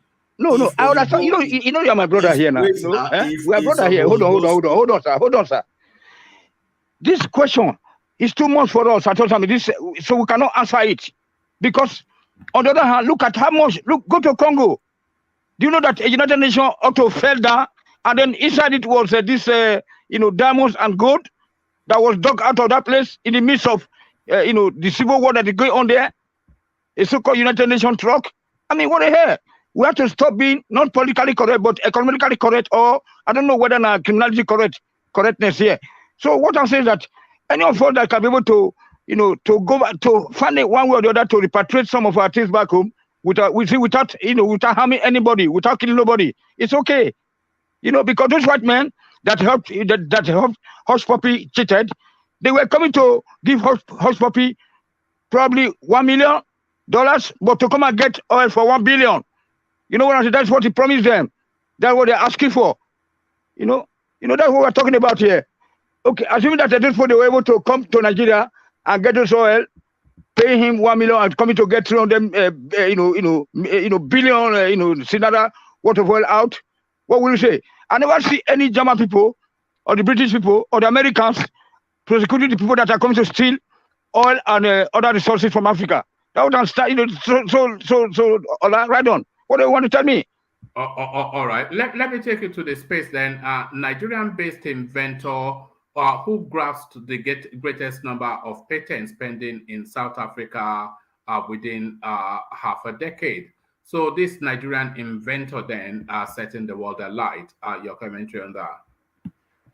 Yes, sir. Like you and Angelica already said that there is no government to be able to to help the citizens. There's no government in Nigeria. That's why otherwise all of us would have been at home, sir, contributing our quotas, toward the development of our place. But it's a pity that we have no government at all. One thing is to be having a government at all, in a place. They will be talking about either good government or bad government, or bad government. But in the case of Black Africans, there's no government at all. Talk less of whether it's a good government or no government. So that's it, sir, for that one. All right, brilliant. Federal government not marginalizing Southeast with non-presence of real projects in the region. So that's the Minister of Transportation now, Mwazu Sambo, telling us then that the Southeasterners are not deserving of a rail system. So what are you then making of that as an assertion? Yes, sir. Just like that, this man and this Mwazu is also AKA Sadiq Farouk. The same thing like Baisa, Edo State, Delta State, that are being ravaged by flood and everything. It's not as important as Jigawa State and and Kano State. You know what I'm saying? So that's why we said that that yesterday, I was unable to contribute when we are talking about this our our own nation. That we have to go back to that so that we can go to take care of ourselves, individually or regionally. I don't know, So because there's no way we can live together with these people and then have justice, or equal right. So I don't want to, that is a very sensitive place, so toxic for me to comment on. That's why most of the time I see that you always try to control me when it comes to this North-South dialogue. I don't try to control you. All I'm saying is that we're not here to preach hate. Okay. We're not. So, and I must say this to you again. We're not here to preach hate against either anybody for their religion, their ethnicity. What we are here to do is to hold the feet of the wayward and corrupt politician to the coal and to discuss and permutate how to get our country better or what we want. But we're not here to be just attacking but hopefully that's the last time I have to explain that. But I round up your thoughts on that space, Tony. Yeah, so you are right. That's so you said that okay, we can always hold the individual people, the individual minister or whatever responsible or accountable, not linking them with their ethnicity. Okay, So that's how I understand it. But at the same time, you see that, the antecedents or the, what they are explaining about railway project. Why can't they use that money they are using to build rail land from Nigeria to Niger? Why can't they do that from Lagos through Benin, Onitsha? Because so they already have one from Uromi to, from Uromi to Warina. They can make a cross one that will go to Onitsha, from Lagos through Benin again, then to Onitsha, and then through Asaba, then they will go to Calabar. I mean, but it's better for us. That's how that we need this our own nation. Again, you see, without any quarrel. You know what I'm saying. Then to the Tinubu one, I want us to understand that, please. That I'm very, very happy that seeing Tinubu speak. He's physically fit. I'm elated. I'm very, very happy that because I was thinking that some few weeks back, I was I hope that this guy can just come out and speak. But when I saw him speak all this time, and then Tinubu is the only guy that has spoken so far. To my own, for my own, when he talk about this thing of the past, that a subsidy will be a thing of the past. These are the things that I want to hear, sir. You're telling me if this country has to be the same, to be together. I want to see people coming out to talk about the production or refining of products that subsidy will be a thing of the past, and then they can use all those wastage from the production of oil to even produce light, electricity. We have gas, so if Tinubu can be able to do that for us, so please, that's why I was begging rational mind, please try to see what is good in Tinubu, a bit, okay? Not, like myself now. You see that I always say that Sanusi Lamido is a very good man, so don't forget that one man. I like him, because if that guy is the president of Nigeria, I know that when he comes to the international stage, people will respect Nigeria. That's why the fact that he's an Hausa man. You know what I'm saying? So I have nothing against them. That's what I mean, sir. All right, thank you, Tony. So thank you, Tony. So let's go on from you, Tony, to Ego, who may not be there anymore. Ego, are you still with us? Okay, sir. Thank you very much, sir. All right, thank you, Tony. So Ego. Okay, so let's go then from Ego to Ola. So Ola, you are up next. So Ola, to the space, Tinubu and the drug case. Have we really gleaned anything new from this latest headline in the dailies?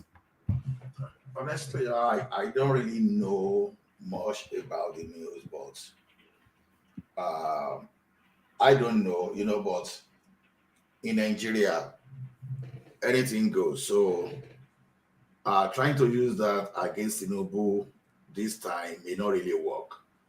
But one thing is, if this case has been concluded in America already, what I've heard some Leyland people say about it like this, that you cannot be tried for the same offense for which you be convicted twice. So if the case was really settled in the United States of America, and especially if that thing is not really standing against the Tinubu, what I mean standing against him, it means that, for example, if he needs to do something in the US today, maybe they say, okay, go and conduct background check for the guy.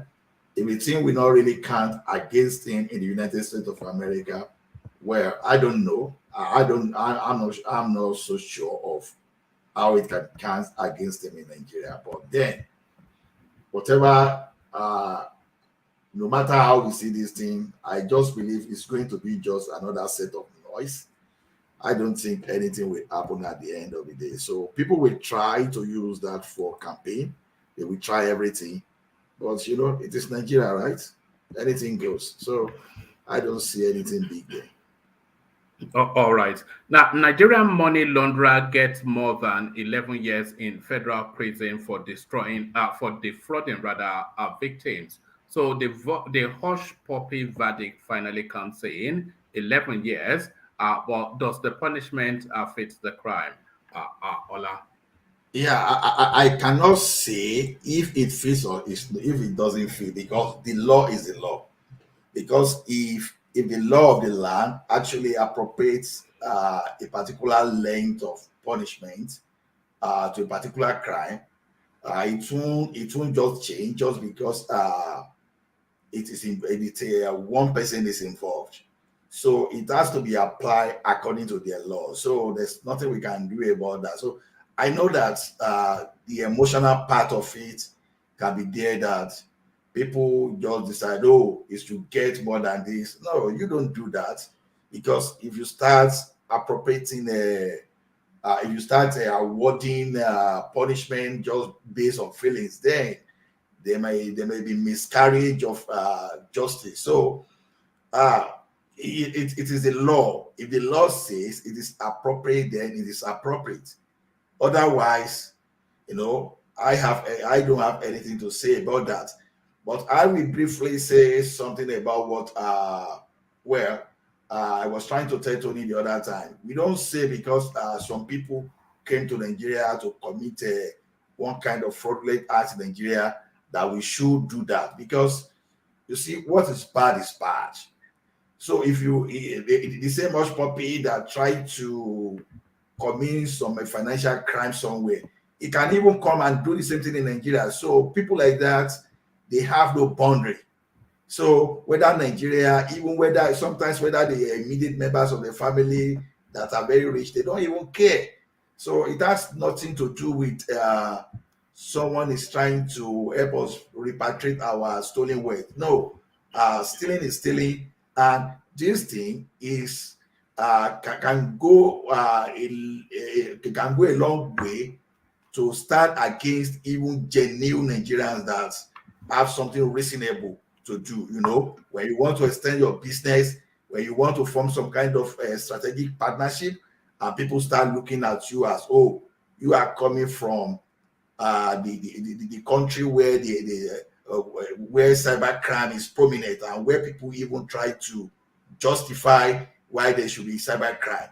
So to me, I think people will learn from what happened to Hush Puppy, and let us drop the emotional part of it, that it should be more than that. The law is the law, so we can't do anything about it. That's my opinion about that.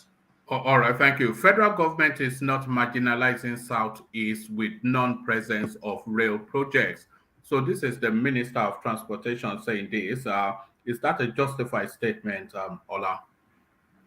Honestly, I think every part of Nigeria is marginalized. Yeah, I understand when the Southeast, when we say the Southeast is marginalized. Yeah, they are correct. As I stand here too, I will tell you that the Southwest is even marginalized. The North Central is marginalized. Everywhere is marginalized, because it does not really make any sense, for example, to borrow money on behalf of Nigeria and extend one kind of railway line to those people that we don't know even if they are going to help us. We pay the money back, and you come back and you'll be defending what is not there. You will defending a defensible thing. So to me, saying there's a way sometimes that you don't even need to talk. That just say, okay, we are sorry, we are going to look into this issue, and we make sure that we balance everything instead of trying to defend it. So there's no way it's going to defend it. Yeah, the eastern part of Nigeria is marginalized. Yes, I believe too that Southwest is marginalized, because I can tell you a lot of reasons that Southwest is marginalized, because most things that federal government is controlling in the Southwest today that they use for other area, I see those things as cheating, because the impact is felt in the Southwest, and yet some people that do not even know the impact, they are benefiting. Just the same way we can talk about the oil in Bayelsa and South, where some people just pollute the environment. Those guys cannot use their land, they cannot drink good water, and some people they are stealing the same money somewhere else. So I would say those people too, they are marginalized. So overall, every Nigerian, once you are marginalized. So to me, the minister has no basis to even defend that. So yeah, the Southeast people, they are marginalized. I agree. No, all right, brilliant. Nigerian-based inventor with the highest number of patents in South Africa. So, what are you making of that? A young Igbo man. Yes, it is not about Igbo or Yoruba. See, the thing is, Nigerians generally, we are talented. The reason we are not seeing some of this talent is when our guys, there's no motivation, because some things you do, you cannot really commercialize it. So people avoid. Because when you want to see how talented Nigerians are, you see them where you give them opportunity, like we've mentioned Nollywood, we mentioned even the telecom aspect. You see what guys are doing in the computer village, and you will really appreciate Nigerians generally. You see, when we used to have functional industrial estates in Nigeria, there be some situation whereby you see some kind of innovation of replacing foreign content of some of those machinery with the local content. So even when we used to have technical schools, you will see some of those things that those guys, like as far back as 80s, people could fabricate cassava grating machine, and some people could even fabricate tiling machine. Some people, our people, we do a lot of things. And as we speak today, there are a lot of service innovators within our banking, within our fintech, within our telecom. So it's one thing that cut across, but unfortunately, these people, these our heroes, nobody knows them, nobody appreciates them. So knowing that guy in South Africa is just telling us a lot of things that is wrong, a lot of things that are wrong with our people, with the way we handle things. So like some of us that are engineers, that pass through engineering, that we have engineering background, we know what we used to do as project back in the school, so that people will invent a lot of things that people will, you see, like in school those days when this inverter were not common, we have some people that find a way to generate electricity for themselves within the campus, just for them to do something. So Nigeria generally, whether Igbo, whether Hausa, any part of the country, with the right enabling environment, honestly, I can tell you that we will compete fairly well with the right education. So look at when Ajakuta was functional. A lot of our guys, they were fabricating a lot of things, right from you see, let me just conclude it that we are talented people. As I speak today, I have a list of Nigerians, both Yoruba, Hausa, Igbo, Fulani, that they have patent for some of those things they invented while even working with some of the top universities in the world. So that's who we are. We are not lazy like the president would like us to say. Even there was a time when Obasanjo introduced fabrication into the military, that was trying to restore the technological part of that thing. So they manufacture one gun that time. You see, they call it OBJ. I think they call it OBJ 2022 or something like that. They locally manufacture a rifle. So it's a lot. We are just talented people. So I like the guy in South Africa. Those are the guys, the type of guy we should be celebrating, and those are the type of guy we should be hearing more of them, more from the media rather than the like of Hush Puppy. I think I'm happy for the guy and for the unsung hero somewhere, and I know that one day they will sing about their names too. That's my point about that. All right, thank you, Ola. So thank you, Ola, and thank you, gentlemen. So we've come to the end of it. To start to round off, we land on Ajan Lekoko as we always do. So just rapidly, because after speaking for about 5 hours, I don't think there's any more lengthy essays to be delivered. So short, succinct summaries to close it all off. We go to Japan and kick it all off. What pace that time of the day again? my country. No, we've lost you again. Your system is gone. No, we can't hear you. It's just a woofing sound. Thank you, World Peace. I think it's the connect. You imagine how far away Japan is. Technology, is that's us. We have to celebrate it. To see how far flung we are, just talking to each other from our living rooms. Closing remark then from Tony. Tony, closing remarks. Tony. Okay, sir. Thank you, sir. I should go on. Thank you, sir. So for letting me so late. So thank you very much. So like Ola just said, like in my school right now, I have a project which there's a piece of machine that I manufacture. It's right there, imprinted with my name. In case I lost my certificate, then I can always get it back. Then that brings me on to just for the closing remark. There was this guy that was saying that some motors used to manufacture cars is a pure lie. That's why that was what made me to even try to come in, because so you cannot manufacture anything without having all this blast furnace equipment, and then we talk about how to melt all those ferrous and non-ferrous ions. You know what I'm saying, like casting. And then, so that guy was just talking rubbish, but it's a pity that I was not there to come and challenge him. So that's it, sir. So thank you very much. Make that thumb up, so that this our message will go very, very far. Thank you very much, man, for your good job, and for your patience, and then for your tiredness, so you're not tired at all, Thank you, sir. Good night, sir. All right, thank you, Tony. So thank you, Tony. So let's attempt to hear from World Peace again. World Peace, hopefully we hear this time. World Peace, closing remarks. Can you hear me now? That's much better. Carry on. Okay. My country people, I greet you now. We're already the final hour of the day. When I click share and thumbs up, do not forget to buy coffee. And I greet the panelists, greet Mama, greet Ajali Coco, greet Tony, greet Kulata, and the rest people. I'm not going to get much to talk. I take care of my children, but after I'll talk, when I get on PVC, I'm going to vote on right choice candidate.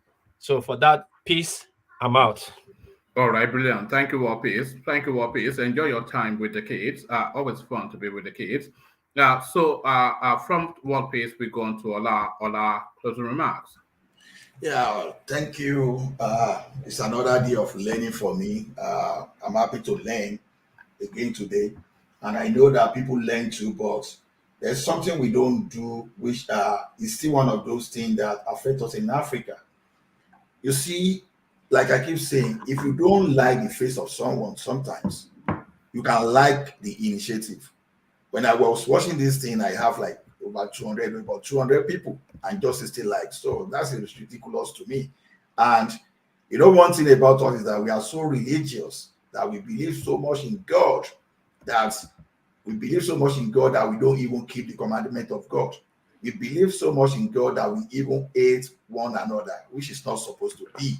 So I don't see why someone will benefit from this forum and just ordinary thumb up that you cannot do. And this is the only thing I would just appeal to us. Let us restructure our mind, and let us focus on principle and not necessarily whether you agree or disagree with someone. Staying here listening for you to comment is simply it's taking some stress away. This thing is giving some kind of value. So for you to keep the motivation level high, I think it's not bad if you thumb up. So that's the only thing I have to say. Other than that, I greet everyone good day wherever you are, and see you later. All right, brilliant. So as Ola said, like, share, and subscribe. That's entirely free of charge, and you don't even have to open your wallet for it. And just as Ola said, it's not really necessarily about agreeing or disagreeing with me, or liking or disliking me or the platform. If you come endlessly here every day and you spend time here, it's only the balance really that you should really be subscribed.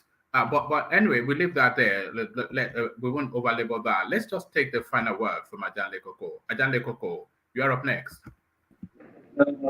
Thank you, Woman. Thank you, all the contributors that came on the platform this evening. We've lost you. Yeah, back tomorrow to join Woman for another round. And let me thank our brothers and sisters at the commentary section. Yeah, the strength of the platform. Come back tomorrow to do another round as well. And our listeners around the world, please click on the like button, share, subscribe if you haven't done so yet. And one man, 5 hours, 3 minutes. It's not a joke. You have done good again today. I really commend you for the good job you are doing, bringing us together every day. Thank you, one man. And tomorrow is going to be another day. We shall join you to do another round. See you tomorrow. One man, the Eagles. Have a good night. All right, thank you, Ajan Lekoko. So thank you, Alain Lekoko. So thank you, Ajan Lekoko, and thank you one and all that have spent the time with us. We've had a real good, strong viewership today for the platform that is. That it should be a lot stronger, but for what we are fairly decent. So thank you. If you're new to the space, just as you're being directed, is emboldened there on your screen. Like, share, and subscribe. So do all that good stuff and set your date for tomorrow, where we'll repeat it all over again. 2 sessions, an earlier one with OVA and a later one with me. So it never changes, and it's going to hustle all the way through to February 2023 and beyond. So I'll leave it here. Carry the conversation on with you in the comment section, but here I say peace.